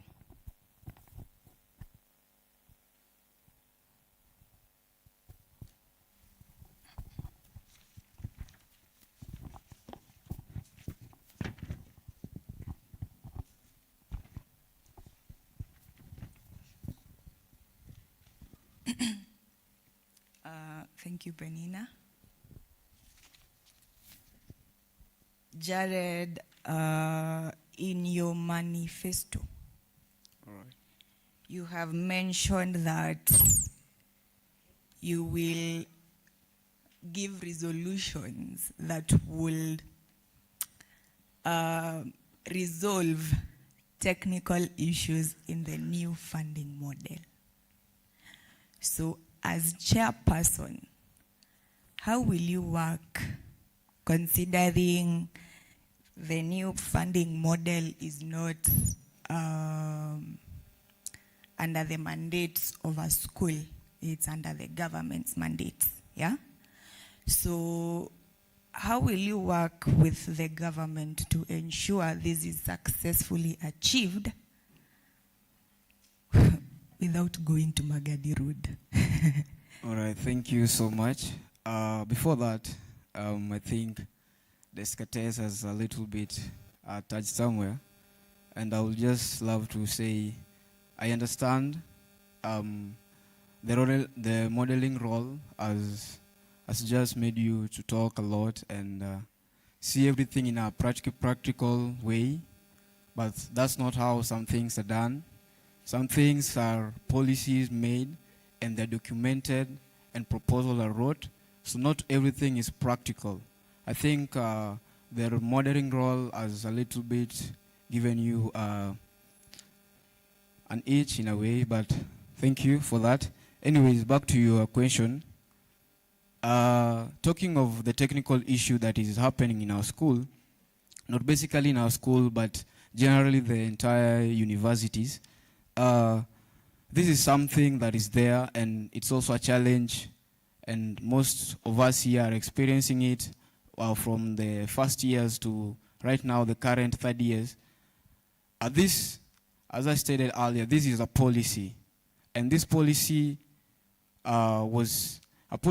is sent to Senate before the real actualization of everything that is before it being passed.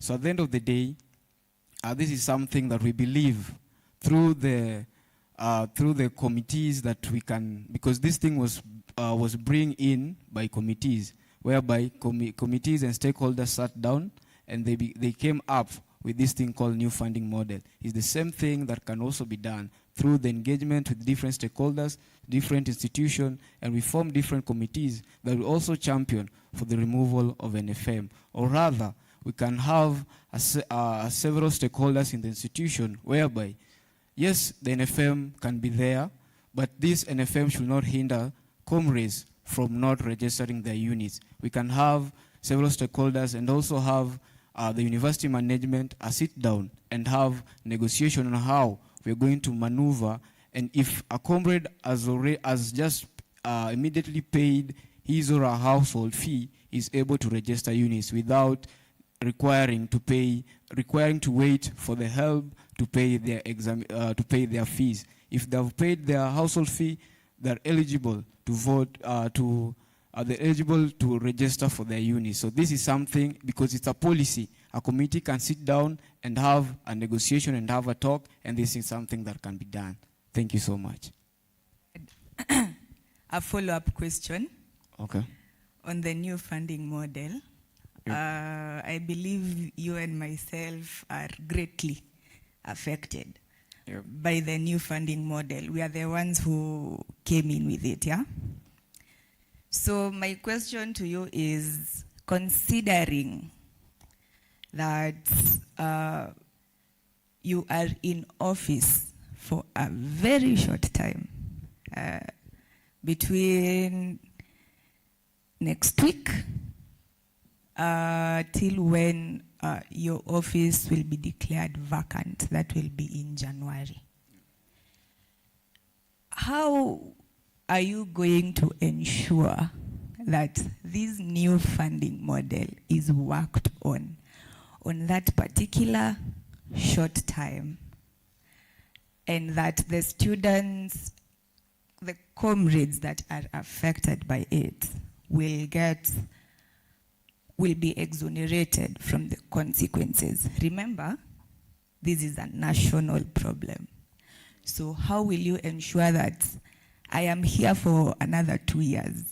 So what will you put in place when given power in the office to ensure that students who are affected by the new funding model, once you are out of office, will stop being greatly affected by this new funding model?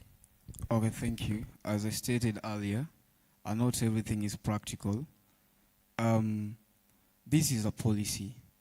It's something that people sat down and they had a conversation and it was passed. When I stated the manifesto saying the MEMU had a technical issue, I didn't say that the NFM should be abandoned by the government or anything of sort. I said this is something that as an institution, we can have a sit down with the institution, in that if a comrade or a student or a scholar has paid his household or his or a household fee, is eligible to register for the units. So this is, I believe, this is a technical issue in the portal. So this is something that an institution is able to do within even a year, because it's just a matter of how they are going to work on their system. Because if a student has already paid the household fee, because we have household fee and we also have the governmental fee. So if you've paid your household fee, there's no need to wait until the government pays your fee for you to register the units, because that's now the government problem, right? So I believe that is something that we can have a negotiation with the institution to work on their system. If someone has paid the household fee, to ensure someone is able to pay the household fee, is able to register the units. Thank you. Just a quick question. Have you registered for your units, for Yes. your 3.1 units? Yes, I have. Have you received funding from the government? Yes, I have. You have? Yes. Okay.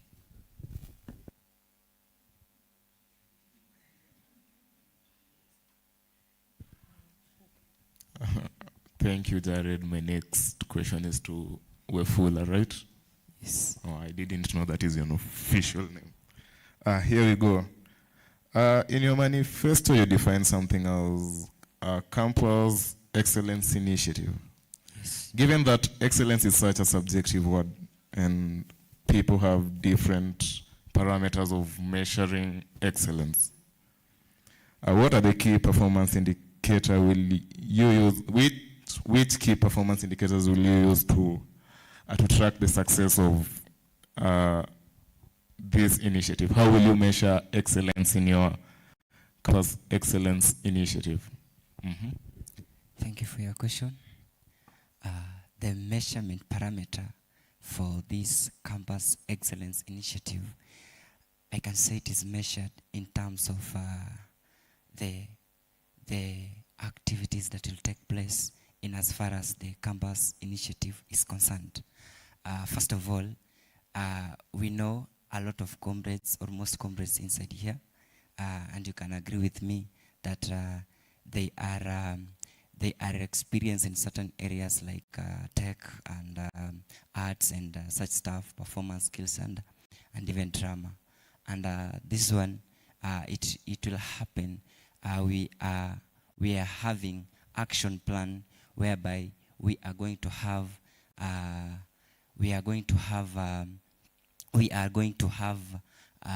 some bodies and partners who are going to initiate comrades, those who are skilled in certain areas. For example, in the recent past, this conference hall was holding the Masquerade Club were here for the performance, and you know that one, it was just showcasing their talents. And you know, here we are going to expound more on more comrades, because we may have other comrades that are experienced in some skills, but they don't have that platform to showcase their talents, their abilities, and their skills. So this one, we are going to make it practical and workable to all comrades in specific or designated areas of their skills and experiences. Okay, a follow-up question, if you don't mind. Okay, no problem. Yeah. Basically, you're saying a campus excellence initiative is talent development, kind of. Yes. Yeah. At this point in time, are you a member of any club, or is there any extracurricular activity you are involved in? Yes, for sure. Okay, can we know about them? Just a little bit, maybe your achievements there, yeah? Okay, I am a member and the outgoing chairperson of the Social Science Club, and I'm a member of and the chairperson. I just formed a club recently, the chairperson of the Political Science Club. That is from my faculty. Meet. Thank you for your question. Number one, I do believe in humanity. We are all kings and queens in our different spaces, and it is so hurting. And I believe amongst our delegates and amongst the crowd, we have models. So when I hear Jared say that modeling has made my thinking practical, I want to thank him, by the way, for acknowledging that I'm practical, because if I was not practical, my deputy here and James Muhuri here will not have been attacked in Bangla, because he's the non-resident. And as he is stating here in front of us that he has done things, there's nothing that he has clearly done. He was supposed to be accountable. If the even X-ray is done, that is pathetic to state. So I don't know why he's calling me a model, and I don't know why he's doing that. So back to my question.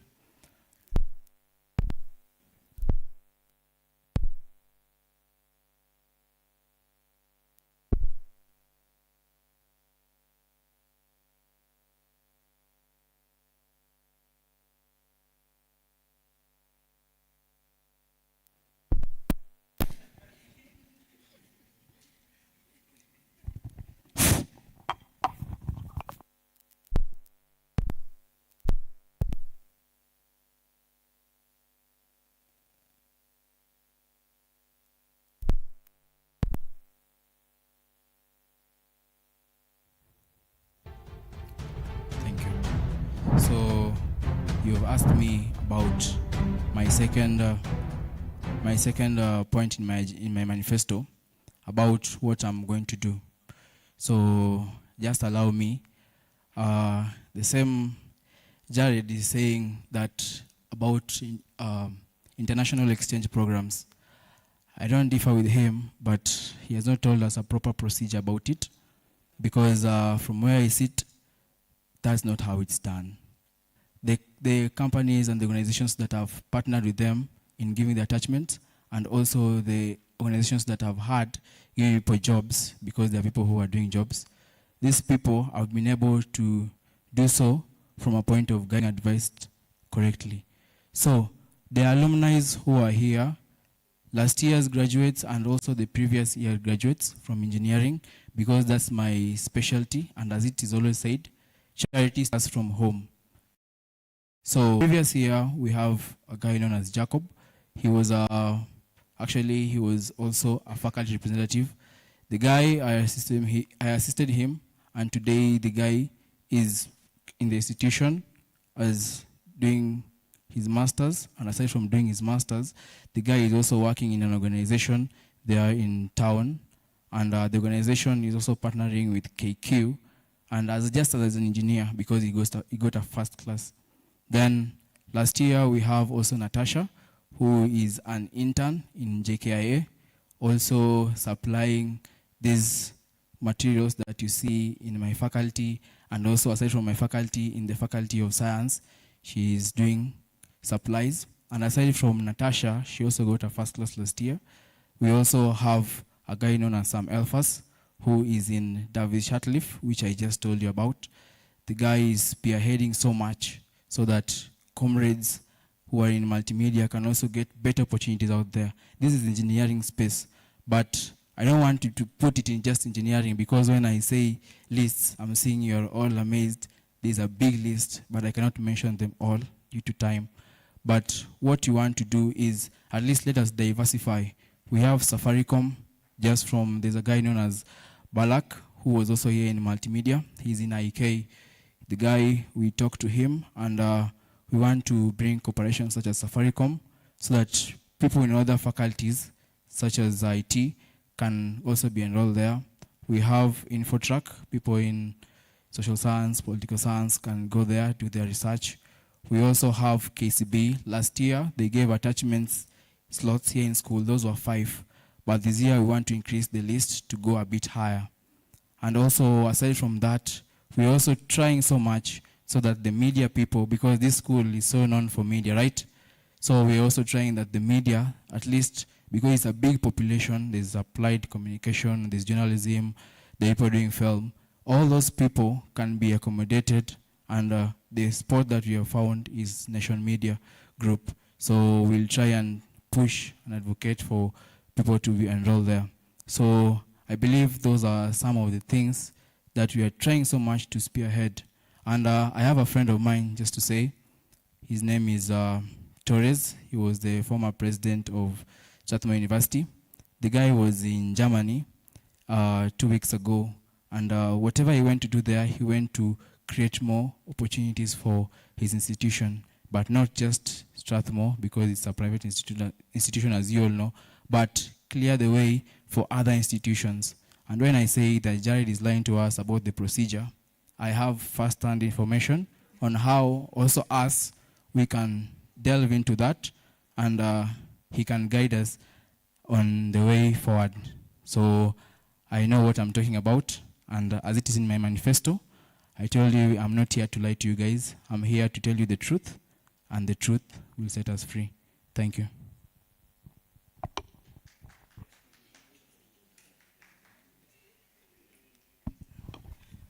Thank you very much, Malcolm. James, in your first manifesto, I think you've talked about how you're going to promote a strong teamwork within the student council, right?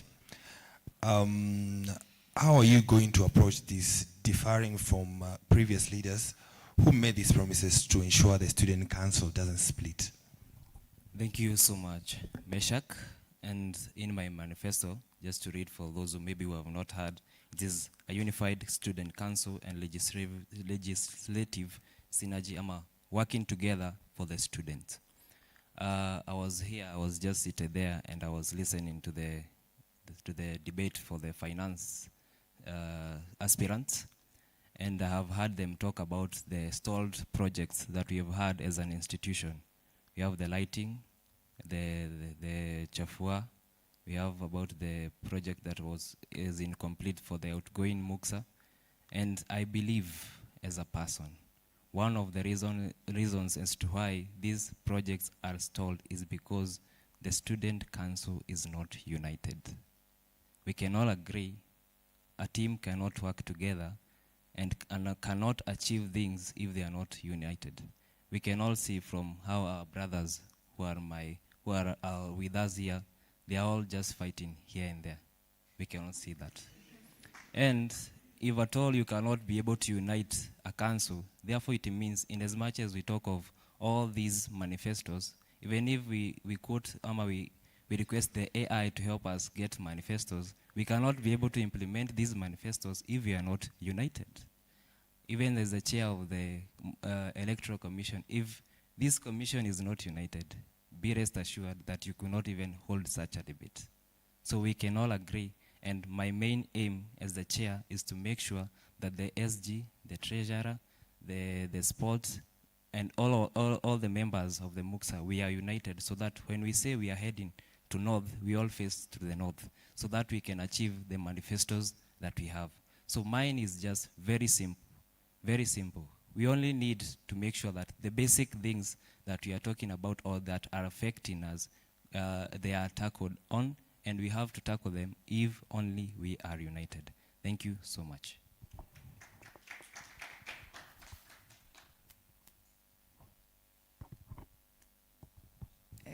Candidates, please let us avoid that back and forth, and let us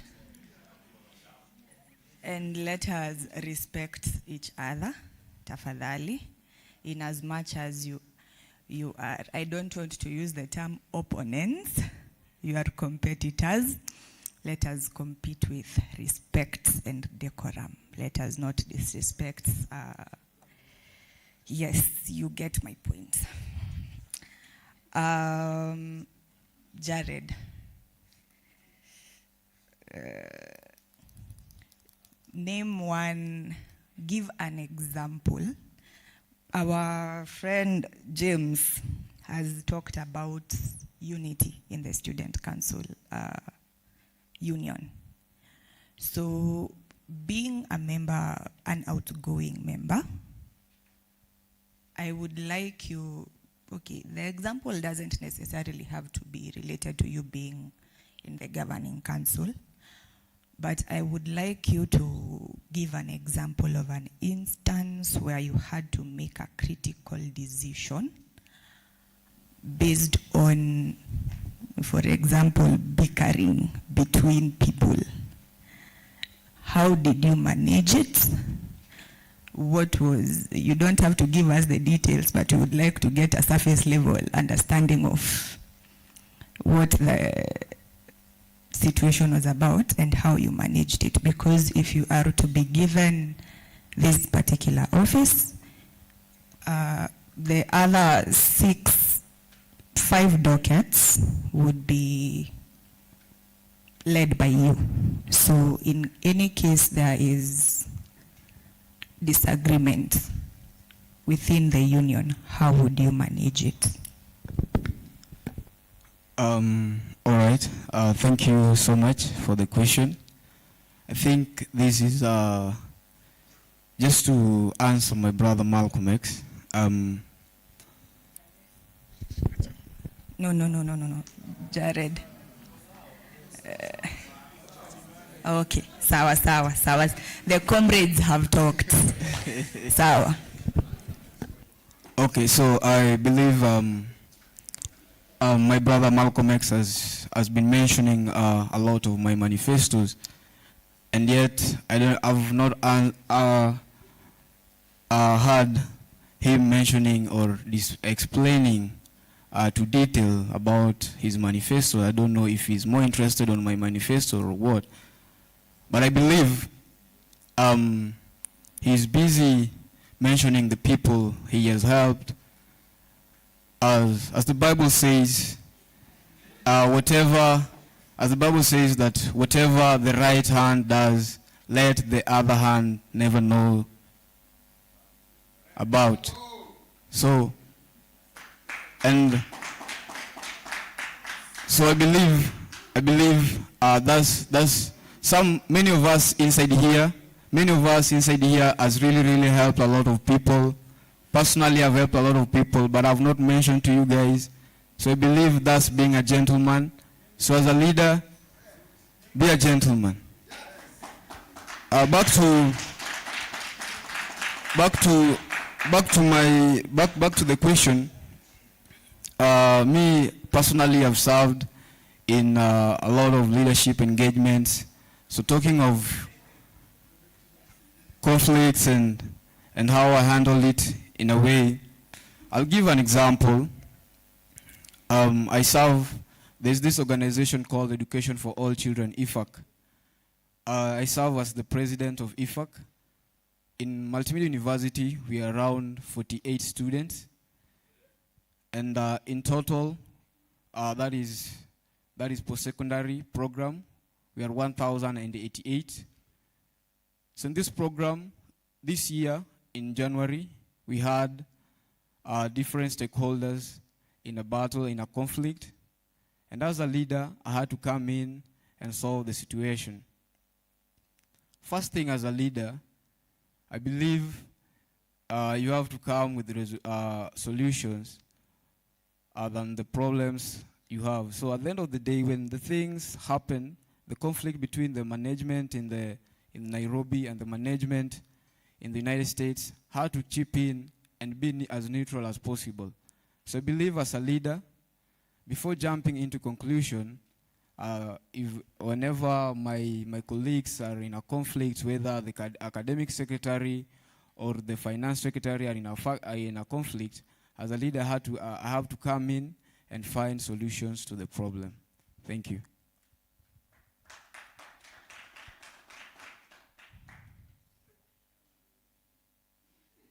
A gentleman, we're fuller. Your team is championing for inclusivity, right? Yes. Yeah. From my personal benchmarks, our school is not fully inclusive of people from all walks of life. Do you agree with me? Yeah, so as champions of inclusivity, what do you have in store for us to make sure that we onboard everyone from every walk of life there? And by that I mean from different walks of life, from different physical abilities. Yeah. What do you have in store for us to ensure that the school is becoming more inclusive? Okay. Thank you so much, Bwana Ansel. First of all, Team Mawe is... Okay, Team Mawe, it is not just a name, but it is a strong, solid foundation for all comrades. That is why if you look, or if you read our manifestos very well, it serves and it focuses on the interest of comrades. And we know we come, all comrades from this, even we are in this room, we come from diverse backgrounds, diverse family backgrounds, and also from different, different races. And in the same spirit, as a Team Mawe, we have everything in place. We will have resources once we get into office to ensure that every comrade deserve what they deserve in as far as their stay in this school, and even going outside. Those who stay outside there in Rongai, their rights are served well in as far as their welfare is concerned in this school. Number one thing, if you read our manifesto, we are talking about delegate chambers. And this one, it digs deeper to the grassroots. And who are the grassroots? The grassroots are comrades. And who are comrades? Are the entire population, students in this institution. And that will tell you that these comrades, they come from all backgrounds that you can name them in this country and even in the world, if that is. Number two thing, Team Mawe, we have, and as I've said earlier, that we have everything in place to ensure that every comrade is included in any activity in this school. Those who are able differently, those who are physical fit in as far as the physique is concerned. And I can tell you, Bwana Ansel and all comrades who are inside here, that you should not be worried. You are going to be included in our government, and it is just that we have our competitors in front here, and I believe also all of them here. You are not going to serve your own interest. You are going to serve the comrades, and our main goal is to serve the comrades and to ensure that all interest of comrades is fulfilled in as far as our leadership is concerned. Last but not least, and I want to tell you and assure you, comrades, that we are going to serve you diligently with integrity, and we are going to be included in all areas of specialization. Thank you. Thank you, Hope, for that. You have clearly stated that you'll include us all in your government. Thank you for that. Yes. What I was looking for was more of a plan, a step-by-step, something that will lead to there. Maybe you could have stated problems that you've noticed, okay, pertaining inclusivity, and how maybe you would curb them. Yeah? I'll briefly do that. We are quite late in time. Can you do that in maybe 2-3 minutes tops? Okay, thank you. First of all, the problems that has been there in this school, and is a perennial problem, and you'll all agree with me. Number one problem that we are facing right now, even as we are talking, is the problem and the issue to do with water. We have had inadequate water supply in our students and our halls of residents, those students who stay within the school. And we have action plan. We are not just giving you a wish list, and everything is in place. And as I just said earlier, that problem of water, the thing is just simple. And if the problem persists, and it has been a persistent problem over years, the government have been raining year in, year out, but the problem has never been solved at a standstill. And we are going to ensure that that issue is resolved once and for all. It's not gonna be a song every year. And in as far as I'm just pinpointing that issue of water, we are going to ensure that issue is addressed. Even we are going to ensure that we have even the storage water tanks backups to increase more, so that, you know, you will come to notice those people who stay in hostels, that there are sometimes you have what in the hostels, maybe in the evening there are some ladies, maybe you want to freshen up, you know, women, we can survive. But for ladies, it's a problem and a big massacre to most of you. And that problem is going to be addressed, and the issue will be solved once and for all. I believe, Ansel, that is the problem that I've identified, and that problem is going to serve all comrades. Thank you. Thank you for that clarification. Descartes, I'm back to you.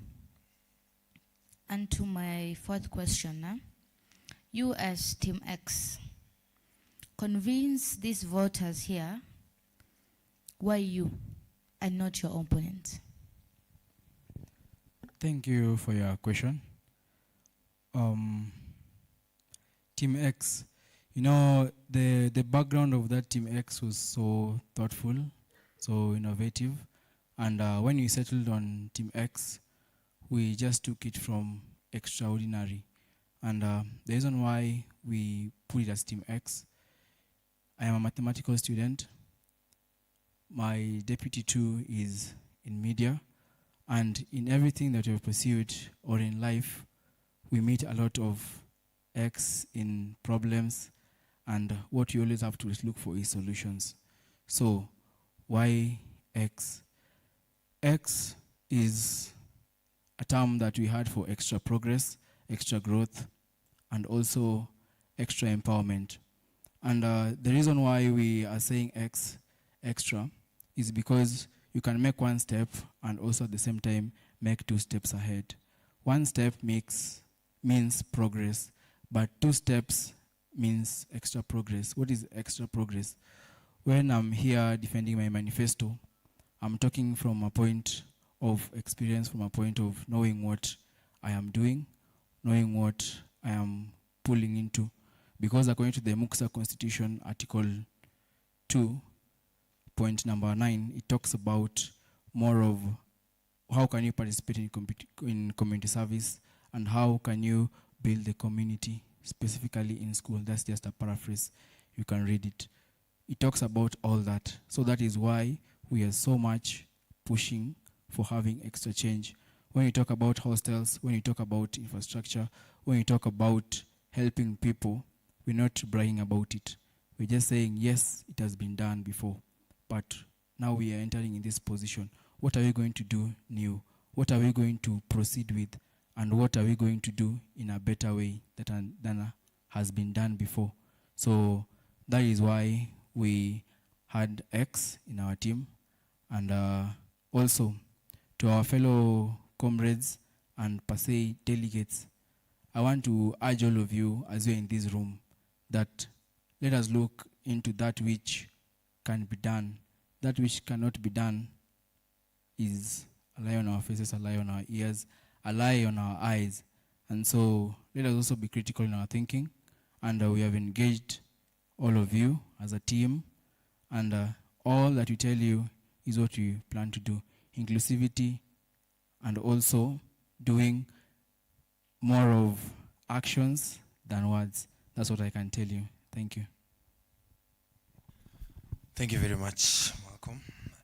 And to my last question to James, are you aware of the hiccups that are had in the school's healthcare center, and how do you plan to counter them?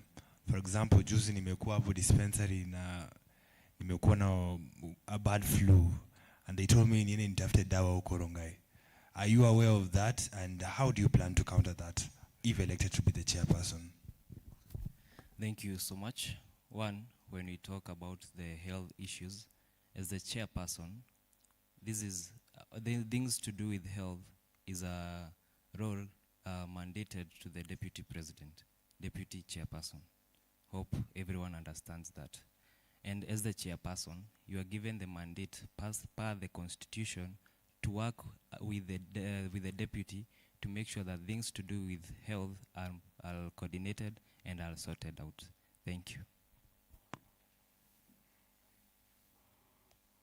Thank you, Jared, Shireen, Hope, Mabea, Malcolm, Julian, James, and Penina for your time. I will now give 15 minutes to the delegates because we do not have much time. Please let us adhere to that. 15 minutes. Let your questions be as brief as possible. Utilize that time well. Candidates, tafadhali tusipige story mingi. Wengine wetu tunatetemeka, we need to go home. Yes. Thank you. 15 minutes. 15 minutes. Sawa sawa. So- Sawa tu. So one question, you forward it to one aspiring Yeah. candidate, not all of them. One question to one aspiring candidate. Let me begin from this. I think I have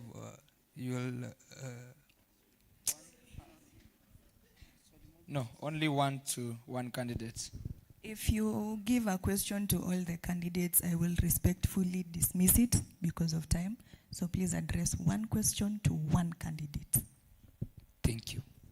Okay, to James Muguri, you look so good in your suit, first of all. And the hostels that you are in, they are so, the toilets there, the latrines there are not so good. There's water, there is a water problem there. And there is a Wi-Fi problem there also. All that is because of the bad leadership. That is because of the bad leadership. So how would you prove to us that you are not going to continue with the old system of government? Thank you. Thank you. Thank you, Kisuge. And the issues that we are talking about is the most common problems that we are having as an institution. That is shortage of water, the low signals of the Wi-Fi. And to deal with all these issues, one, you have to make sure that, or as a chairperson, what my main goal is to make sure that we have a sitting with the administration and address the most the priorities ama the most necessities that we need to settle down as an institution. So mine, I'm going to make sure that as a council, we work together in addressing these issues so that we do not continue having such scenarios. Thank you. And kindly be brief kwa usilete story. Tunataka tu swali. You come una narrate mambo mingi. Enda straight to the point. Yes, I'll go straight to the point. I'm asking the question to Team Mawe, Mabea, and Hoparani. Yeah, so this is the question.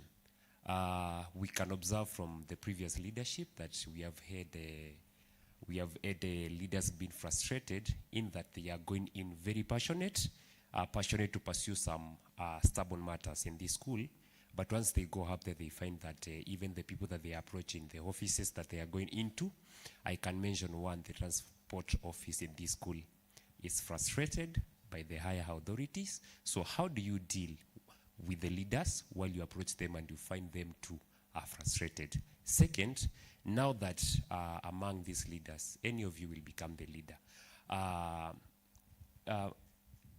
The chair commission, I don't know how to go about this because I have a question whereby I'm planning to ask. If these other leaders lose to one leader, are they willing to collaborate with the one who wins and at least see that their good agendas don't go to waste? They can contribute to the one leader and they all get implemented for the better of the comrades because you are all devoted to serving the comrades and not your own interests. Thank you. Thank you.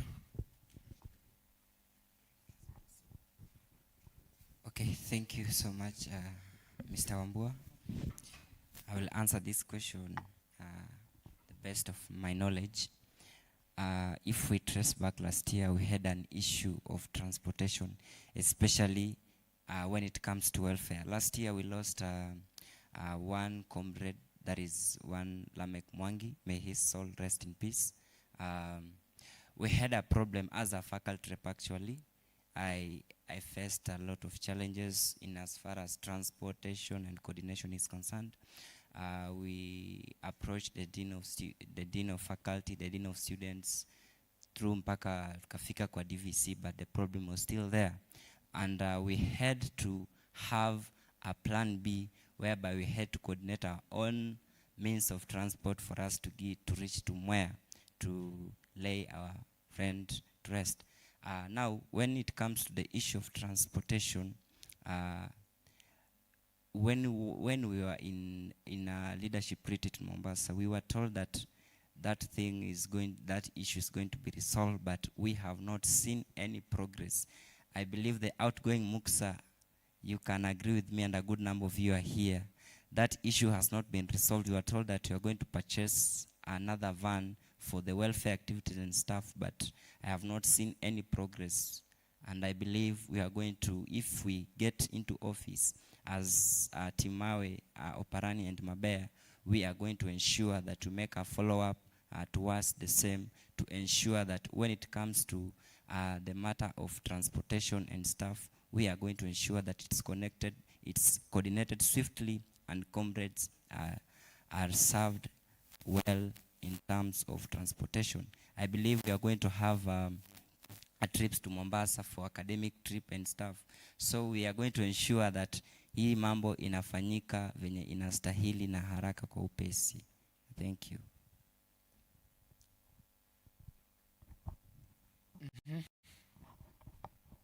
Okay, good evening. Good evening. So my question will go directly to James Muhuri. But before I ask him, I was first to emphasize on what the Vice Chairperson of Jared Hillary spoke about, Shalin. Indeed, you said that the outgoing MUXA have failed.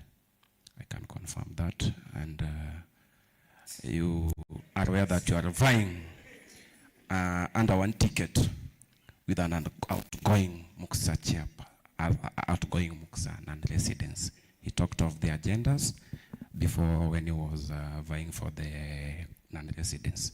And you are aware that the pathway from the gate to Rongai has not been completed. Indeed, they have failed us. Hope is another outgoing MUXA.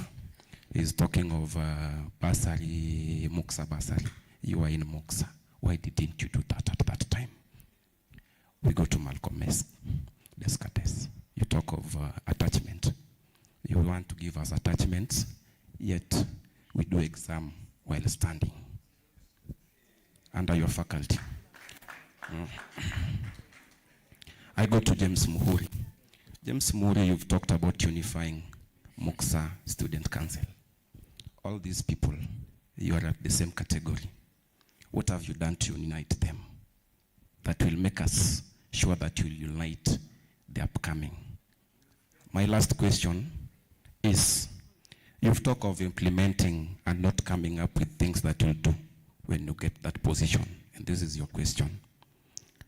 My question is, what if you want to come with an implementation, yet the Secretary General, the Academic Secretary, Sports and Entertainment are not up to it? What will you do if they are not willing to work about that? Thank you, Lala. Thank you, Lala. Thank you.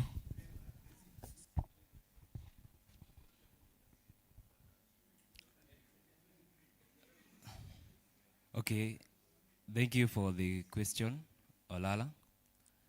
And one of the questions you have asked me, I'm talking about in my manifesto, unifying the student council, which is right.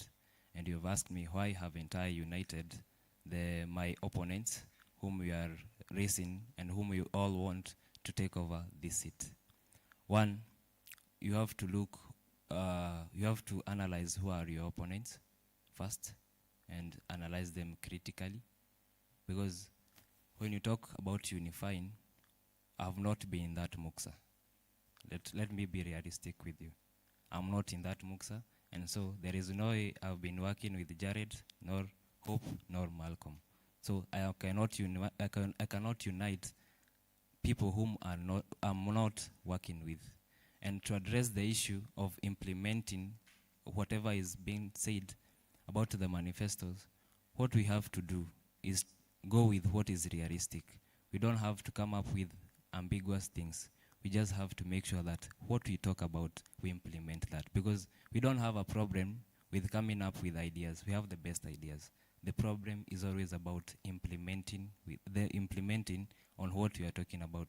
You've asked me, maybe I have got something that I want us to go about with, and maybe the SG, the finance is not okay with that. I'm a person who listens very well. If you have interacted with me, I'm a person who listens. And many who have interacted with me, I listen. I've been a class rep for the longest since I joined this campus. And one of the things that have helped me in my leadership is the act of listening and doing what is priority to the comrades. And therefore, if the council does not feel what I want to come up with is not right for them and is not right for the comrades, then I better put it down and we work and go with what is implementable and is more priority to the comrades. Thank you so much. Another question. Good evening, comrades. Good evening. Okay, my question is going to be answered by Jared Ilari. Okay, Mr. Chair, you know that we have many problems, but we have that important issue that is facing our comrades in the university. Which is that issue, and how can you address it if you were given that chance to be a chair? Thank you. Thank you. All right, thank you so much for the question. I'll just have to, before I answer you, Mr. Dinga, let me answer Mr. Lala concerning the unity of the union. First to elaborate, since I've been to the union, MUXA is a body that must work together. It's a body that has to work together. Whether they agree or disagree, they'll eventually have to work together. So it's not a one-man island. It's a body that has to function together.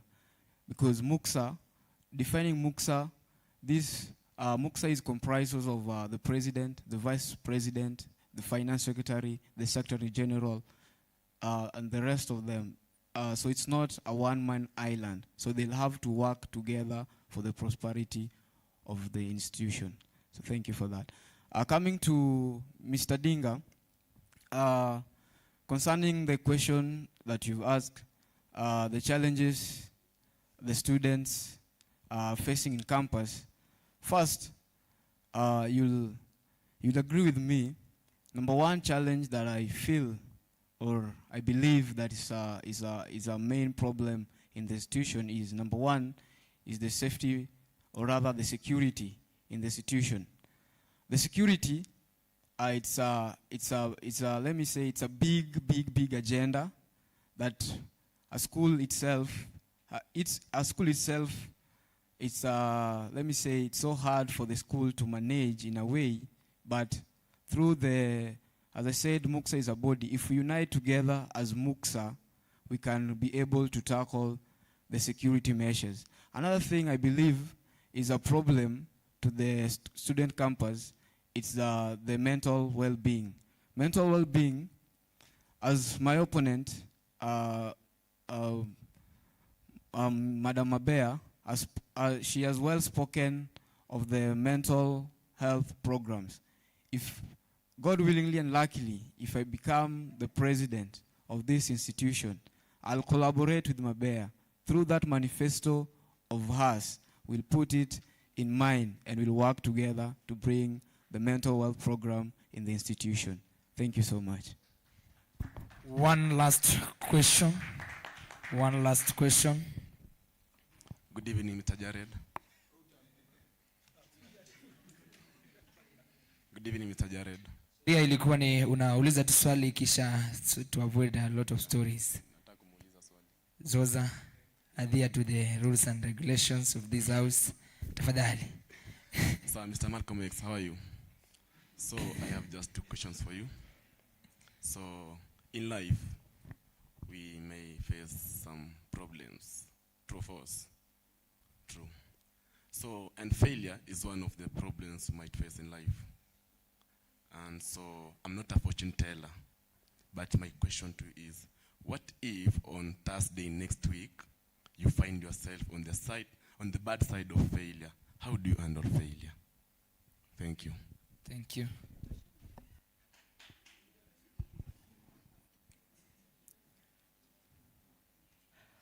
Thank you, Zoza, for your question. I'm seeing you are wearing a jersey of a big team, that is Manchester United. Failure is part of life, and we have to embrace failure.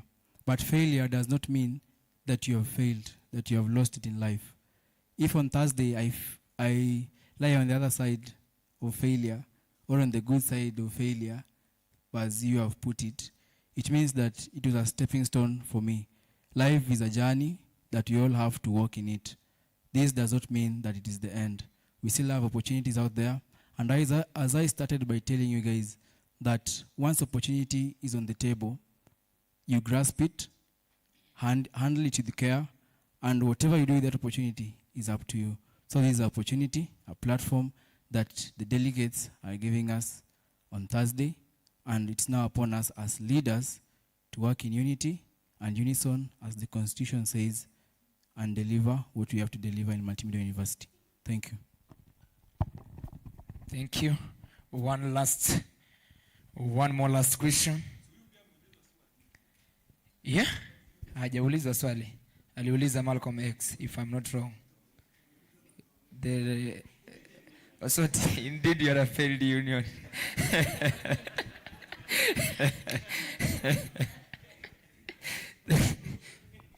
Okay, thank you so much. My question goes to Honorable Jared Hillary. My question is, what is your vision for the student body and how will you leave it better than you find it? And my next question will go to our Holy Lady Mabea. I've heard you talk about the mental health. So my question is, what's the specific steps will you take to improve the mental health and the well-being of a student? Thank you. All right, just pardon for me the question, please. She's asked your vision for the MUXA and how you're planning to leave it better than you found it. I'll make it short. As you all know, my motto, or rather my slogan for this campaign is Yes We Can. This is a positivity nature of the campaigns. And I believe if I enter the office, it'll all be all along, yes we can. It's a positivity mindset. Thank you so much. Sante, 1 minute. Thank you, Ms. Winnie. So, a step-by-step structure. So, as I said, there is a mental health program. It's just that it's not been effective. It's not been doing what it's supposed to do. So, one way I'm willing to work with is we label out a structure for the whole semester. We want to make it like a frequent program. It's not a one-day job. You can't finish all your problems in one day. I promise you can't. We have too many problems as a person and as a body. So it has to be a full program that runs the whole semester. We can have each week, we can have something that we are talking about. Let's say there's something we do in my club, the Musa Club in Chill and Talk. We set a week. We say this week we're talking about relationship. Next week we're talking about mental health illnesses, all bipolar, schizophrenia, psychosis, all the illnesses and the symptoms. So we could have the same program running in all clubs or in all faculties. So after every week, when we are done with the whole program, at the end of the semester, we culminate all of this by a rally or a walk or a drive. We can have a march even from here to Rongai, where we're just distributing flyers to at least prep our society, because we know where we want to make where we are going. We will not be here for the rest of our lives. We are going to the society. And mental health is not only a comrade issue. The whole society at large is being affected. So we want to also because it's a school, we're supposed to serve our community. We want to also involve our community in whatever we are doing. The good is what we want to take to the society. So after doing all this, you know, a week by week program, at the end of the semester we can do a rally or a march to Rongai or to another university or to Ngong. Just, you know, something to at least accommodate our community. Thank you. Thank you so much. The last, madam, I think we will be fair. So wewe pia kuja tu hapa tumalize story. Mkwetu hivyo wawili, then we call it a day. Okay, now. Mtu mmoja tu tafadhali. Only one person. So my question goes to Sherin. Based on yesterday's incidents of violence, where most of these perpetrators were wearing the JSA Alliance reflectors, and some were also seen together with your chair on some of his posts. As a woman leader, how would we trust you to use your position to advocate for the safety of girls and women in this school? Thank you so much. Thank you so much for your question. I will basically I will introduce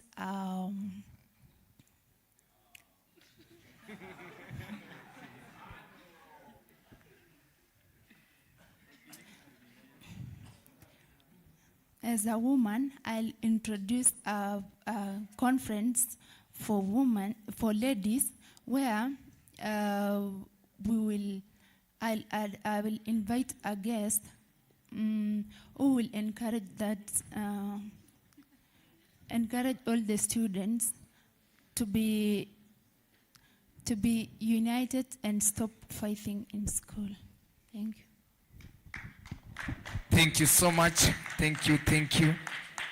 One last question. Yes. My name is Japan Otieno Scott, and my question goes to Malcolm X. Your slogan, extra progress.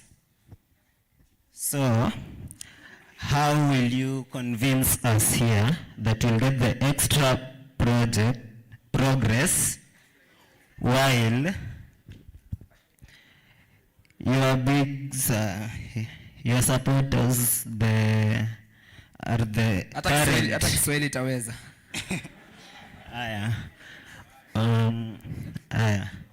Sasa tunaona watu wanakubak wako nyuma yako sana. Hadi jana ile show ulikuwa unapiga tuliona Koroso. Kwa hiyo nini yako? Kwa hiyo mbogi yako, and that is a field muksa that is supporting you. So unataka aje tupate hiyo progress? Delegates. They are very fair. I have clearly and repeatedly stated that we will not taint. It is okay. It is a debate for the aspiring candidates. Tafadhali. Sawa? It is okay. I will give, listen. I will give the aspirant the chance to answer that question. But let us accord each other respect. Let us accord outgoing candidates the respect they deserve. Sawa. Tafadhali. The ones who are on the hot seats ni wale. Sawa. Si wenye wanatoka. Hadi Remi akitajwa pia nitakata. Sawa. Haya. It is okay. Haya. It is okay. Haya. But let us agree. Yeah. Sawa. We are not here to taint outgoing candidates' names. Tafadhali. Justice for Koroso. Thank you, Jackson, for your question. I now familiarize myself with you doing Fameco because of your voice. That is nice. Koroso, I knew Koroso from Kisumu. Koroso was my political father while I was in high school. And once I finished our Form 4, we came here and found each other. He encouraged me to be a delegate in my first year. And from there, I've walked that journey with him. Last year, he competed to be the finance secretary, and he introduced a slogan, Maseno for Maseno, which also drove me to be the Mr. Multimedia University, of which I applaud him for that. And I believe wherever you're sitting, you're also feeling that pressure, right? I appreciate him for that. And this year, when he comes out to say that he's supporting me to be the next president of Multimedia University, coming to my show, he's showing me that brotherly love, that mentorship, that you also, you deserve such a mentorship. And your political journey in this school is going to be great. So focus, be a good delegate, make a right decision without being guided. Thank you. Sawa. Thank you, candidates. I just have one very important question. This is addressed to Jared concerning something you mentioned.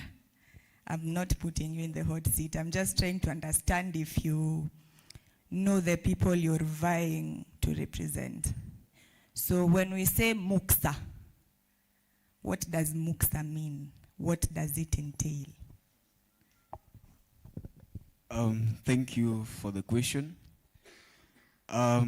Basically, I mentioned earlier, MUXA is a body that the school has given the mandate to be, let's say, a bridge or a bridge whereby students where administration communicate with the students. So I believe MUXA entails student leaders. They're elected by the students, so meaning that they become a bridge to the with the administration, whereby if, for example, we have the dean of students communicating a message to the students, he'll have to pass through the MUXA body. So MUXA is a body that comprises of, as I stated earlier, that's the president, vice president, finance secretary, secretary general, academics, and sports. So MUXA is a body that act as a bridge between the students and the administration. Thank you so much.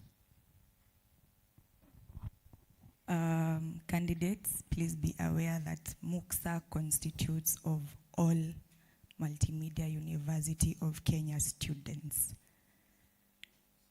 MUXA constitutes of all Multimedia University of Kenya students. Leaders are known as the Student Governing Council. The Student Governing Council constitutes of the Student Council and the Congress members. MUXA constitutes of all of us. So I am also member of MUXA. Sawa. Gideon there is also a member of MUXA. That's a clarification I wanted to give. Thank you. Asante sana. Now, ladies and gentlemen, I think it is 11. 11 watu twende tulale. Kwa hivyo from the far end, that's Team Jamo, Penina Mora, James Mofri, followed by Team X, that's Malcolm X, Julian Nyangeri, followed by Team Mawe. This is Hopo Parani and Marion Mabea. Then here we have Yes We Can, JS Alliance, Jared Hilarotino, and Sherin Chebngetich. Chairperson amesema haiwezekani. Kwa hivyo, ladies and gentlemen, yeah.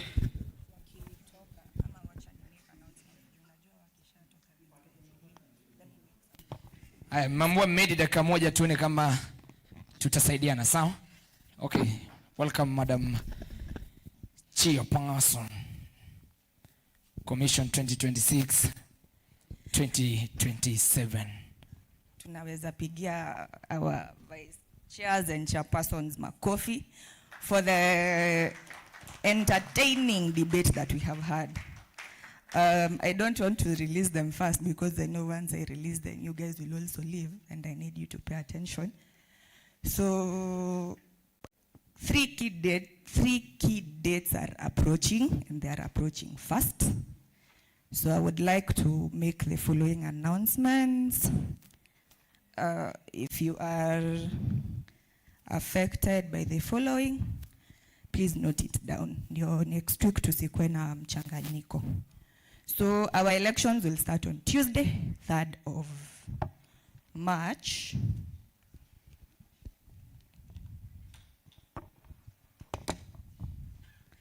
Our elections will start on Faculty of Business and Economics delegates. You will be voted for from Pavilion B. I'm telling you this so that you can communicate to your voters. FAMECO, you will be voted for from Student Center Hall 1, for CIT, Student Center Hall 1, First Double S, Student Center Hall 2. And then the last day, Thursday, Student Council will be voted for by the elected delegates from the Student Center Hall 1. So I am urging and pleading with you to maintain decorum. Your voters to turn up. Siri, let them turn up. What else?